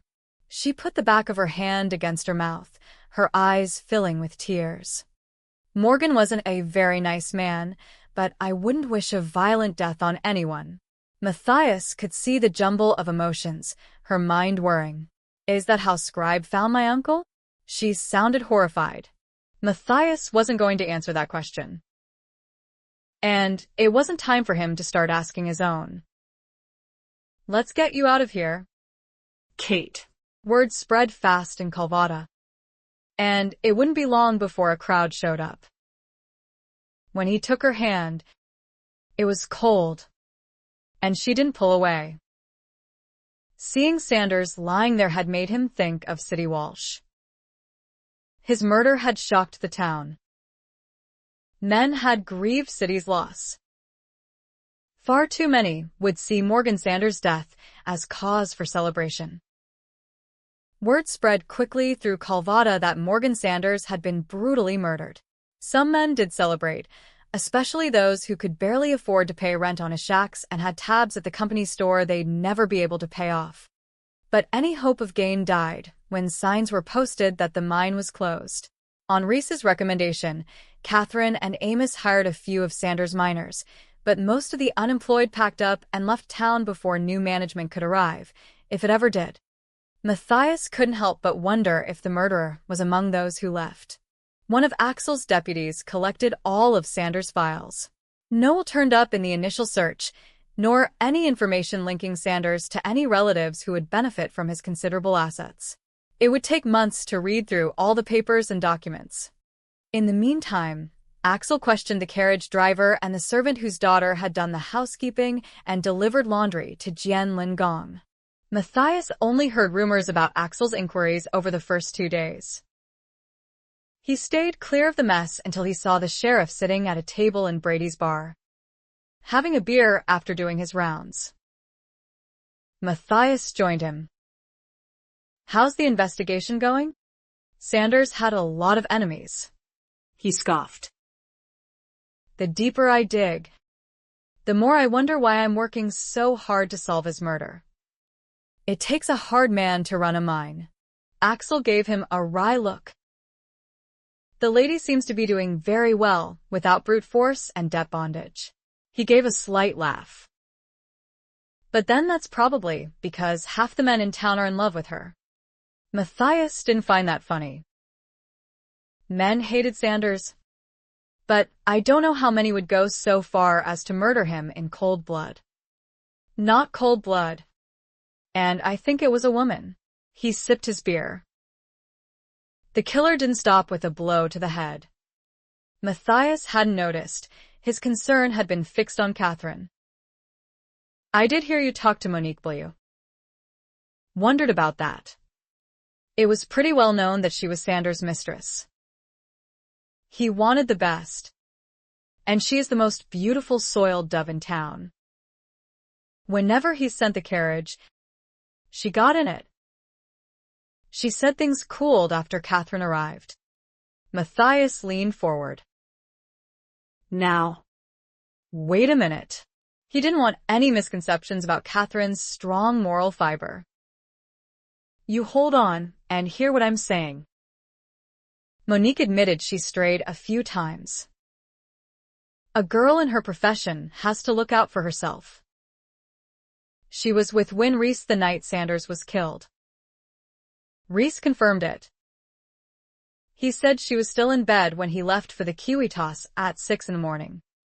Matthias wondered where this conversation was going. Axel usually kept information like this to himself. But he dropped Kathryn's name and made an insinuation Matthias couldn't let pass. Axel sipped and kept talking. Monique said Sanders sent for her 4 to 5 times a week until Kathryn arrived. Then only once a week. She said he was a man with a healthy appetite, and she assumed he was finding his needs met elsewhere. "You know her?" Matthias glared at him. Nothing was going on between Sanders and Kathryn. Axel finished his beer and fixed Matthias with a steely gaze. Sanders made no secret of his interest in Kathryn. 2 powerful men in town wanting the same woman. Could be something there. Matthias leaned back and gave a low laugh. "You think I killed him? I did wonder. But there are a lot of people on my list of suspects. I eliminated you straight away. You were in a meeting the night Sanders was killed. I talked to members of your Civic Improvements Committee, and they all confirmed you were there from start to finish. Thanks for your vote of confidence. Sheriff. Asking questions is my job. Matt." Axel raised his empty mug and Brady sent a helper to fetch it. Matthias had never seen Axel have more than one. He had something stuck in his craw. How long would it take to spit out? "What's bothering you?" Axel slid him a hard look. "Everyone in town knows where you are most of the time." Matthias. Leaning forward, he spoke quietly. "Even when you don't think people are watching, they are. You should keep that in mind, my friend. Especially if you have real regard for Kathryn Walsh." Matthias felt flush with heat. "What are you trying to tell me?" "Just say it. You've been seen going into Kathryn's house. At night. And staying." Matthias went hot. "One time. Not all night. And nothing happened." "Knowing the lady, I believe you, but then what I think doesn't matter much, does it? She admitted going into Sanders' house. Worse luck, she was seen going in." He lowered his voice to a near whisper. Oliver Morris picked up Kathryn and brought her to Sanders, just like he did Monique. For a private dinner, he said, but it was clear what he thought, especially when Sanders told him to take the rest of the night off. Matthias was having trouble staying in the chair. She wouldn't be going up there for the reasons you're implying. I'm not implying anything. Aren't you? And I know the day and the hour. Axel leaned back. Relaxed. How? It was the day we had the earthquake. I saw her running like the devil was after her. I thought the earthquake terrified her. Axel gave a low laugh. It terrified a lot of people, including me. He tilted his head slightly, eyes narrowing. Did Kathryn ever tell you what happened? Longway said she was in the house for 2 hours. A lot can happen between a man and woman in that amount of time, even if a woman is unwilling. A rush of hot fury swept through Matthias. Matt, Axel spoke quietly, frowning. Matthias tried to get past the anger and think clearly. She stayed in her house for 3 days. I knocked on her door a few times. She said she was fine. He remembered being surprised at how she'd screamed at him to go away and leave her alone. People were coming to me for help. We were putting things back together. She wouldn't even let Scribe in. I saw you stop by. Every evening on your rounds. Like clockwork. You keep a pretty close eye on her. I care about her. She tends to get into trouble. You care about her. Axel smiled. Amused. Everyone's waiting to see what happens now that you finished everything on her list. Matthias swore. I wish I'd never made her come up with it. How did you? Axel chuckled. Never mind. It's none of my business. He grew serious again. I need to ask her some more questions, and they're not going to be easy ones. If you're going to talk to her, send her a message to come to my office. Matthias downed his whiskey and slammed it on the table. And I'm staying in the room. He'd wanted to ask a few questions about that night himself, questions he probably should have asked long before now. He'd hoped she would trust him enough to tell him what happened. When she didn't, he chose to respect her silence. Kathryn hadn't mentioned Morgan Sanders, either in print or in conversation, since the day the man saw her and Matthias sitting together in church and walked out. Kathryn had looked upset when he'd seen her running, but not harmed. But then, how could he be sure? He hadn't pressed her. Maybe because he knew that if he learned Sanders had laid even a finger on her, he would have killed him himself. With his bare hands. When Kathryn entered Matthias's office and saw Axel, she knew she faced an interrogation. Matthias ushered her to a wing chair, and he and Axel sat in straight-backed chairs facing her. She was certain she was going to be asked about her relationship with Morgan Sanders. Folding her hands in her lap, she looked at Axel, trying to block out Matthias's presence. If she had to tell these men everything, Matthias would never see her the same way. Axel got straight to the point. Tell me everything that happened on the day of the earthquake. From the time Morgan Sanders' driver picked you up until you were seen running along the boardwalk after the earthquake. Heat surged into her face as she wondered what Axel might be thinking happened. She didn't have to look at Matthias to feel the tension radiating from him. Maybe she should have told him, but how could she? The whole episode had been mortifying. It was her own fault for being so foolish. She worried her lip and cast Matthias a glance. Couldn't this questioning be done in private? Pretend I'm not here. Matthias spoke gruffly. Tears burned, and she fought them back. That's difficult to do. Matthias leaned toward her, hands clasped between his knees. Kate. She couldn't bear it. I didn't kill Morgan. She met Axel's eyes. I did. I did claw his face. Her heart jumped when Matthias stood. muttering something under his breath. Go on, Kathryn, Axel encouraged her.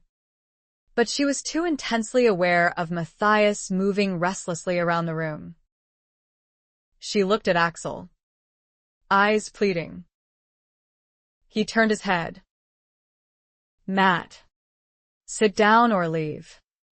Matthias rubbed the back of his neck, came back, and sat. Morgan sent a message telling me there was a meeting of the mine owners, and he thought I should be there. She heard Matthias make a sound of derision. When I arrived, there was no one else in the house but his house servant and his chef. I felt as though I'd walked into some kind of trap. Matthias sat still, tense, and silent. Axel nodded at her to go on. Clearly, she wasn't going to get away without telling everything. Why must she be humiliated a second time? He said we had things to discuss. When I tried to leave, he blocked my way. He made me sit. He wanted to know about the mine. He knew Amos Stearns had brought me a report. She gave a laugh that sounded odd in her own ears. Of course, everyone in town knew. Everyone knows everything in this town, except who murdered City Walsh. And Morgan Sanders, Axel added. Kathryn glanced up. Are the murders linked? Let me ask the questions. Axel's tone was gentle, but pointed. What else happened? She kept her head down, unable to look at either man. He wouldn't let me leave. He made me stay for dinner. He said I would marry him. She gave a bleak laugh. Everyone knows how I feel about marriage. Her voice broke softly. He tried to force me up the stairs. She covered her face, hiccuping a sob. When Matthias said her name in a pained tone, she couldn't speak. Axel leaned forward and put his hand on her shoulder. What we say in this room stays in this room. Kathryn, you have my word on that. She lowered shaking hands. I fought. I kicked. I scratched. She gave a mirthless laugh. I was going for his eyes. He raised his hand, and then everything was shaking. The chandelier, the floor felt like it was rolling under my feet. The servant was screaming. He ran right past us and out the door. Morgan's hold loosened, and I broke free and ran. And I ran and ran. She started to cry. Mortified, she covered her face again. I was stupid, so stupid. Kate. Everyone warned me about him. But I didn't listen. He came to my house. The night after it all happened. Bandit started growling. And when Morgan spoke, he lunged at the door, barking like he'd gone crazy. And you never saw him after that? At church. He saw me sitting with Matthias. She met his eyes, praying he understood. I felt safe with you. His expression softened. You'll always be safe with me. Axel pressed again, and she wanted done with it. I saw Morgan around town after that, but I never spoke to him again. I kept my distance. Her emotions were appallingly close to the surface. He told me there were 3 things he wanted: wealth, a cultured wife, and a son to inherit his empire. He said I was the second and would provide the third. But I think he really wanted to force me into marrying him so he could gain control of the Kiwitas. Trembling, Kathryn lifted her head and looked between Matthias and Axel. May I go now? She wanted to be home behind a locked door. Axel stood and held out his hand. I'm sorry for putting you through this. I needed to see if your story confirmed what others have said. He looked at her with apology. I was sure it would. She took his hand because her knees were shaking too much to stand. Matthias stood and moved closer. I'll see you home. Kate. She gave a light, broken laugh. You might think twice about being seen with me, Matthias. What will people say about me now when word gets out? I gave my word it wouldn't, Axel reminded her. In Calvada, even the walls have ears. She felt Matthias's hand spread against the small of her back. Try not to worry about things that don't matter. 23. That evening, the town council members came to Matthias's office for another meeting. Hall and Debris had hired another man, but there was still a lot of trash to clear out from behind buildings. Gravel would continue to come from the abandoned Jackrabbit mine. Most of the town's financial reserves were being put to good purpose, but money was growing short fast, and progress would have to slow down until more came in. Rudges stretched his legs and leaned back in his chair. It's beginning to feel like a real town around here. Kit Cole from the livery stable agreed. The meeting adjourned at 10, and Matthias walked out with them. They talked more on the boardwalk. Kathryn's front office lantern was still lit. Matthias wondered what she was doing, writing another editorial or a column on bachelor arts. Maybe she just couldn't sleep with the Fandango Hall in full swing. The council members kept talking. Matthias saw Axel stop at Kathryn's door. She opened it, they spoke briefly, and the sheriff moved on. Matthias lingered as the council members left. Kathryn's lantern went out. He stood a while longer, thinking about her, tempted to go over and tap on her door. She couldn't possibly be asleep yet with all the racket coming from next door.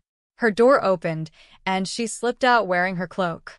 She pulled the hood over her hair and started down the boardwalk. There was a furtiveness in her movements. Matthias muttered a curse under his breath. There she goes again. Trouble on the move. Stepping off the boardwalk, Matthias crossed the street and followed. Kathryn walked quickly down the boardwalk, keeping her head down. When she came to the end of Chump Street, she turned right onto the street that had no sign but which everyone called Gomorrah. Shabby cribs where prostitutes lived lined the right side of the street. Farther down was Fiona Hawthorne's two-story house, with a picket fence around the front yard. The brutal murder of Morgan Sanders had brought the still unsolved murder of Kathryn's uncle back to the forefront of her mind. For some time, she had wished she could speak with Fiona about City and their relationship. Finally, she decided she could put it off no longer. She had to find out anything that might help her understand her uncle and why someone had wanted to kill him. The windows upstairs and down glowed warm welcome. After a quick look around, Kathryn hurried through the gate and up the front steps. She knocked lightly on the door. Though she could hear women's voices, no one answered. Swallowing her nervous tension, she knocked again, firmly this time. The door opened and Monique Beaulieu stood before her, finely dressed and coiffed. Miss Walsh. Bonsoir, Mademoiselle Beaulieu. Kathryn continued in French, asking to speak with Mrs. Hawthorne. Following Monique into the parlor, Kathryn inhaled the scent of perfume. She recognized the three women and greeted each by name while Monique left to make the request. Kathryn hadn't known what to expect inside a brothel, but found the room quite comfortable. Painted hurricane lamps and the fire in the hearth gave the room a warm glow. Framed landscapes hung on white walls, and a red Cashin rug evoked a richness uncommon to Calvada. Hurried footsteps approached, and Fiona Hawthorne appeared in the doorway. What are you doing here? Miss Walsh. I'm sorry to intrude. Mrs. Hawthorne. But I must speak with you. Look outside. Carla. And see if anyone is coming. Fiona gestured at Kathryn. We must get you out of here. If anyone sees you, your reputation will be ruined.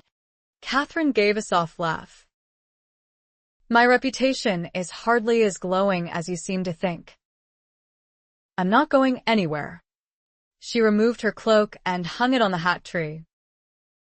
Someone's coming up the steps. Carla closed the front curtain. For Monique, I think. Come with me. Fiona walked to the end of the hall and motioned for Kathryn to enter the room. It was furnished with a big brass bed, a mahogany armoire, and a large brown mohair chair nestled in the corner with a small table lamp and book on a side table. One lace-covered window opened to black night behind the house. Fiona looked furious. "You should have more sense, Miss Walsh." She waved her hand toward the mohair chair in the corner. "Sit and ask your questions. I can't promise to answer all of them." Kathryn sat on the edge of the chair, hands folded on her knees. "Did you know my uncle had a mine?" "Yes."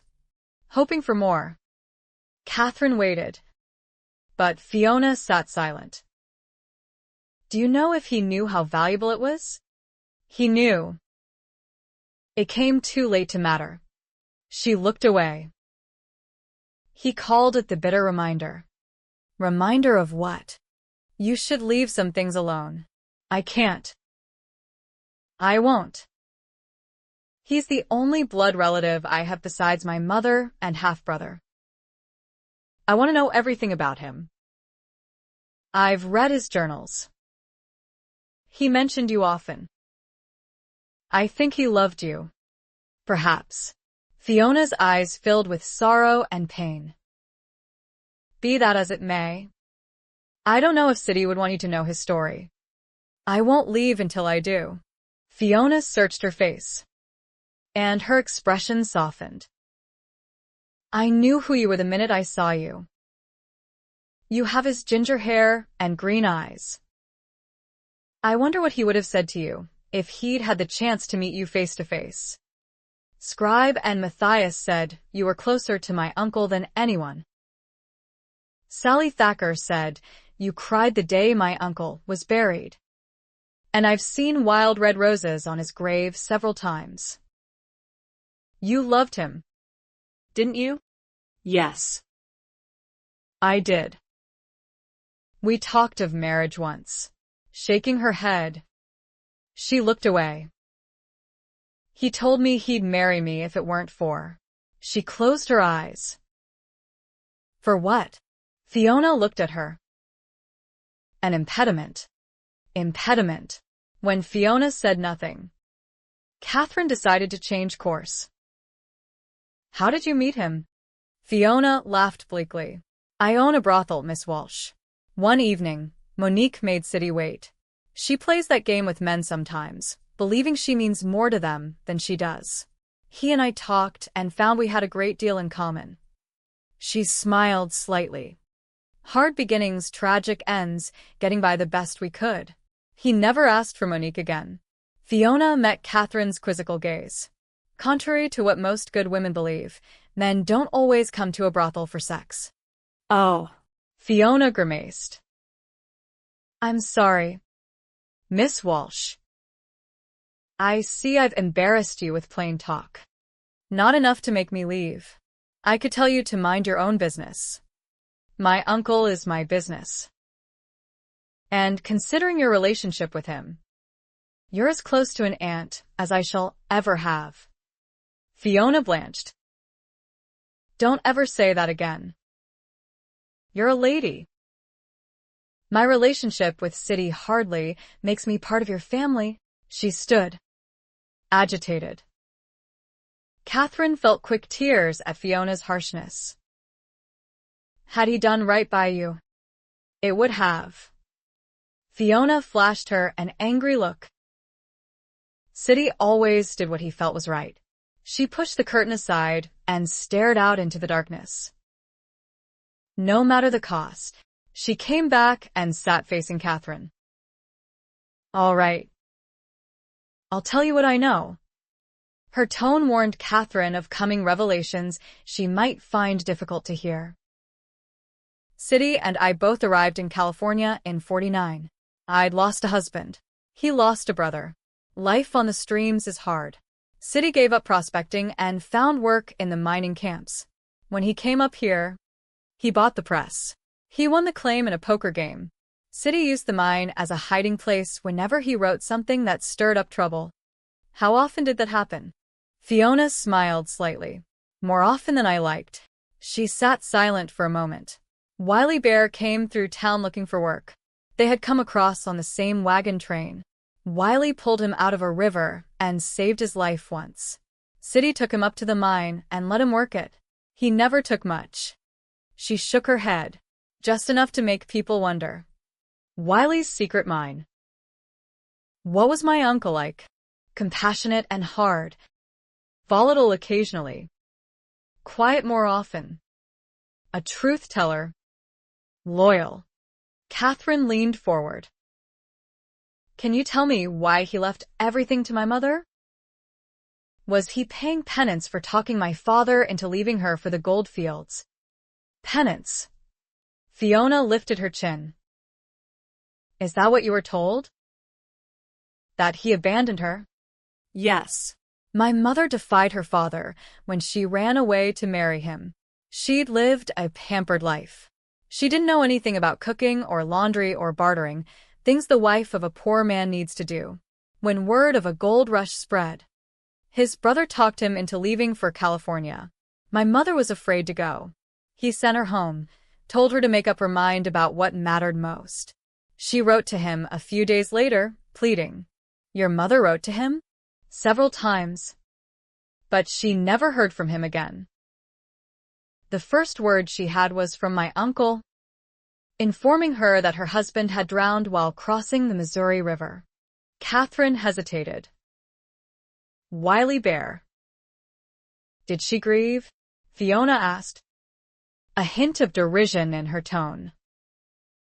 Yes. She grieved so much, she became sick. My grandfather called in a doctor. That's when she found out she was with child. After I was born, my grandfather arranged her marriage to another man, one he approved of. Pausing, Kathryn smoothed her skirt. My earliest memory is of my stepfather telling me I was not his child and not to call him Papa ever again. She gave a breathy laugh and shook her head. My red hair and temperament reminded both my mother and stepfather of Connor Walsh. He was the love of my mother's life and the bane of my stepfather's. Fiona looked troubled. Oh. What webs we mortals weave. Confused, Kathryn glanced up. Why did Wiley keep coming to mind? What had Scribe said in her uncle's mind? Oh. She gave a soft, nervous laugh. It seems a strange coincidence that both brothers fell in a river. Both brothers made it to California. Both. Kathryn's heart began to pound. City's brother died of pneumonia after they arrived. Kathryn tried to take in what her heart wanted to reject. If my father drowned in the Missouri, how did two brothers end up in California? Fiona had a defeated air about her. City told me he wrote several letters to his wife and never received an answer. Kathryn felt the blood draining from her face and sensed what was coming. Afraid to believe it. City's wife, Elizabeth Highland Walsh. No, she felt her heart breaking. City believed your mother regretted the marriage. I imagine your grandfather intercepted their letters. He did almost drown in the Missouri. Wiley Bear threw him a rope and pulled him back onto the barge. That's when he came up with the idea he had to live with for the rest of his life. He told his brother to write a letter saying he'd drowned.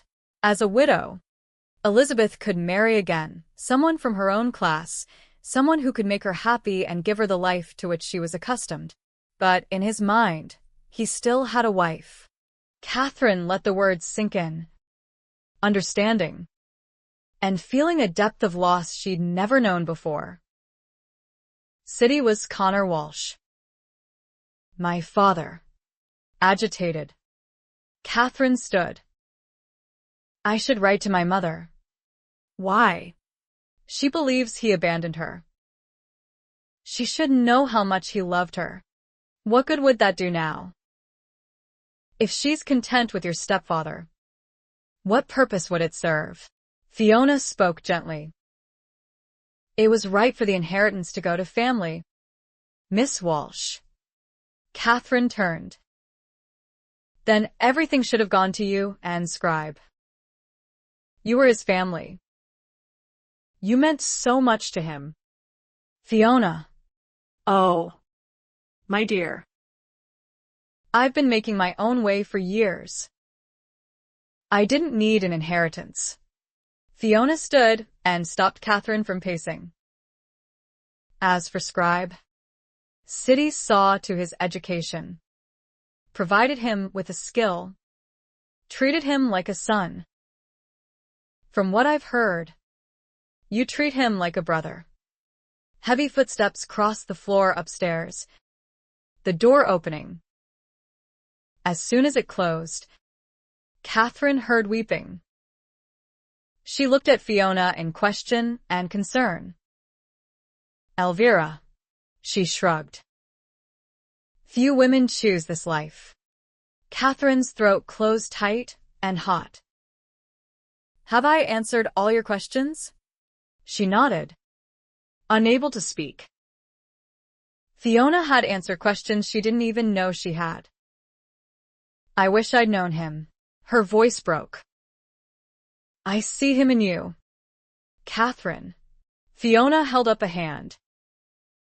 Stay here until I make sure it's safe for you to go. She opened the door and went out. Kathryn held herself together, pent-up anguish strangling her. When Fiona came back, she draped the cloak around Kathryn and pulled up the hood. Keep your hair covered and your head down. A finger to her lips. Fiona led her to the front door.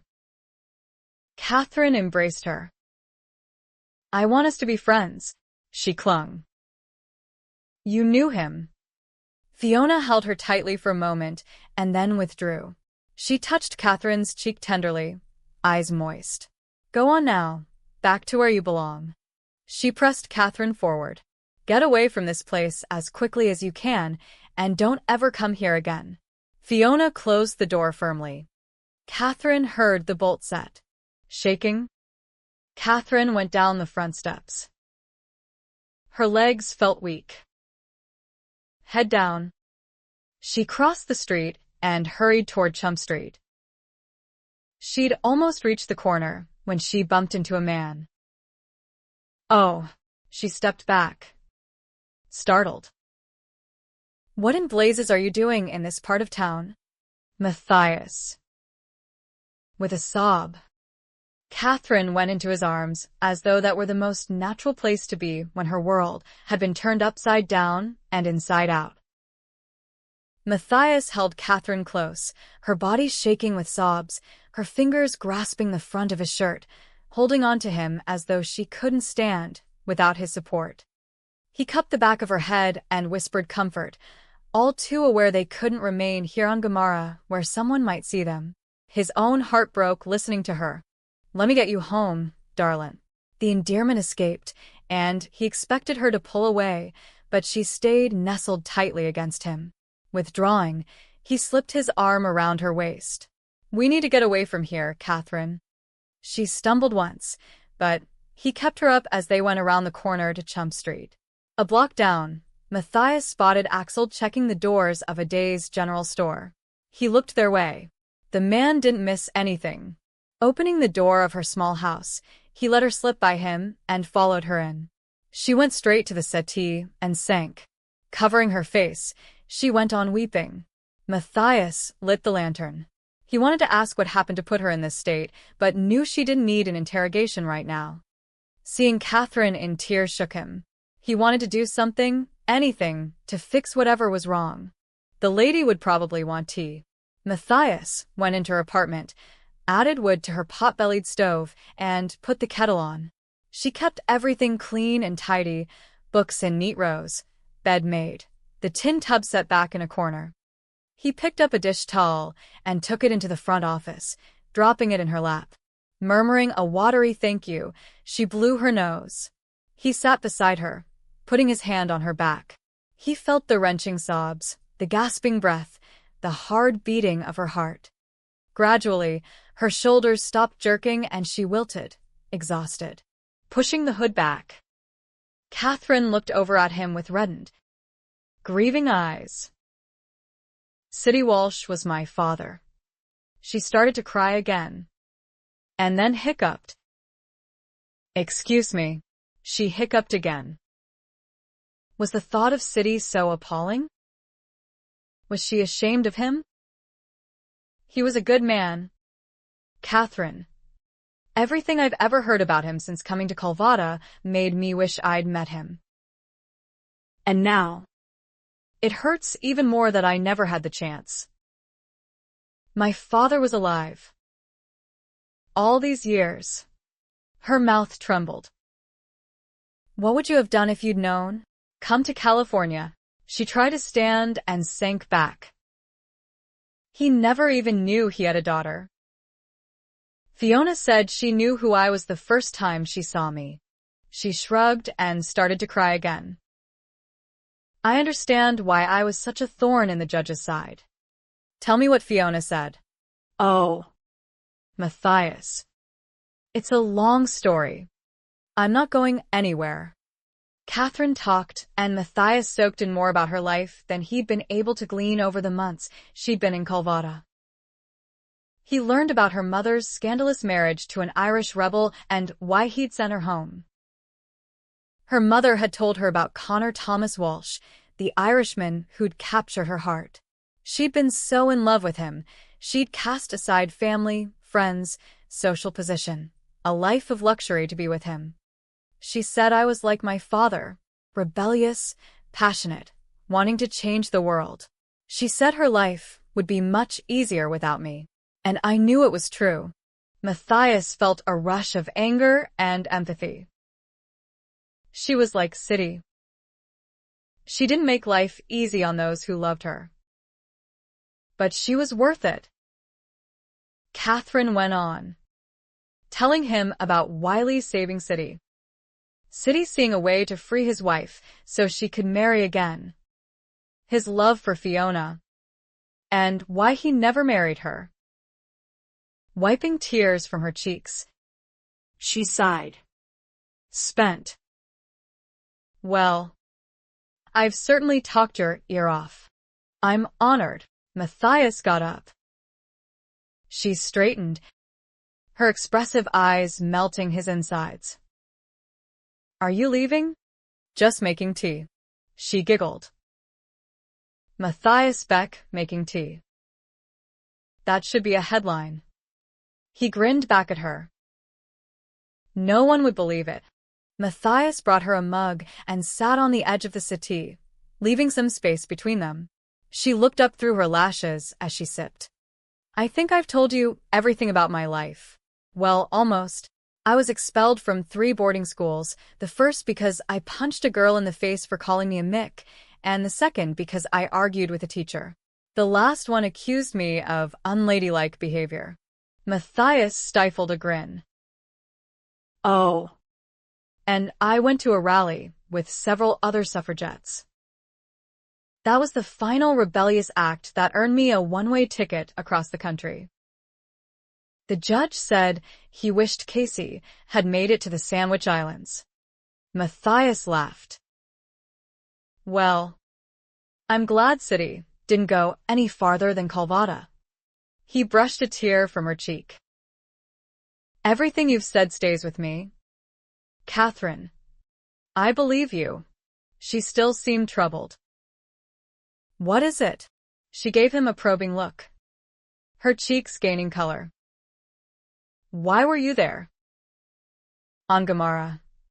When he looked into her eyes, she glanced away, embarrassed, and he knew what she was thinking. I saw you leave your office, cloaked and practically sneaking toward the end of town. I thought I'd better keep an eye on you. He smiled wryly. What did you think I was doing? She shrugged. It's really none of my business. Matthias wanted things clear between them. There's only one lady I want, and I'm looking at her. Her cheeks flushed, and she gave a soft, teasing laugh. Back to that again. Are we? He saw more in her eyes than she might want him to know. Kathryn held the mug in both hands, head bowed. Sometimes love isn't enough.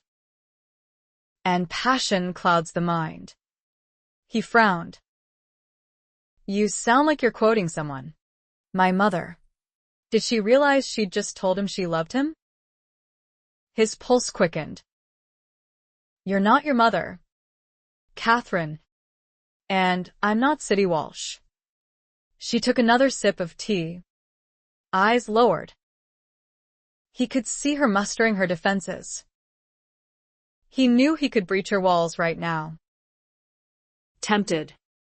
Matthias stood, not wanting either of them to have regrets later.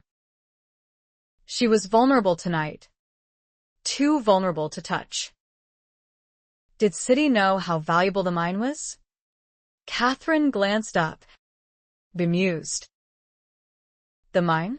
Her eyes cleared. Yes. He knew it was valuable. Why didn't he work it? He called it the bitter reminder. She set the mug aside. Maybe it reminded him of why he left my mother and came west. He wanted to get rich, so he could give her the life she'd had. As if that was what mattered most to her.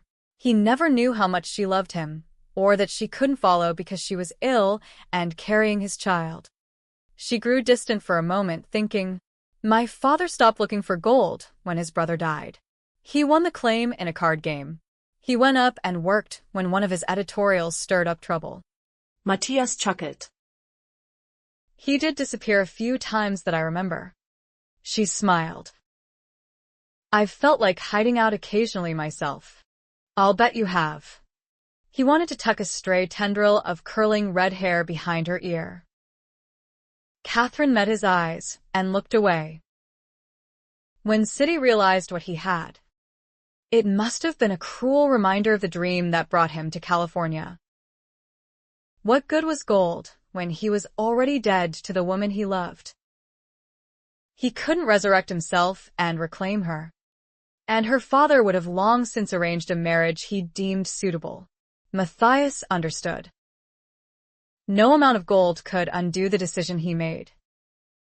He probably thought my mother happily remarried with children. Her eyes welled again.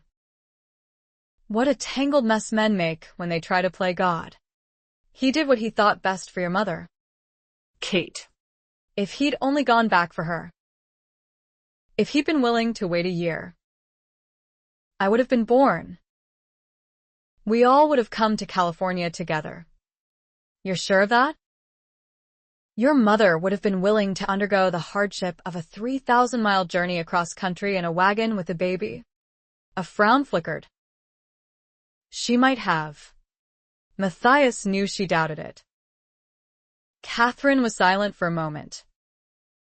I suppose it does no good to wonder. What if? If only. We'll never know. And it only hurts to wish. Things work out according to God's plan. That caught her attention. His mouth tipped. My father's rejection sent me wandering. Why did I end up here? For you?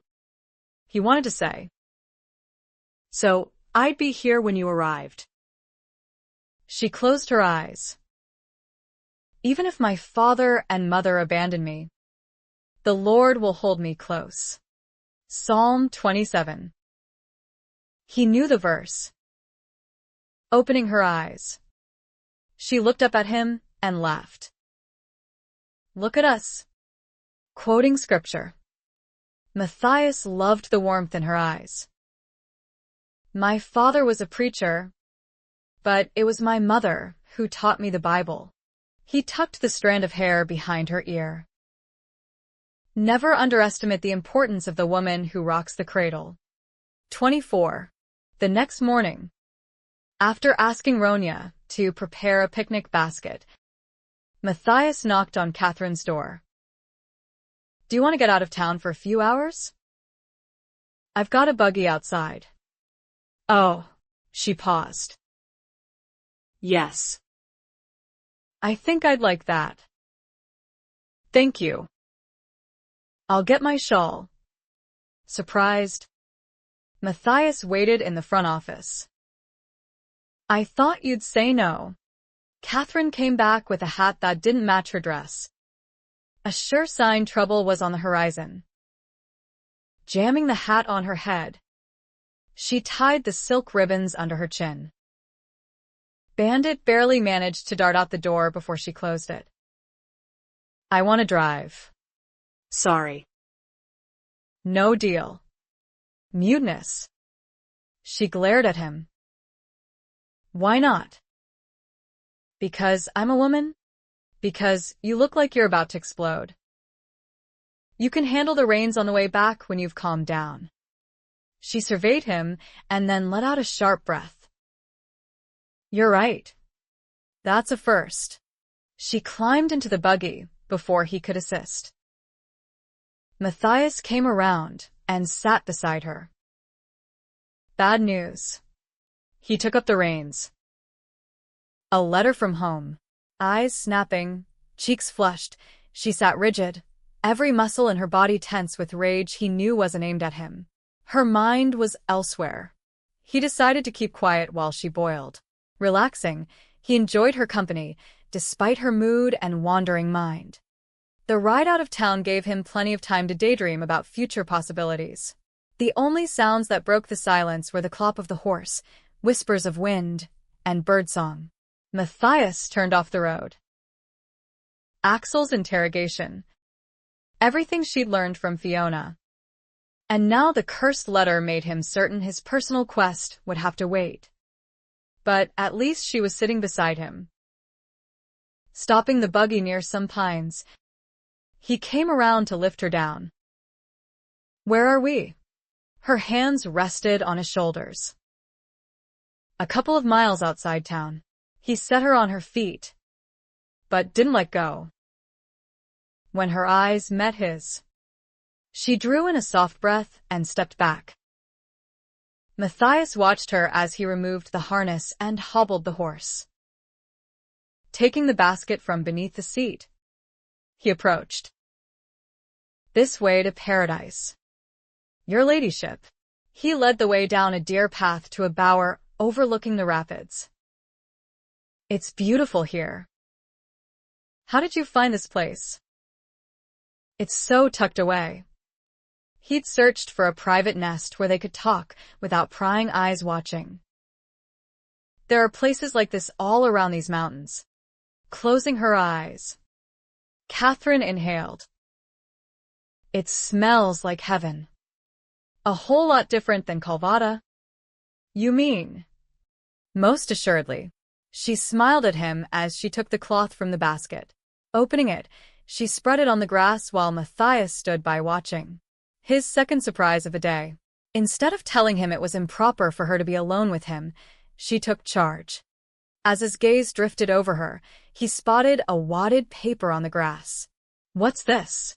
He stooped to pick it up. The letter, mister. Blather gave me. From my stepfather. The judge. Her eyes flashed again. And Matthias wished he'd left well enough alone. Go ahead. Read it. He'd only managed to read the greeting before Kathryn snatched it from him, wadded it again, threw it on the ground, and stomped on it. Apparently, my mother told the judge about the mine and my plans for it. He says my motives are admirable and suggests it would be wise to look at alternatives and suggests sending Freddie, of all people, to manage the mine. Angry tears filled her eyes as she paced. Furious. Just because a woman is unmarried doesn't mean she's incapable of handling her own affairs. He certainly felt I was up to it when he gave me a one-way train ticket out here. Shaking with anger, she ranted. He wants to take over. Unfortunately, it's his legal right to do so. Oh, he knows me well enough not to say it in those words, but it's all there, cloaked in his concern for my welfare and future. She harumphed. Now he refers to me as his daughter. I'm no more his daughter than that horse is your brother. Matthias withheld a smile. His little general looked battle-ready. The judge says he wishes to act in my best interests. Bullwacky. She stamped her foot. I've a good mind to tell him he made my mother a bigamist when he married her. She paused, frowning. No. I can't. Wilting. Kathryn sat on the checkered cloth. It's not fair. Matthias took it all in, but wanted to know one thing. Who's Freddie? Kathryn looked up at him in surprise. Is that all you heard? Oh. I heard all of it. I just want to know who he is and what he is to you. No one you need ever worry about. He liked the way she said that. But she hadn't answered the question. An old beau you left behind? Frederick Taylor Underhill is the obnoxious son of a factory owner who thinks there is nothing wrong with employing children as workers. Who cares if they never see the light of day? Who cares if they get crushed in the machinery? Profit is all that matters. She avoided looking at him. Someone my stepfather and mother wanted me to marry. Freddie proposed to me once, and I said no. Emphatically. And now, my stepfather suggests he might send him out here to help me attend to business? I know exactly what he's plotting. So, did Matthias. And the idea irked him. I suppose you could marry Freddie. That way you'd retain some say in how the mine is operated. Kathryn gaped at him. You can't be serious. I wouldn't marry Freddie if he were the last man on Earth, and the only means to increase the population. Matthias laughed. Pleased to hear it. Poor Freddie. It's not funny, Matthias. I know what he'd do. The same thing his father has done in the factories he owns. The miners won't have decent salaries, let alone a share of the profits. They'll be lucky to get subsistence pay. They'll end up living in shanties and buying supplies from a company store. The Kiwi toss would become worse than the Madeira. She looked anguished. Her every thought fixed on the future of her employees. Not one thought on her own crushed hopes and plans. Her heart might be pure, but she was poised for battle. Print your side of the story. Once the men read it, they won't blame you for what happens. They have every right to blame me if I let it happen. Her eyes shimmered green fire. I won't. She kicked a rock and winced. Ow. She hopped and hobbled back to the blanket. She had worn her pretty leather shoes rather than her mining boots. Sinking down, she clasped her foot. Can things get any worse? I think I broke my toe. Matthias hunkered down. Let me have a look. Oh. No. You don't. Then stop whining. Removing her shoe, she massaged her toes. It's unjust, Matthias. Women should have some rights. She glared at him. Unfortunately, men write the laws. Matthias had full confidence Kathryn would send Freddie packing before he had both feet off the stage.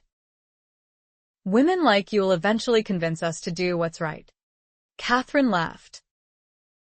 This from the man who didn't think a woman should be running a newspaper. My apologies to the lady. He inclined his head.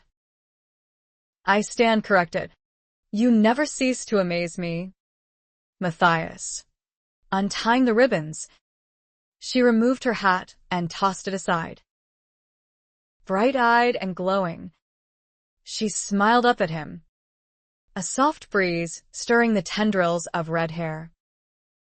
Matthias felt a surge of desire. Watching you in action has changed the opinions of quite a number of men I know. Or hadn't you noticed how many hop to when the lady sends down orders from on high? She grinned. It is rather nice being in charge. When hadn't she been? If you behave, I might let you drive back to town. What do you mean by behave? Was she flirting with him? He sat and stretched out on his side. What do you think would happen to anyone who came out here and tried to take the mine away from you?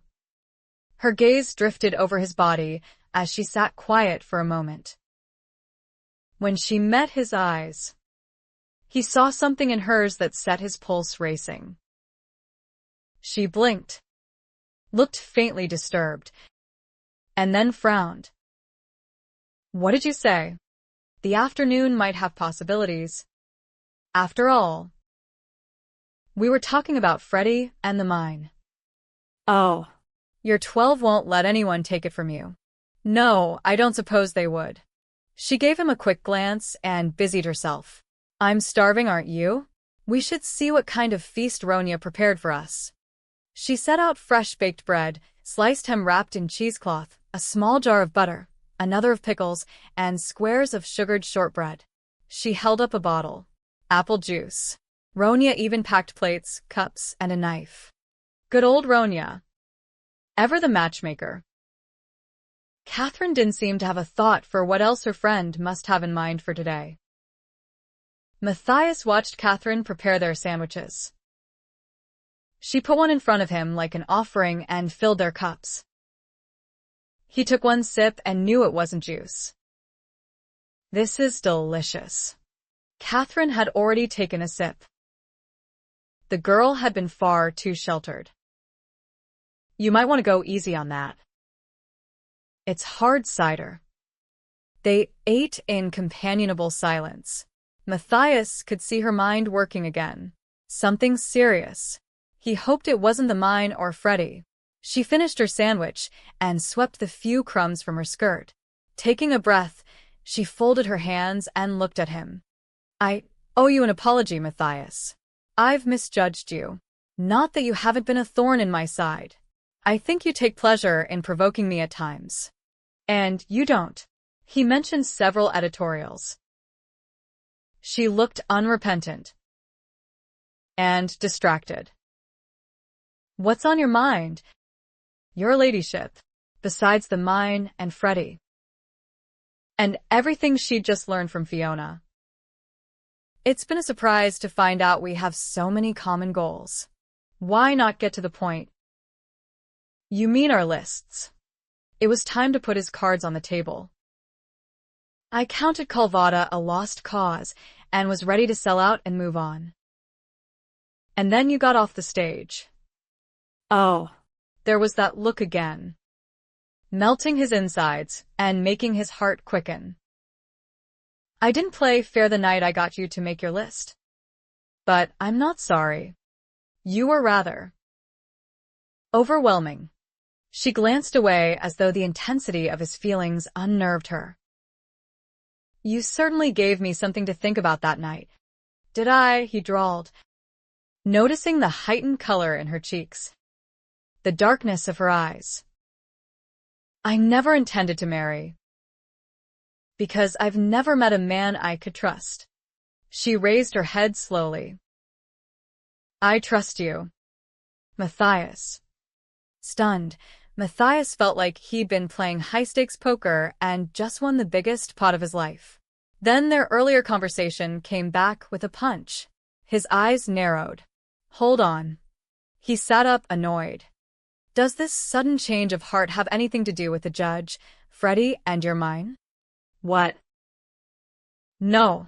She looked aghast. Then frowned. Her eyes flickering. I hadn't thought of that. And he just planted the idea in her head. Matthias got up and moved away. I only meant to say. Turning. He looked at her sitting there, hands folded tightly in her lap. You what? I like you. Like me? Annoyed. She turned away. I meant it as a compliment. Thanks. Kathryn sighed. I'm beginning to understand how Freddie felt when I left him on one knee in the rose garden. Matthias wasn't sure he'd heard correctly. So, you're proposing to me? Is that it? He laughed at the very idea. She blushed, eyes fierce. I did give my word when I gave you the list. And you fulfilled your part of the bargain. She'd been serious. And that'd be your only reason? I thought it only right that I be the one to bring it up. considering what I've put you through. She shook her head, clearly regretting everything. Why am I even trying to talk to you about this? My mother warned me. About what? Allowing passion to overrule the mind. Matthias wondered if she knew what she'd just admitted. And when she lifted her chin, Saw she did. say it. Kate. Say what? You love me. A lot of good it'll do me. She emptied the bottle of hard cider into the grass. Ronya and her bright ideas. Matthias grinned.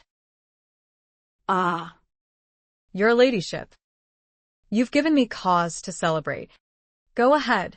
Her eyes shimmered with tears. Laugh. Pulling Kathryn to her feet, he cupped her face tenderly.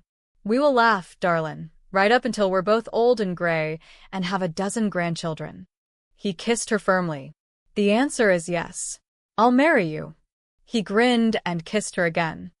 When she responded, he didn't stop until they were both breathless and shaking. He put his forehead against hers. We'd better pack up and head back to town. She gave a soft moan that almost made him change his mind. Don't sound so disappointed. We'll come back. Right now, we're going to hunt down Reverend Thacker and set a date. The end of summer. Oh. No. We're not waiting. We're getting married the first day the church is available. Kathryn blushed. Reverend Thacker will wonder at our haste. He'd be the only one. Everyone in Calvada is wondering why we've taken this long. The entire town turned out for Kathryn and Matthias's wedding. And everyone was talking while they waited for the bride to come down the aisle. Matthias always was one to attract trouble. May the Lord God Almighty please bring this union to pass. Maybe with Beck in charge of her. We'll all have a little peace around here. One man said Calvada wouldn't be what it was, but for the list Kathryn Walsh had given Matthias. Others longed for the old days when there were 18 saloons, a dozen cribs, and 3 cat houses lining Gomorrah, not to mention the 3 fandango halls where men could kick up their heels well after midnight. Now, there were a mere 11 watering holes, 3 houses of ill repute, and 1 dance hall remaining. If that woman has her way, Chump Street will be lined with stores and half the population will be women. Charlotte kissed Kathryn's cheek just inside the door of the church. You're a beautiful bride. I'm so happy for you. She headed up the aisle. Ronya, her matron of honor, stood waiting, looking regal in blue, her graying blonde hair braided in a crown. She touched Kathryn's cheek. Are you ready, dearie? As ready as I'll ever be. Smiling, Ronya's eyes lightened as she squeezed her hand. Matthias will have his hands full with you. When Kathryn stood at the end of the aisle, Sally began Mendelssohn's Wedding March. Pews creaked and a rustle of sound filled the church as everyone stood. Kathryn saw friendly faces on both sides of the aisle. Tweety, Ina B. and Axel, Carl Rudger, Kit Cole, the Mercer family. Her eyes welled with tears at their encouraging smiles. Up front, Scribe stood next to Henry Call. The boy looked like a young man in his fine suit. Gathering her courage, Kathryn finally looked at Matthias. He was devastatingly handsome in his dark suit and white shirt. His gaze was fixed on her, his expression one she couldn't decipher. When she reached him, he offered his arm, and she slipped trembling fingers into place. They went up the 2 steps together and stood before Reverend Thacker in his formal black vestments. The cross loomed on the wall behind the altar, a reminder of where she was. Where 2 or 3 gather together as my followers, I am there among them. Jesus was inside this church. Kathryn's heart pounded. Oh, God. Oh, God. I'm about to do something I swore I never would. Matthias looked down at her. She wondered how she had come to be standing here beside him. I am doing this for Kiwitas and the miners. Wasn't that true? She looked at the man standing beside her. She loved him. How did I let that happen? There was no way out now, but to run and humiliate herself. And Matthias, whom she had come to respect. Reverend Thacker wasted no time starting the ceremony.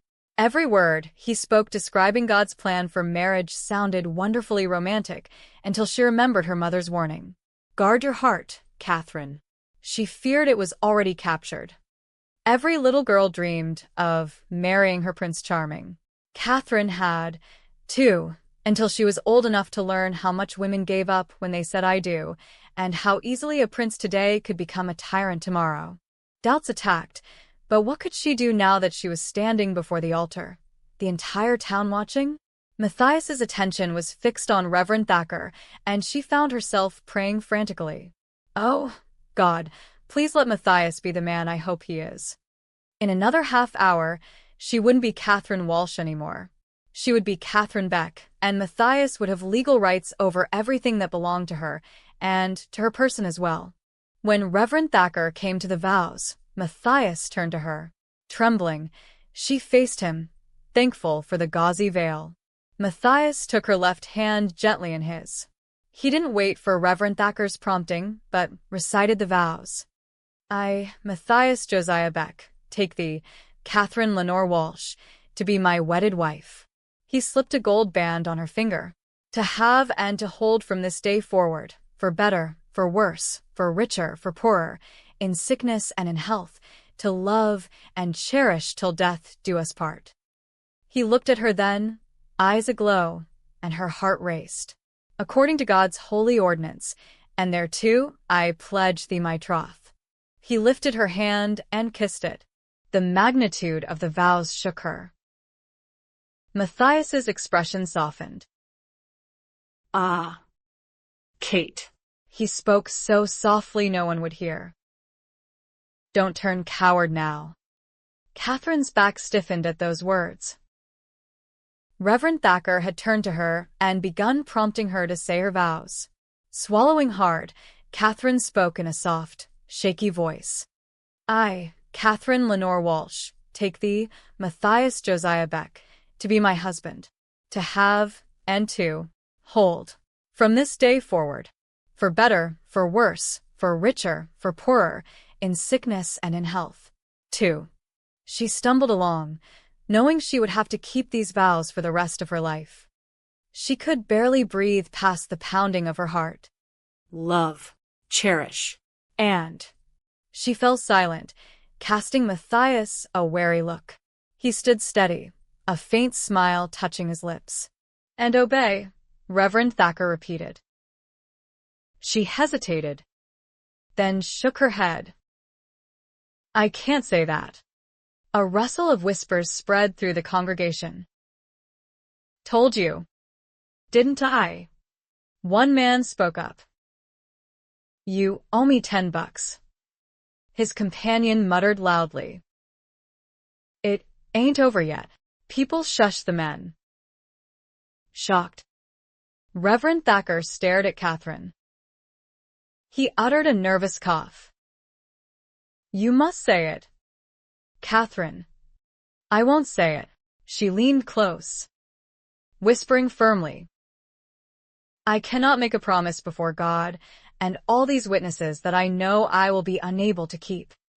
Someone in the front row spoke aloud. God help us all. Twitters of laughter as well as disappointed groans were heard. Reverend Thacker looked at Matthias for help and guidance. Matthias shrugged, seeming not the least bit surprised or put off by her refusal. Just obey. Reverend. He grinned at her. Leave me to deal with her rebellious nature. What did he mean by that veiled threat? Kathryn knew it would be within his rights to beat her. But would he? She couldn't believe it of him, but his expression told her he had expected her to balk and already had a plan of what to do about it. She finished the vows without raising further objections. Reverend Thacker gave an audible sigh of relief. Matthias, Reverend Thacker gave a nod. You may kiss your bride. Matthias lifted the veil. Kathryn took an instinctive step back. Looping an arm around her waist, he yanked her fully against him. When she opened her mouth to protest, he cupped the back of her head and kissed her. It wasn't the usual chaste kiss, but one of passion. An audible gasp spread through the congregation. She struggled weakly, then gave up, her body going warm and soft. Oh, Mama. Was this what you warned me about? Matthias raised his head and looked into her eyes, his own glowing with mirth and triumph. That's one way to shut her up. Beck, some man shouted from the back. Others laughed. Most sat stunned and silent. Matthias turned her around so that she faced the entire congregation, his hands firm at her waist, locking her in place. Women stared round-eyed. Men chortled and nudged each other. Ladies and gentlemen, Reverend Thacker stammered. I present to you Mr. and Mrs. Matthias Beck. Everyone surged to their feet and cheered. Men laughed. Women sighed. As word spread that the deed was done, hoots and hollers could be heard from outside. Someone fired a few shots into the air. Axel headed for the door. Laughing, Matthias secured her hand in the crook of his arm. It's a done deal, your ladyship. No backing out or running now. He took her down the steps and quickly along the aisle. Time to greet the mob. Ronya had made a 3-tiered wedding cake. The ladies of the church made sure the long sawhorse and plank tables were cloth-covered and laden with casseroles, biscuits, apples, grapes shipped from Sacramento markets, baked beans, and ham. Overwhelmed by the town's generosity, Kathryn felt teary, but had no appetite. She nibbled at this and that, pushing her food around on the plate and hoping no one noticed. Matthias took her hand beneath the table. Try not to worry, Kate. You'll get through it. Through what? She hated feeling so vulnerable. Will we be staying at the hotel tonight? Matthias gave her a look of comprehension. We'll go home for our wedding night. Home. That announcement caused her stomach to flutter. At the newspaper office? Enjoy the party. Kathryn. We'll talk about what comes next. The Fandango band showed up with fiddle, harmonica, banjo, And a drum. Matthias caught Kathryn around the waist and pulled her into a dance. She'd never seen this side of Matthias and found herself charmed. How long had it been since she had danced? Hours later, Matthias stood with her on the church steps and thanked everyone for a grand wedding and reception, especially on such short notice. Charlotte hugged Kathryn at the bottom of the steps. She giggled. Try not to look like you're going to the guillotine. Ronya was next in line to wish her well. Marriage is what you make of it. Kathryn. Matthias is a good man. You'll make him better. She drew back and cupped Kathryn's cheek in a motherly gesture. Be brave. A few followed them down the road into town. Rather than head for the Voice and her little apartment, Matthias turned right. They walked several blocks and went up a slope where new homes had been built, each with plenty of space around them. He took her up the steps and onto the porch of a small, freshly painted yellow and white house. Your new home, your ladyship. He opened the door and swung her up in his arms, carrying her over the threshold. He set her back on her feet in the middle of the entry hall. A wide doorway to the right opened into a parlor furnished with a settee, 2 cushioned chairs, and a low table in front of a stone fireplace. A library was at the back with City Walsh's bookcase and books. There were even white lace curtains covering the front windows. To her left was a dining room with a pantry at the back that opened into a kitchen with a new wood stove and icebox. The cabinets smelled freshly coated with linseed oil. The shelves were bare. Leaning in the doorway, Matthias watched her. "You can pick up what you need at Walker's." She looked back at him, perplexed. "You couldn't have done all this in a week. Not even with 2 good crews. It's been ready for a while." "What do you mean by a while?" Matthias just smiled. She felt tears welling. "It's far more than I expected." "I know. You thought we'd end up at the hotel." She felt overwhelmed that he would take such care in making a place for them. Matthias straightened and stepped back. "You haven't seen the rooms upstairs." Mustering what little courage she had left after the momentous, life-changing day, she followed him.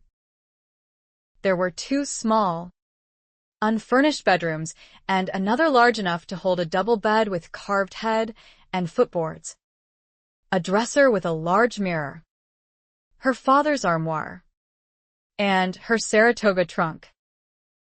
"When were my things moved over here?" She was embarrassed at how her voice quivered. "Right after the wedding. I wanted to make sure you didn't bolt for the livery stable, steal a buggy, and make a run for Sacramento." He moved closer. "I've never taken you for granted, Kathryn, and I won't start now." He made it sound like another promise. When he ran his hand over her shoulder, a shock of intense feelings went through her. "Oh, Kate." Matthias cupped her face. "You look so scared." "Please trust me."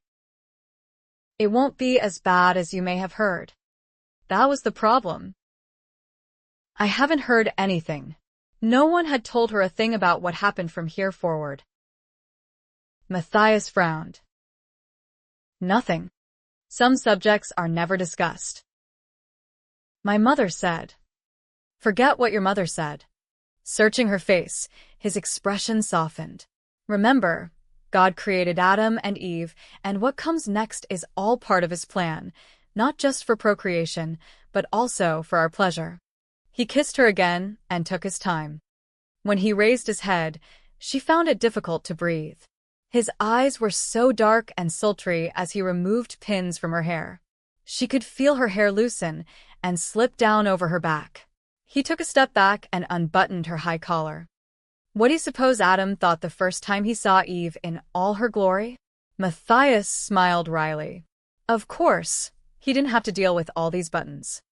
Kathryn didn't know what to expect. But her anxiety melted as Matthias introduced her tenderly to the intimacies of married life. When it was over, Matthias lay on his side, relaxed, running his hand over her body, exploring every curve. "You are wonderfully made." Kathryn Beck. Kathryn Beck. Her new name gave her a slight start, but the fear of what she might lose didn't seem so important anymore. That alone gave her pause to wonder what great shift had taken place inside her. Sighing, she looked at her husband and felt this was only the beginning of new discoveries. "The day we went on the picnic, I watched you run your hand over the carriage horse and wondered if you'd treat me as kindly. As a horse." He laughed. "Well, men break horses, don't they?" Oh, he thought about that. "I suppose some men treat women that way." She made a soft sound of pleasure and rolled toward him. "I'm glad you're not one of them. I'm glad you've learned that much about me. I have been rather judgmental, haven't I? Since we're confessing our sins.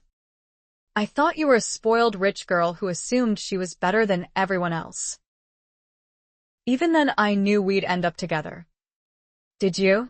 She'd felt the magnetic pull of him that first day. "2. But that attraction had been weak compared to now. "I promise you, I am not going to crush your spirit."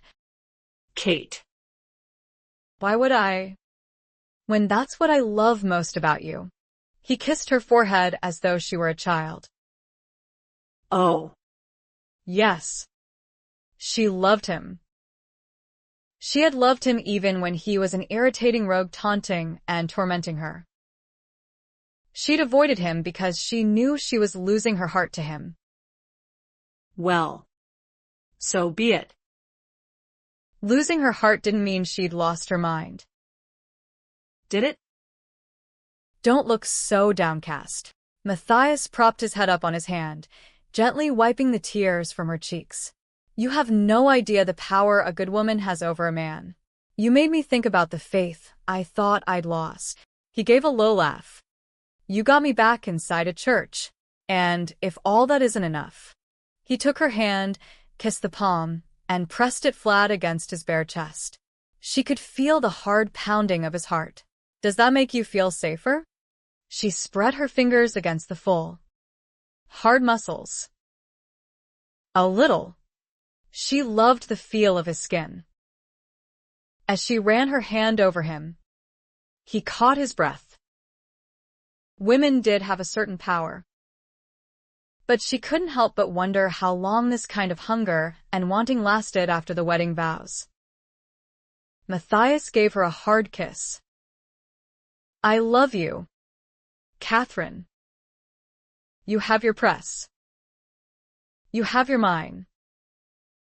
No one, not even your husband, is going to take anything from you.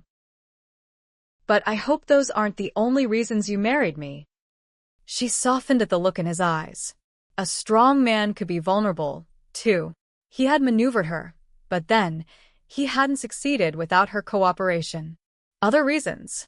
She pretended to ponder. Well, I suppose there are a few. She combed her fingers into his hair and pulled his head down while rising up to kiss him. Matthias raised his head. His breath labored. What do you say we make a new list? He rolled her on top of him. One we'll enjoy working on together. 25. Those who thought Matthias Beck would keep Lady Kathryn housebound, cooking and cleaning, soon saw new editions of The Voice. If anything, she had a renewed fire for civic improvements to make Calvada into a town where people can find work, marry, have children, and live the good life. Men groaned as they read. Why couldn't women leave well enough alone? With the booming Kiwitas mine, men poured into town, and trouble came with them. Kathryn advocated hiring additional deputies to assist Sheriff Borgeson in keeping the peace. One sheriff and one deputy are not enough to handle the mischief of an increasing population of single men. We could use a few more troops to keep men in line. Alarmed males bellied up to the bar. What does she mean by keeping men in line? Surely 2 lawmen were enough for a town of 2,000.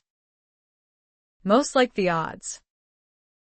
Why not let men duke out their differences in the street? Town council meetings started drawing crowds. The men knew the lady would be there, and bets were on as to who would win the battle of the sexes, Beck or Bride. There was considerable consternation when council members reached a compromise. One new deputy would be hired and stiffer fines and penalties of community service sentences would be issued to anyone who disturbed the peace. Scribe came up with the headline, Beck and Bride Turn the Tide. His first editorial earned him a broken nose and a visit to Dr. Blackstone's office, where he met pert and pretty Millicent. With Doc away, it was left to his able 16-year-old daughter to straighten things out, and with a firm snap she did. Scribe was so taken, he barely let out a howl. She handed him a rag to stanch the flow of blood and gave him a smile that curled his toes and made him want to follow her around the way Bandit followed Kathryn. It's Millie this and Millie that, Kathryn told Matthias with a laugh and a shake of her head. He's so preoccupied. He had to reset 2 lines of type yesterday. The poor boy is in love. Poor boy. Did you suffer? She teased. What do you think? Matthias gave her a smile that made her wish they were at home and not in Ronia's cafe. Over the past weeks, she'd learned a great deal about how enjoyable marriage could be. She'd even started thinking about cooking and doing his laundry, but came to her senses. Matthias glanced at her plate of bacon and eggs. Not eating again? She shrugged. feeling slightly queasy. No need to worry, Mr. Beck. I'm always famished by noon. On the way out of the cafe, Matthias kissed her cheek before they headed off. Matthias to his office at the hotel, and Kathryn to the voice first, and then the kiwi toss. Kathryn awakened in darkness, disoriented and groggy. Was someone pounding on their door? She heard shouting, swearing. Matthias pulled on his pants and headed into the front room barefoot. Hold your horses. Kathryn heard Axel talking fast, but couldn't make out what he was saying. She was too tired to care and almost asleep when Matthias came back in a rush. Throwing the covers off her, he pulled her up. Get dressed. Fast. Bleary-eyed and confused. Kathryn sat back on the edge of the bed. What's happened? The southeast side of town is on fire. And it's coming this way. Pandemonium reigned outside the house. Kathryn's eyes burned from the smoke. Coughing, she had to turn away to catch her breath. All the shouting just exacerbated the situation. The fire's coming fast. Fill buckets. Hurry. Get out while you can. Where do we go? Oh, God. Help us. People shouted to one another, running in and out of their homes, dragging and carrying as many possessions as they could manage with each trip and dumping everything in the middle of the street. Look. I can see flames. Fire is coming this way. A house a few doors down from Matthias and Kathryn's caught fire. Embers floating to the roof of the next. The night breeze that was usually pleasant and welcome now fanned the conflagration. Everything was summer dry. A tinderbox. Matthias closed and latched Kathryn's Saratoga trunk. Leave it. Kathryn shrugged into a shirtwaist and stepped into a blue skirt. No time to lace up a corset or bustle. She shoved a foot into one of her boots. My father's journals and notebooks are more important. Stacking 2 boxes, Matthias headed for the front door. Come on, Kate. Let's go. When he dropped the boxes in the middle of the street, he realized Kathryn hadn't followed him out. Alarmed and furious, he headed back. Kathryn. The house next door caught fire, and it wouldn't be long before theirs was in flames. Running back inside, Matthias found her filling a laundry basket with books. What do you think you're doing? We have to get out of here. I want the books. Leave them. When she didn't go, Matthias caught hold of her. She jerked free. I can't leave them. Not bothering to argue, he swept her up in his arms. Despite her protests and wriggling, Matthias carried her out of the house. When he set her on her feet, she tried to go back. Catching her arm, he spun her back and locked his arms around her so that she saw the roof had caught fire. Her resistance wilted. All of my father's books. She stepped back from the heat when the side of their house caught fire. Oh, Matthias. Our beautiful home. She wept. All the work you did. Pulling her close. Matthias rested his chin on the top of her head. Books can be bought. A house can be rebuilt. Darling. You can't be replaced. She turned and pressed against him, her body jerking with sobs. Glowing embers floated everywhere on the night air. Soon the whole block of small homes would be burning. Across the way, people were still hauling out whatever they could salvage. Stay put. I want to make sure everyone is out of their houses. Matthias set Kathryn away from him and headed up the street. At the first cry of fire, many managed to haul out furniture, pots and pans, chairs, and supplies. One neighbor told Matthias the fellow next door drank himself into a stupor every Friday night. We haven't seen him out here. Matthias went in and found the man sprawled on his bed, snoring. When Matthias couldn't rouse him, he pulled the man up and over his shoulder and carried him out. Laying the drunk in the middle of the street, Matthias went to help others, frantically heaving things through the front doors of their houses. Kathryn wasn't where Matthias had left her. Swearing, Matthias looked around. "Has anyone seen my wife?" Several pointed toward downtown. He should have known better than to leave her on her own. The sky to the east was lit with orange and yellow flames, telling him half the town was gone already.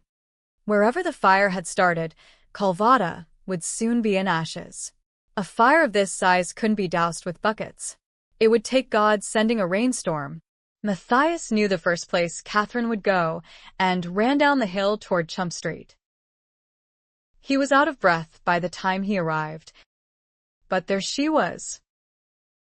By the grace of God, the building hadn't caught fire. Merchants were getting everything they could out of their stores before the flames took all. The roof of a day's general store was on fire. Neighbor carried out a crate of oranges, shouting over his shoulder for Abby to hurry up. Hurry up. She appeared, bearing the weight of half a dozen bolts of cloth. Buckling, she fell to her knees. "Get up, you lazy cow." Neighbor kicked her in the side. "Get up and get back in there. Fill the wheelbarrow." Putting his crate down, he hauled her up and shoved her toward the door, where smoke was already billowing. "Hurry up." Furious, Matthias left what he was doing. But Kathryn was already running toward the store. Abby. "Don't go in there." Bandit barked, sticking close to her, sensing trouble. Matthias strode past Kathryn. "See to the others." When she didn't stop, Matthias blocked her way. "I'll handle it." Bandit cowered at Matthias's tone, tucked tail, and retreated. Kathryn did not. "Where you go, I go. And let's not waste time arguing, because she's gone back in that store." Oh, Lord. Lifting her skirts, Kathryn ran. "Abby." Neighbor picked up the crate of oranges, shouting at his wife to get the denim pants at the back of the store. He didn't notice Matthias until it was too late. Kicking the oranges aside, Matthias grabbed Neighbor by the back of his neck, hauled him up onto the boardwalk, and sent him flying into the store. "Pack your own wheelbarrow." He followed him inside. "Kathryn." She came out, an arm around Abby. "You two stay out here. I'll help that sorry excuse of a man get his precious dungarees." When Neighbor tried to escape, Matthias swung him around and shoved him. "The dungarees, you said. Go get 'em. I'm right behind you." Wide-eyed in fear, whether from the encroaching fire or the one burning in Matthias, Neighbor flung a stack of Levi Strauss jeans into a wheelbarrow. They managed to fill and bring out 2 wheelbarrows full of merchandise before it became too dangerous to go back inside the store. Matthias grabbed Neighbor by the front of his shirt. "If I ever see or hear of you mistreating your wife again, I'll kick you to kingdom come." "Matthias." Kathryn's voice was plaintive. "The hotel is on fire." I saw. "Nothing we can do about it." Matthias had known before he'd headed for Neighbor that the hotel would be a total loss. Brady's saloon had already collapsed, flames and charred bits exploding. Farther down the street, Ronya and Ina stood outside the cafe, watching it burn. He headed their way, Kathryn catching up and grasping his hand. When they reached the women, Kathryn let go and embraced Ronya, who seemed quite calm despite the scene of lost hope in front of her. Ina B. and Tweety stood with her. "Thank God. You're all right." Kathryn let go of Ronya. Matthias took her hand again and held it firmly, wanting to make sure she didn't run off to check on someone else and leave him frantic with worry about where she was. "Glad you're all safe and unharmed." "I'm sorry about your cafe, Ronya." I smelled smoke and saw the glow coming from Slag Hollow. A breeze was coming this way, and I knew it wouldn't take long before it reached town. I got a few things out. She waved her hand toward a pile of pots and pans and boxes of supplies. She shrugged. "It's the 3rd time I've been burned out." She drew her shawl tightly around her shoulders and shook her head. Nothing to do but start all over. Our house is gone. Matthias sighed. Sometimes you win. Sometimes you lose. Almost everyone standing in the middle of Chump Street had lost something tonight. We'll get back on our feet. The wind changed, burning Chinatown to the ground, including Jian Lingong's new house, built on earnings from Kiwitas as one of the original partners, a specialist in explosives. He had turned his laundry over to his wife and son. A section of downtown was spared, including City's Little House and Barrera's Fandango Hall. It would be hours before they would know how much of the town would be left, and how many might have died. Matthias found himself praying for rain, knowing even if it came, it would be too late to save Calvada. The fire swept up the mountainside toward the Kiwitas mine. Because trees had been cut down and used for shoring up the underground tunnels, enough underbrush and smaller trees had been cleared so that the fire died down. Men formed a line and threw shovels of dirt, making a firebreak between the office building and the cabins of Amos Stearns, Win Reese, and several others. When the fire shifted again, the cabins were spared. The fire raged through the brush, coming up against a rocky incline. Finally, it died down, leaving a blackened landscape behind. Miraculously, no one in Calvada died. People started asking how the fire got started. There hadn't been any lightning storms. Some thought it had started in Slag Hollow.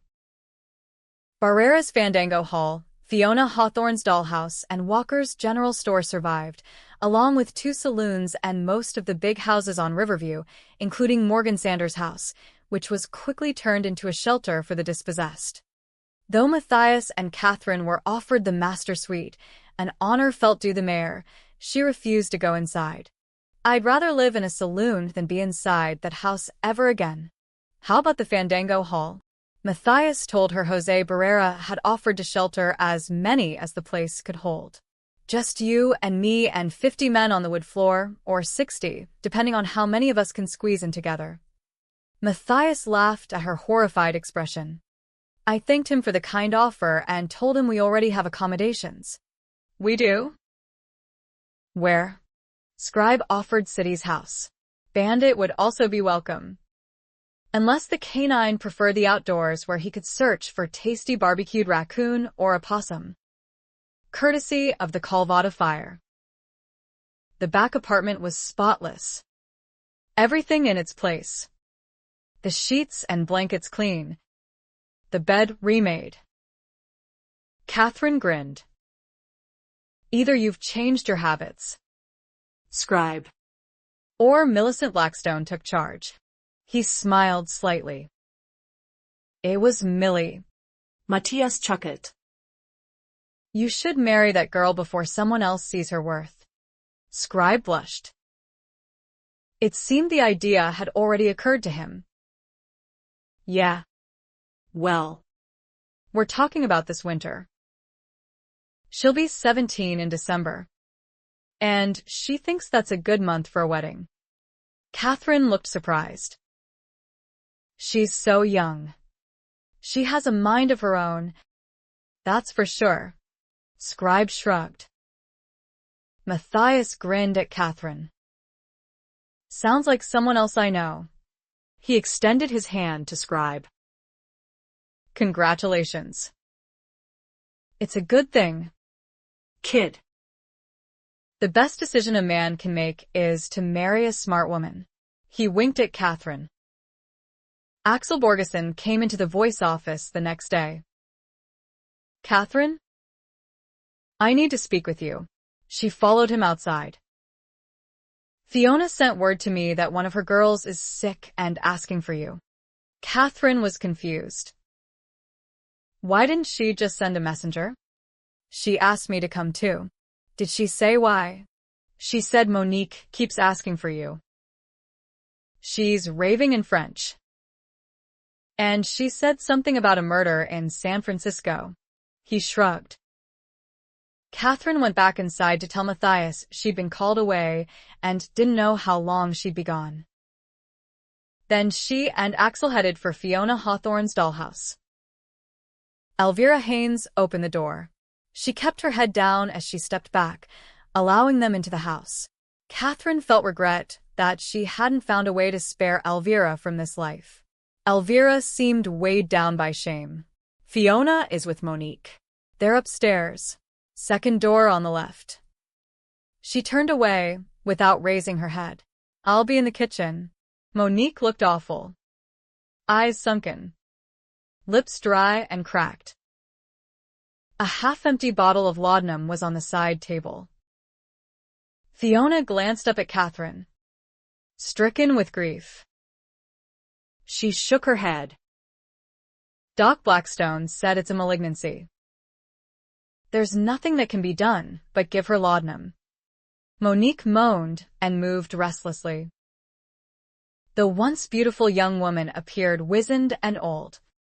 Face twisted.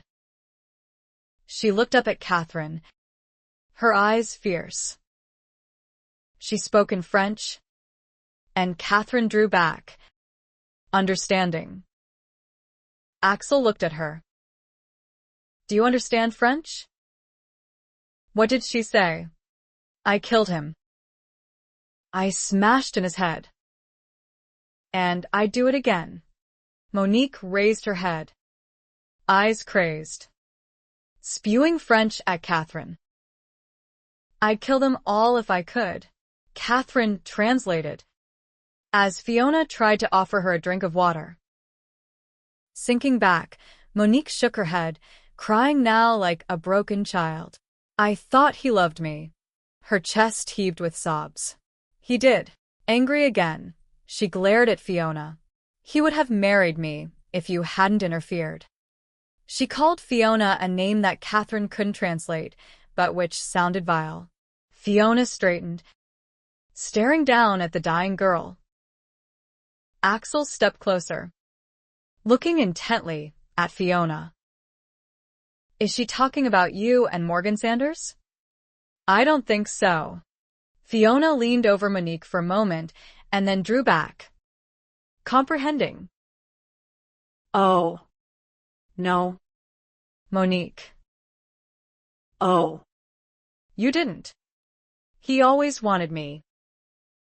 I couldn't bear seeing him go into your room. Monique's breathing grew ragged.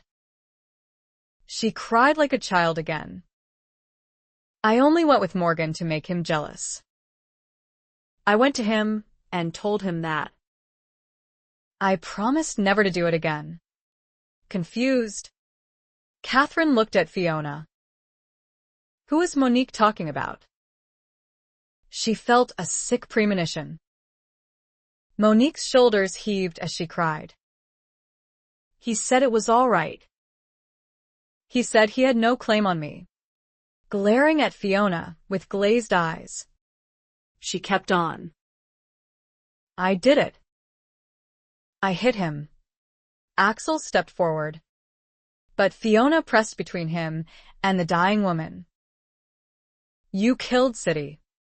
Monique's face contorted with hatred. Yes. I killed him. Why? Fiona cried out. He turned his back on me like they all do. She raised her head. I hit him with a handle of the press he loved so much. She sank back, body shaking. I loved him. And then I hated him. I wanted him dead. I want them all dead. They all turned their backs. Fiona fled the room, weeping. Tears flooded Kathryn's eyes at Monique's confession. Axel stepped close to the bed. Did you kill Morgan Sanders? Miss Blue? Monique looked at him in confusion. Her cracked lips curved in a seductive smile that altered into one of satisfaction. Her expression twisted by madness. The horrifying transformation made Kathryn step back. Monique. Axel spoke again. What about Morgan Sanders? Monique glared at Kathryn. He said he was going to marry you. He'd still send the carriage for me whenever he wanted my company. Then he turned his back and poured himself a glass of wine. I took up the poker and hit him. What's she saying? Axel demanded. Il avait l'air tellement si surpris. Monique gave a soft laugh, her body relaxing. Kathryn. She killed Morgan Sanders. Axel frowned. What about Winreese? Did he lie for you? He said you were with him all night. He thought I was. She giggled. I put laudanum in his whiskey. He never knew I left. Her face was white and blank. He didn't even move when I got back into bed with him. As her breathing slowed, she seemed to shrink into the bed. Axel took Kathryn by the arm. We'd better go. I can't leave her alone. She murdered your father. She murdered Morgan Sanders. And maybe even others. If her confession is to be believed. Whatever she's done. Axel. She's still a human being. Kathryn felt compassion come upon her that was beyond her understanding. Surely. Even now. There was hope for Monique's tortured soul. Matthias will have my head for bringing you here in the first place. I can't leave you. You didn't bring me. Axel. I was called here. You can't save everyone. Kathryn. He went quietly out of the room.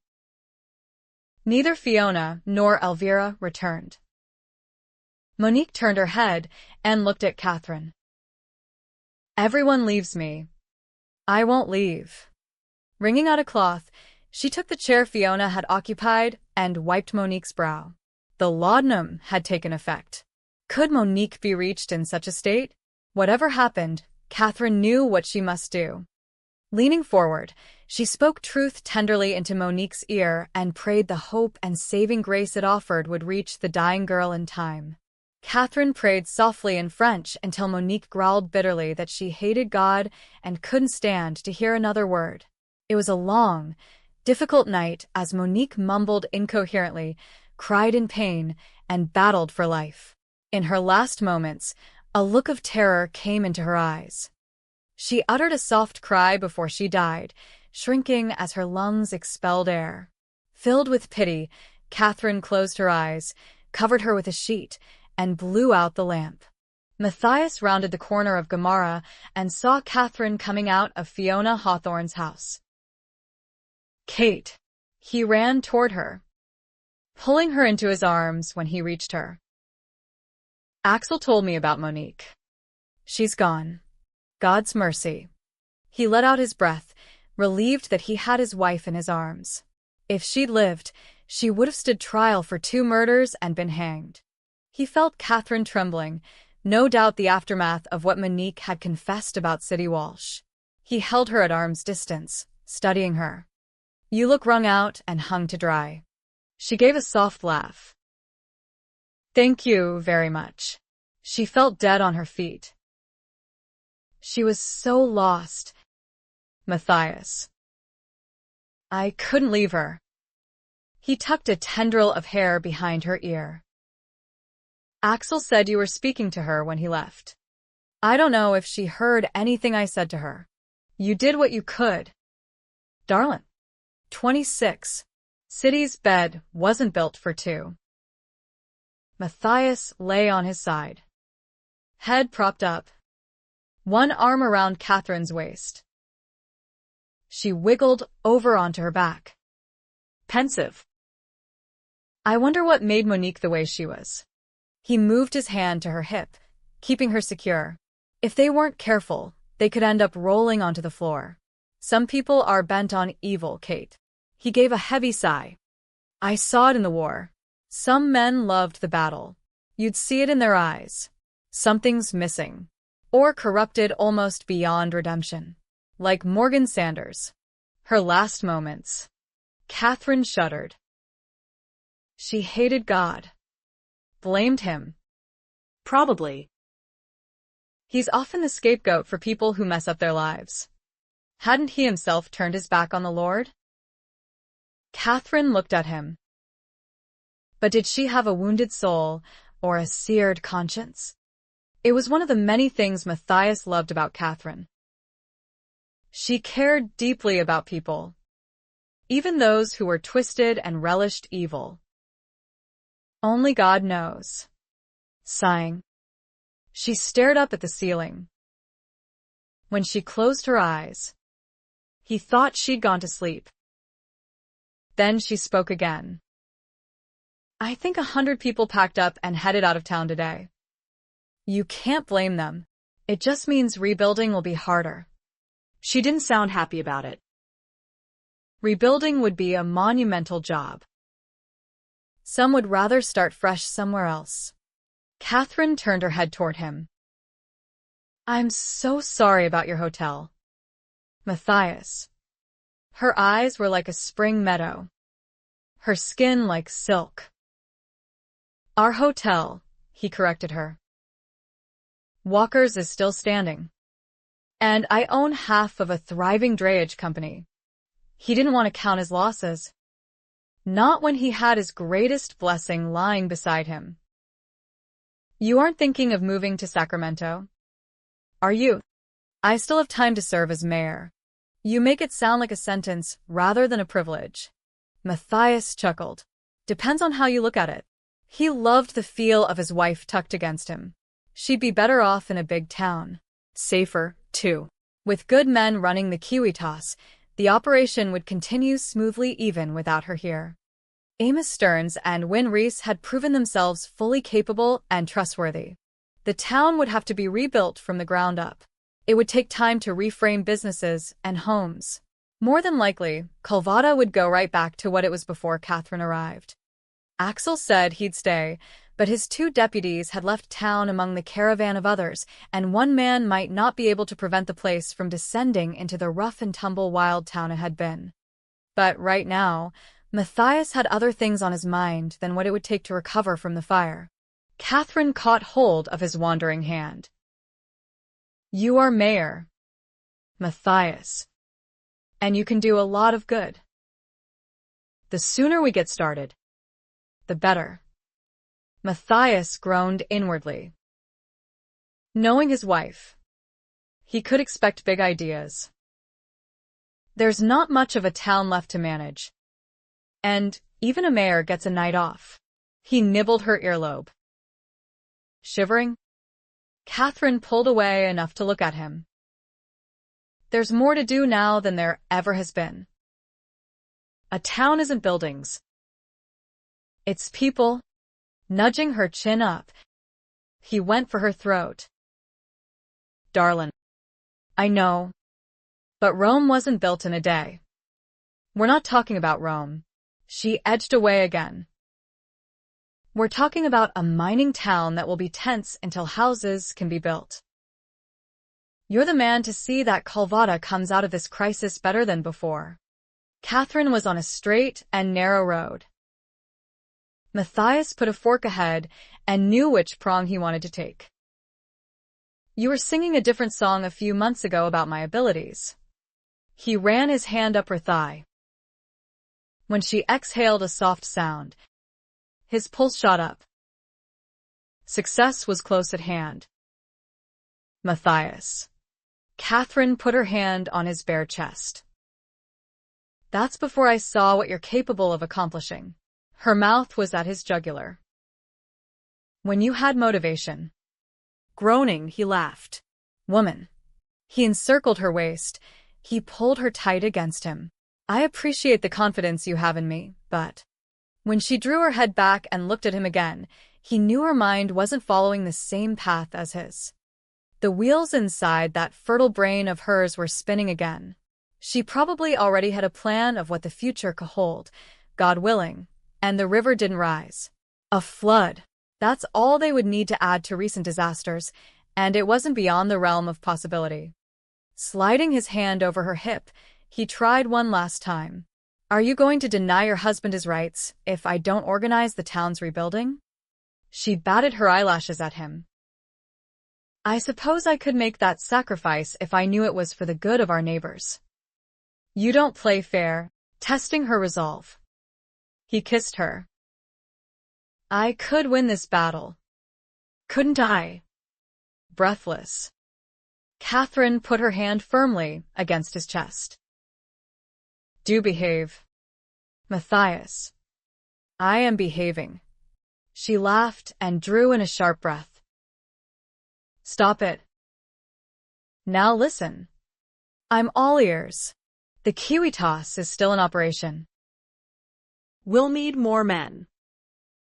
They'll bring families with them. If they have families. She needed a reminder how few men had wives, let alone children. She went on quickly. Not all of the men who come will be miners. Some will be carpenters, wagoners, lumberjacks, bankers, shopkeepers.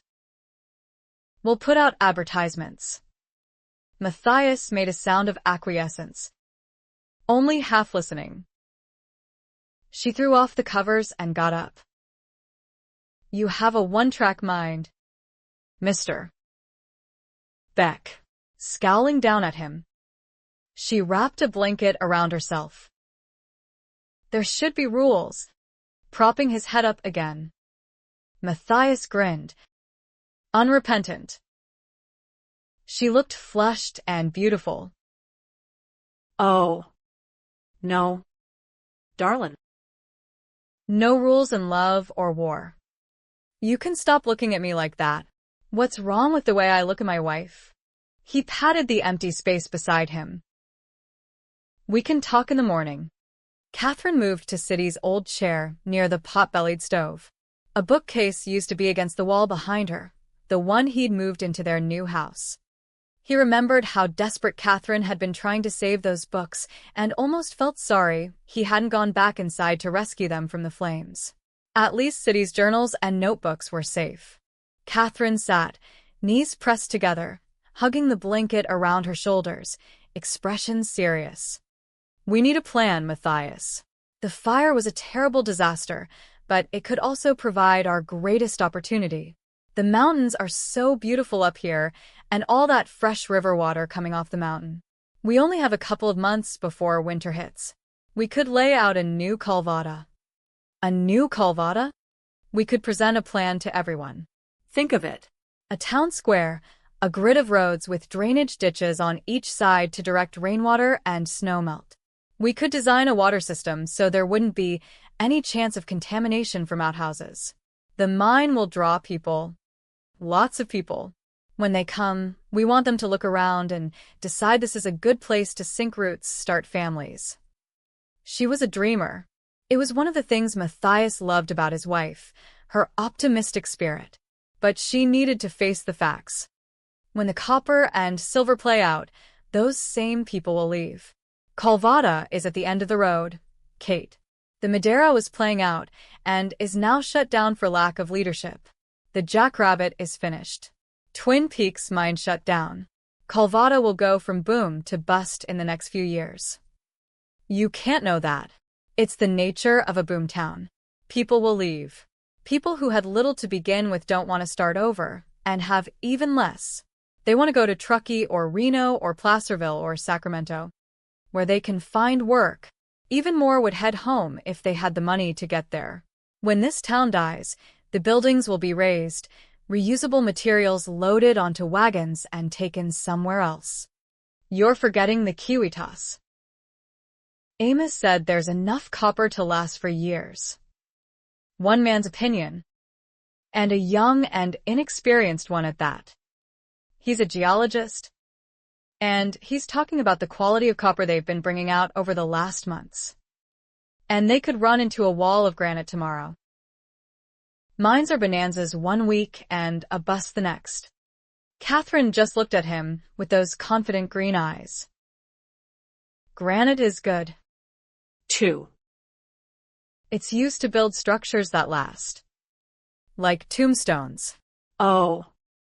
Matthias. Clearly frustrated. She stood, pacing, blanket tightly wrapped around her. You've been here longer than I have. You must have some feeling for this place. Sacramento is a hub, and Henry and I have mapped out routes from there. California is going to keep growing, and goods will need to be transported. It was never my plan to stay here forever. She wilted into City's chair. But surely you feel some loyalty to the people here. Yes. I do, but that doesn't mean I want us to settle here permanently. When his wife's eyes welled with tears, Matthias grew concerned. The tough-minded little editor had gone all soft lately. Tell me truthfully, when you arrived, did you look around Calvada and say to yourself, "This is the place I want to spend the rest of my life"? She gave a soft laugh. No. Well, then, over the past year I've seen what this town could be. Darling, I'm not saying we'll get on the stage and leave the day I finish my term as mayor.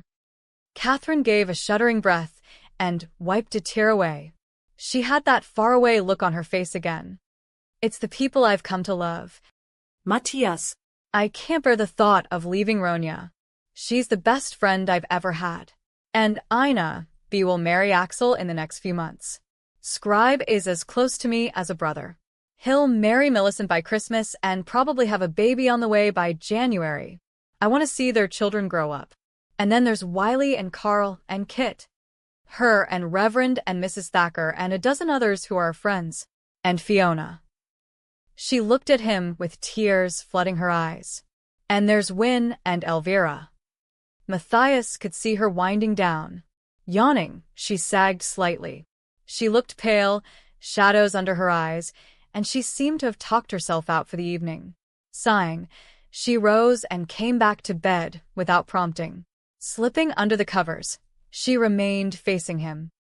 You do make me very happy, Mr. Beck. Her hand slid around him, sending heat waves through his body, but Scribe had told Matthias he found Kathryn curled up on the sofa in the middle of the day. She seemed exhausted, and that worried him. She usually pulsed with life. Matthias had to batten down his desire. She needed sleep. Roll over. Darling. When she did, he tucked her tightly into him, like two spoons in a drawer. Maybe you should see Doc. Just have him make sure you're okay. What do you think? When she didn't answer, Matthias rose up slightly and looked at her. She'd already fallen asleep. It was a long time before he could. A few days later, Ronya's cafe had risen from the ashes as a large tent with plank tables and benches for customers.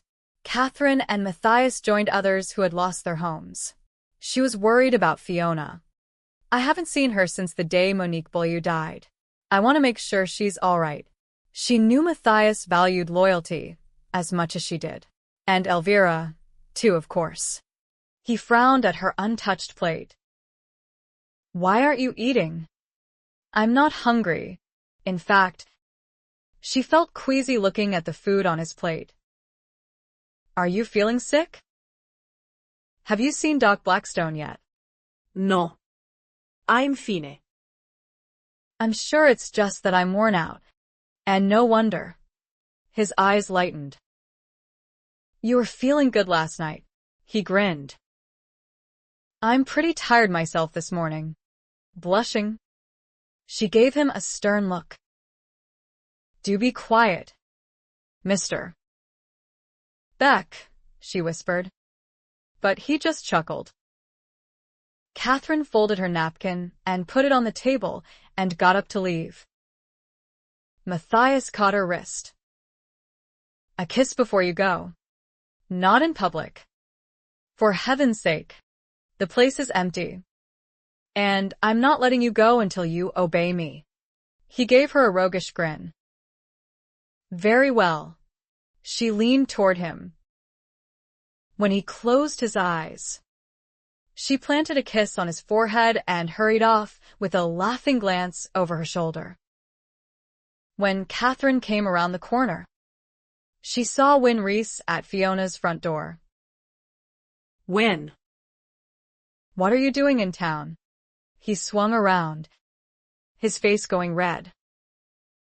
Mrs. Beck. I didn't expect to see you here. I just wanted to check and make sure. Fiona and Elvira are friends of mine.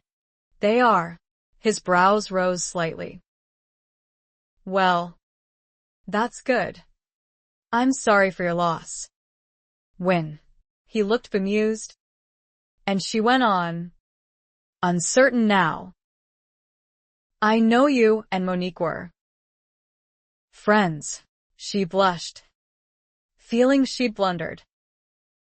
He looked ill at ease. Of a sort. He sounded grim. She was trouble. Truth is, I was hoping she'd turn her affections to someone else because he shook his head and shrugged. Never mind. He glanced up at the window, dejected. I'd better go. I should be at the mine. His mouth curved. The boss lady might fire me. He gave a nod. Good day to you, Mrs. Beck. Stepping back, he put on his hat and walked away. The door opened, and Elvira peered out. Oh. Mrs. Beck. I thought I heard a knock. She saw Win Reese walking away and looked disappointed. May I come inside? Oh. No. Fiona said not to let you in. Well, I'm coming in. Kathryn stepped over the threshold. How is Fiona? She's grieving. Elvira looked like a child about to be reprimanded. She blames herself for City's death. I'll talk with her. Kathryn started down the hallway toward Fiona's apartment. But another matter was on her mind. Do you know Win Reese? Elvira? Elvira glanced away. Why would you ask? He was here. Outside the door. Oh. Well. He comes around sometimes. Monique told the girls Win was her beau. Kathryn felt a chill go through her at those words. Did you meet Win here? Oh no. I knew him before I came here. He and my husband were friends. Elvira lifted one shoulder in a half-hearted shrug. I can imagine what he thinks of me now, working in a place like this. Her eyes grew moist and bright. I'll never forget the look on his face the first time he saw me here. She put fingertips to her lips. I've never been so ashamed. She blinked her eyes rapidly. Win works at your mine, doesn't he? Kathryn saw something in the young woman's eyes that hinted at feelings beyond friendship for the man. He's my foreman. She intended to go up to the kiwi toss right after she spoke with Fiona. She put a hand on Elvira's arm. Life can change and it's too late. Mrs. Beck. I'm thankful you speak to me at all. No one else does. She walked to the doorway. You know where Fiona's room is. Fiona was pale. Kathryn wasn't in the room 2 minutes before she started weeping.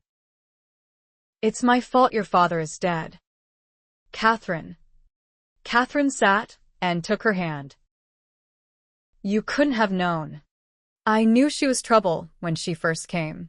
She was scared, and then she settled in, and I noticed a dark side to her, an arrogance, a possessiveness. I've been thinking back and remembering what she was like after City spent that first evening with me. She was furious. She said some hurtful things. I just never thought. She put trembling fingers to her temples. And then Sanders. The signs were there. I just didn't see them.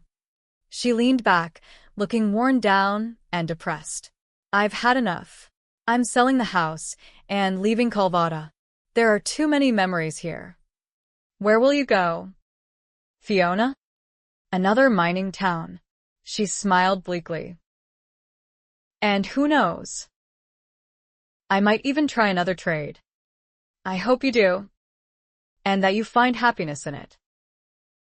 What about the other women? I'll take them with me. Would you be upset if Elvira stayed? Fiona gave a soft laugh. I wish she would. She's not much good at this work. She's so miserable. She makes the clients feel guilty. She cocked her head, studying Kathryn. Why do you ask? I just had a thought. But I don't want to make any assumptions or give Elvira false hope. I feel responsible for her. Fiona walked with Kathryn to the door. Calvada hasn't been the same since you arrived. Kathryn. Her smile was tender. It's as though you picked up where City left off. He'd be so proud of you. Kathryn felt hot tears welling. Are you sure you couldn't stay and start fresh here? Fiona gave a long sigh. Women like me can't shake the past if they stay in the same place. Kathryn hugged her. Thank you. For what? Loving my father. That was easy. Losing him was hard. As soon as Kathryn left Fiona's house, she went straight to the livery stable and rented a carriage. When she reached the mine, Amos caught her up on business. She interrupted him and asked to see Reese on a personal matter. Clearly curious, but not asking questions, Amos sent one of the men into the tunnel to get him. Wynne came into the office. Dust-covered. Face grimy with dirt. Amos excused himself and left them alone. Wynne faced Kathryn as though she had a rifle, and he had a target on his chest. You sent for me, Mrs. Beck. Kathryn knew she was sticking her nose into his business, but sometimes waiting for a man to make up his mind allowed a God-given opportunity to pass by. Do you care enough about Elvira Haynes to marry her? He didn't speak for a moment, then let out his breath. I saw her in Fiona's parlor once, and she looked at me like I was. I don't know. He rubbed his neck. I doubt she wants anything to do with me. Kathryn couldn't curb her impatience. When? Do you care for her? Yeah. Y care. Plenty. His face was set and tormented. I cared when Walter was alive and treating her poorly. Did my best to keep him away from the house when he'd been drinking. And you're off duty as of this moment. Get a fresh suit of clothes. Go down to the bathhouse. And clean yourself up. Get your hair and beard trimmed. Then go and get her out of Fiona's house. I don't know if. I know. And that's an order. Mr. Reese. When he stood undecided. She gave an exasperated sigh. Get moving. Wynne looked taken aback. Then laughed. Yes. Mom. Is this what Matthias puts up with on a daily basis? Kathryn smiled. Mr. Beck gives as good as he gets. Mr. Reese. Now. Go on and rescue your lady. Well, whatever upset your stomach this morning is gone now. Matthias chuckled, looking at Kathryn's empty plate. She'd eaten a steak, mashed potatoes, summer squash, and had just finished a large slice of apple pie. You ate more than I did. I was hungry. She finished the last of her tall glass of milk before telling him what she'd been doing all day. Matthias leaned back, looking smug and happy listening to her talk about Reese and Elvira. He wondered if she saw the irony that a woman once so opposed to marriage was now playing matchmaker.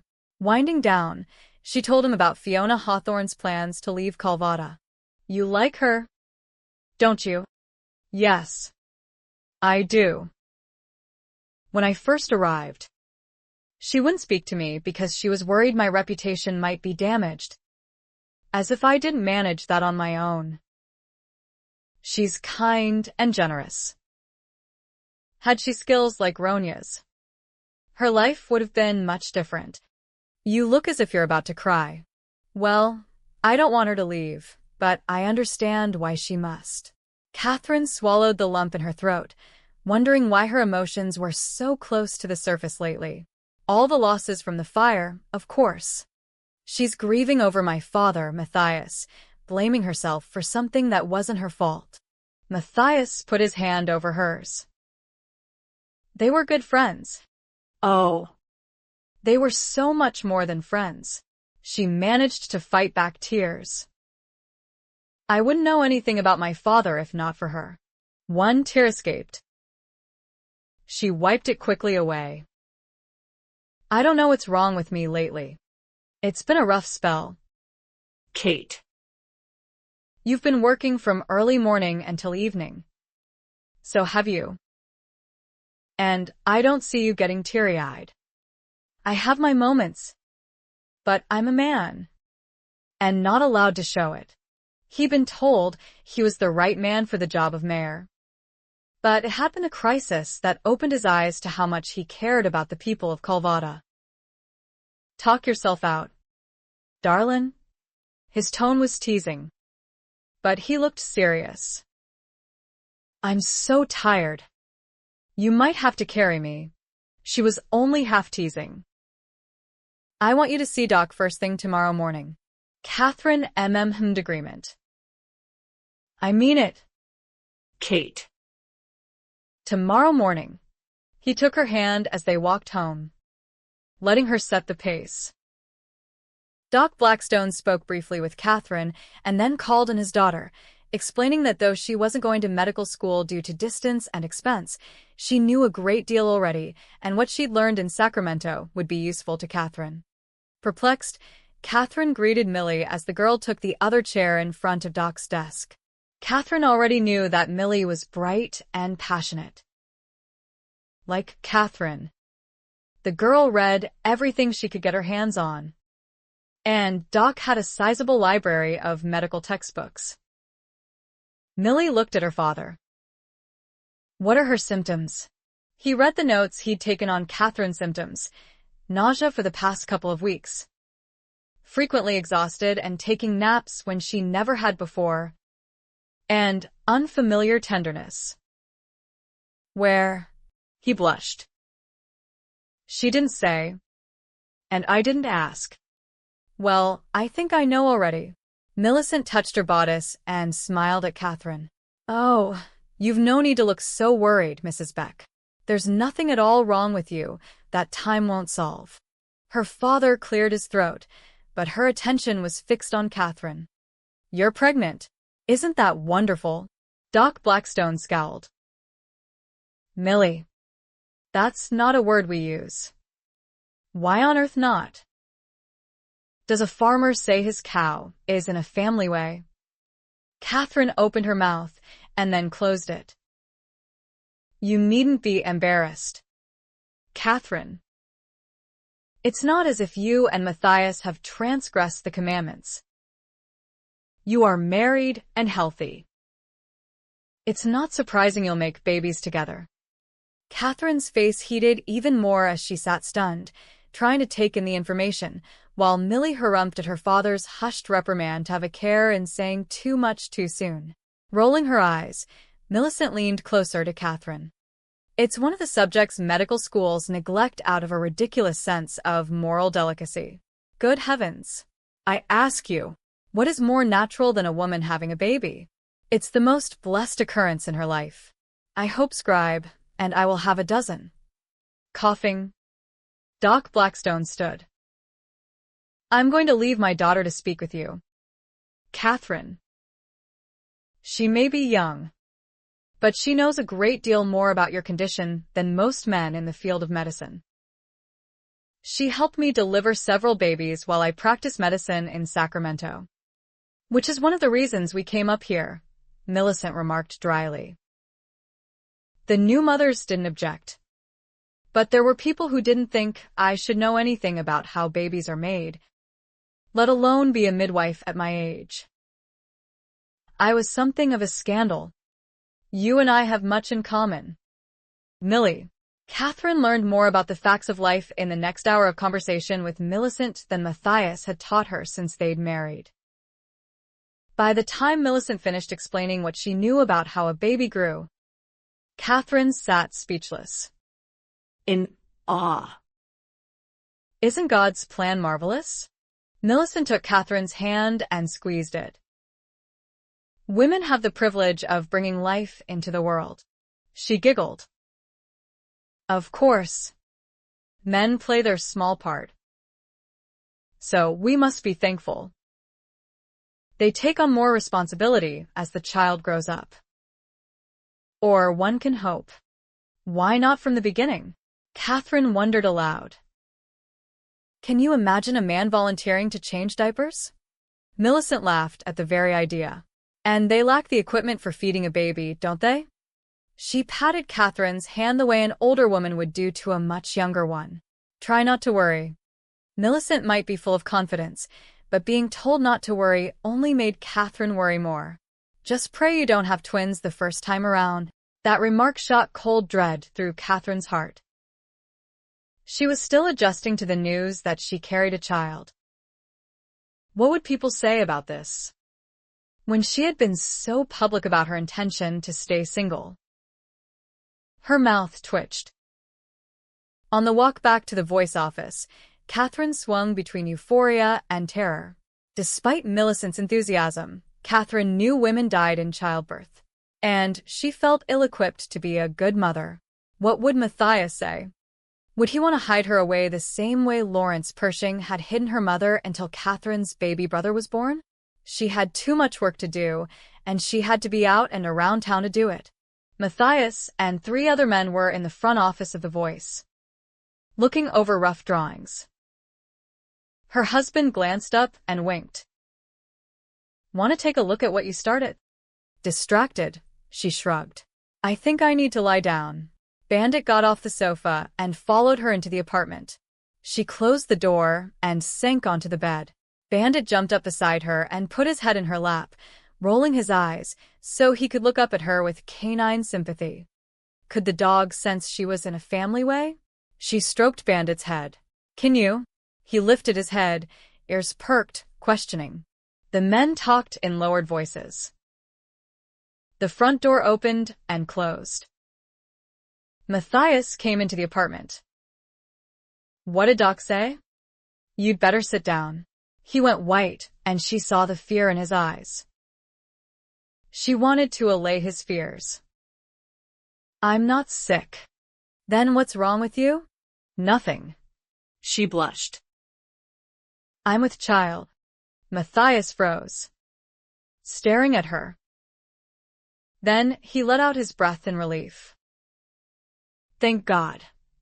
Apparently, Matthias had been thinking she had some dread disease and limited time left on this earth. She waited for the news to sink in deeper. A baby. He grinned as though he had struck gold. Taking her hands, he pulled her up and into his arms, burying his face in the curve of her neck. Praise God. Withdrawing, he cupped her face, his eyes brimming with joy and a hearty measure of male pride. We'll have to come up with a name. It's a little early, I think. We don't know if it's a boy or a girl. Kathryn couldn't help but catch his excitement. Something strong for a boy. Daniel is a good name. And something tender and sweet for a girl. Kathryn lifted her chin. Deborah, a biblical prophetess, judge, and military commander. But then, if we have others, God willing. Matthias tucked a tendril of hair behind her ear. We'll work on it. Will we be giving them D names? 2. Damaris, David, Dorcas. We could start at the beginning of the alphabet. Abigail. Adam. She frowned at him. How many children do you want? As many as God gives us. He smirked. Sages say the best way to handle a woman is to keep her barefoot and pregnant. When she stepped back, he pulled her close. Don't worry. I'll make sure you have slippers and shoes. And boots. And I'll do my best. Be quiet. Kathryn leaned back, poking her finger in the center of Matthias's chest. Do not think this is going to keep me housebound and subservient. He captured her finger and bit the end. Are you going to put the news in the Voice, or am I permitted to stand in the middle of Chump Street and announce it to the world? She felt like her blood was carbonated. A baby.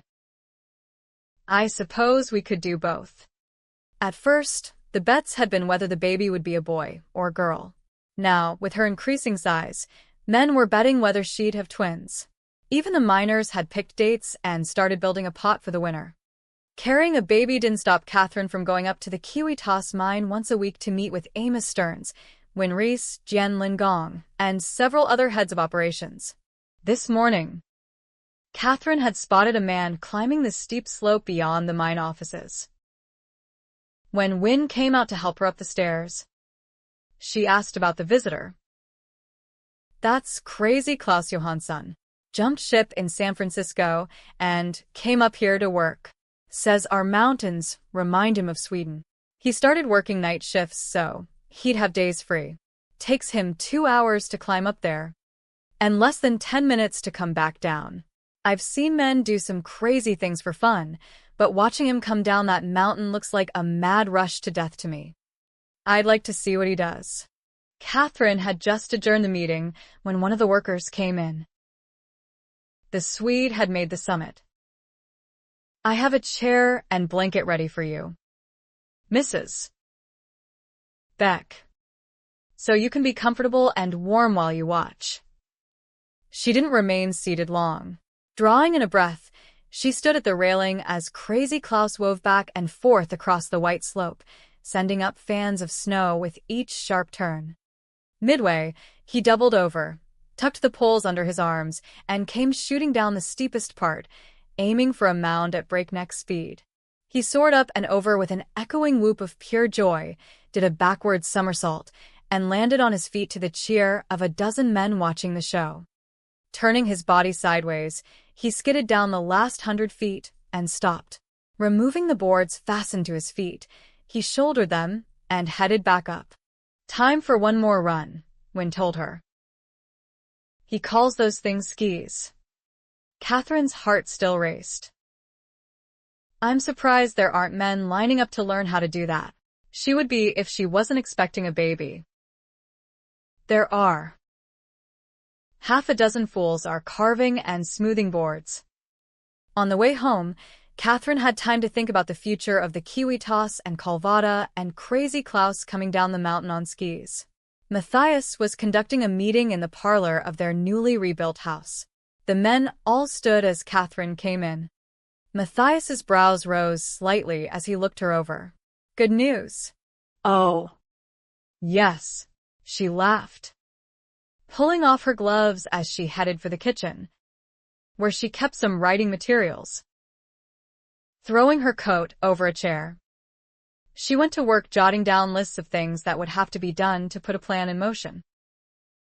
A few minutes later, Matthias leaned against the door jamb, watching her.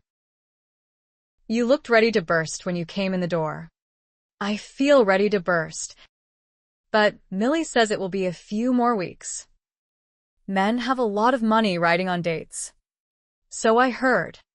She rolled her eyes. They need better things to do with their money than gamble. She grinned. Oh.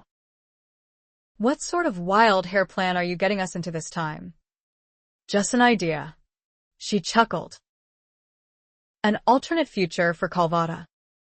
If the mine ever shuts down. Epilogue.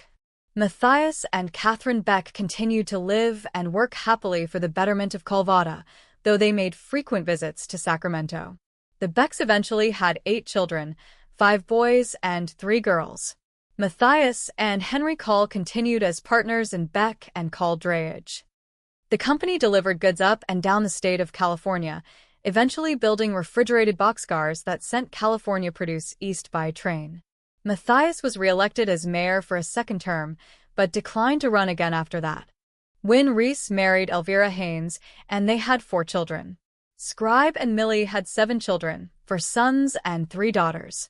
Though Kathryn continued to write editorials and articles, she turned the newspaper over to Scribe after the birth of her 4th child. The Mercer boys graduated from the Motherlode School and went to work as reporters for The Voice. They both learned to ski, married local girls, and settled down to rear families in Calvada. The Kiwitas continued to produce high-quality silver and copper for the next 2 decades.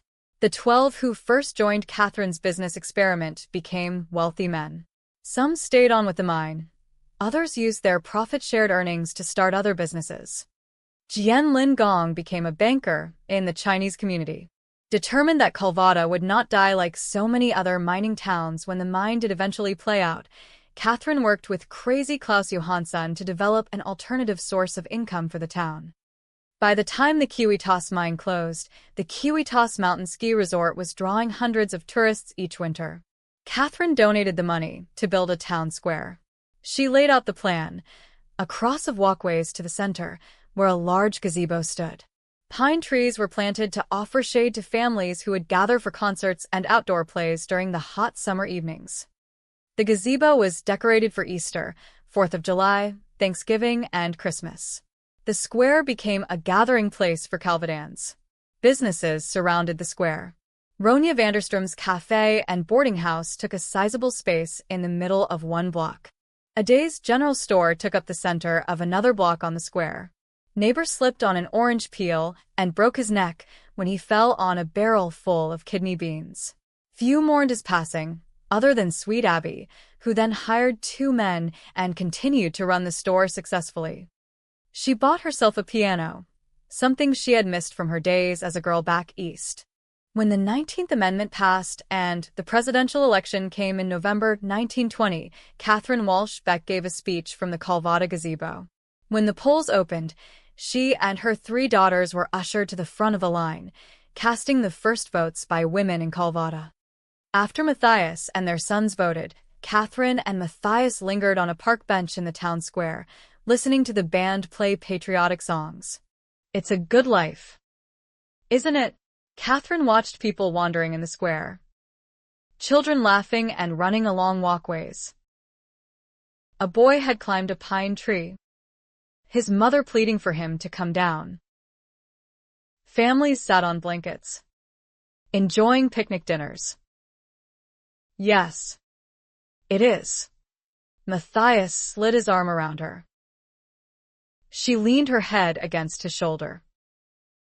Good speech, darling. Kathryn sighed. Oh. I didn't think people would want to listen for more than 30 minutes. But there was so much more I wanted to say. It's always wise to keep a speech short. Chuckling, he kissed her forehead. That's why God made you a writer.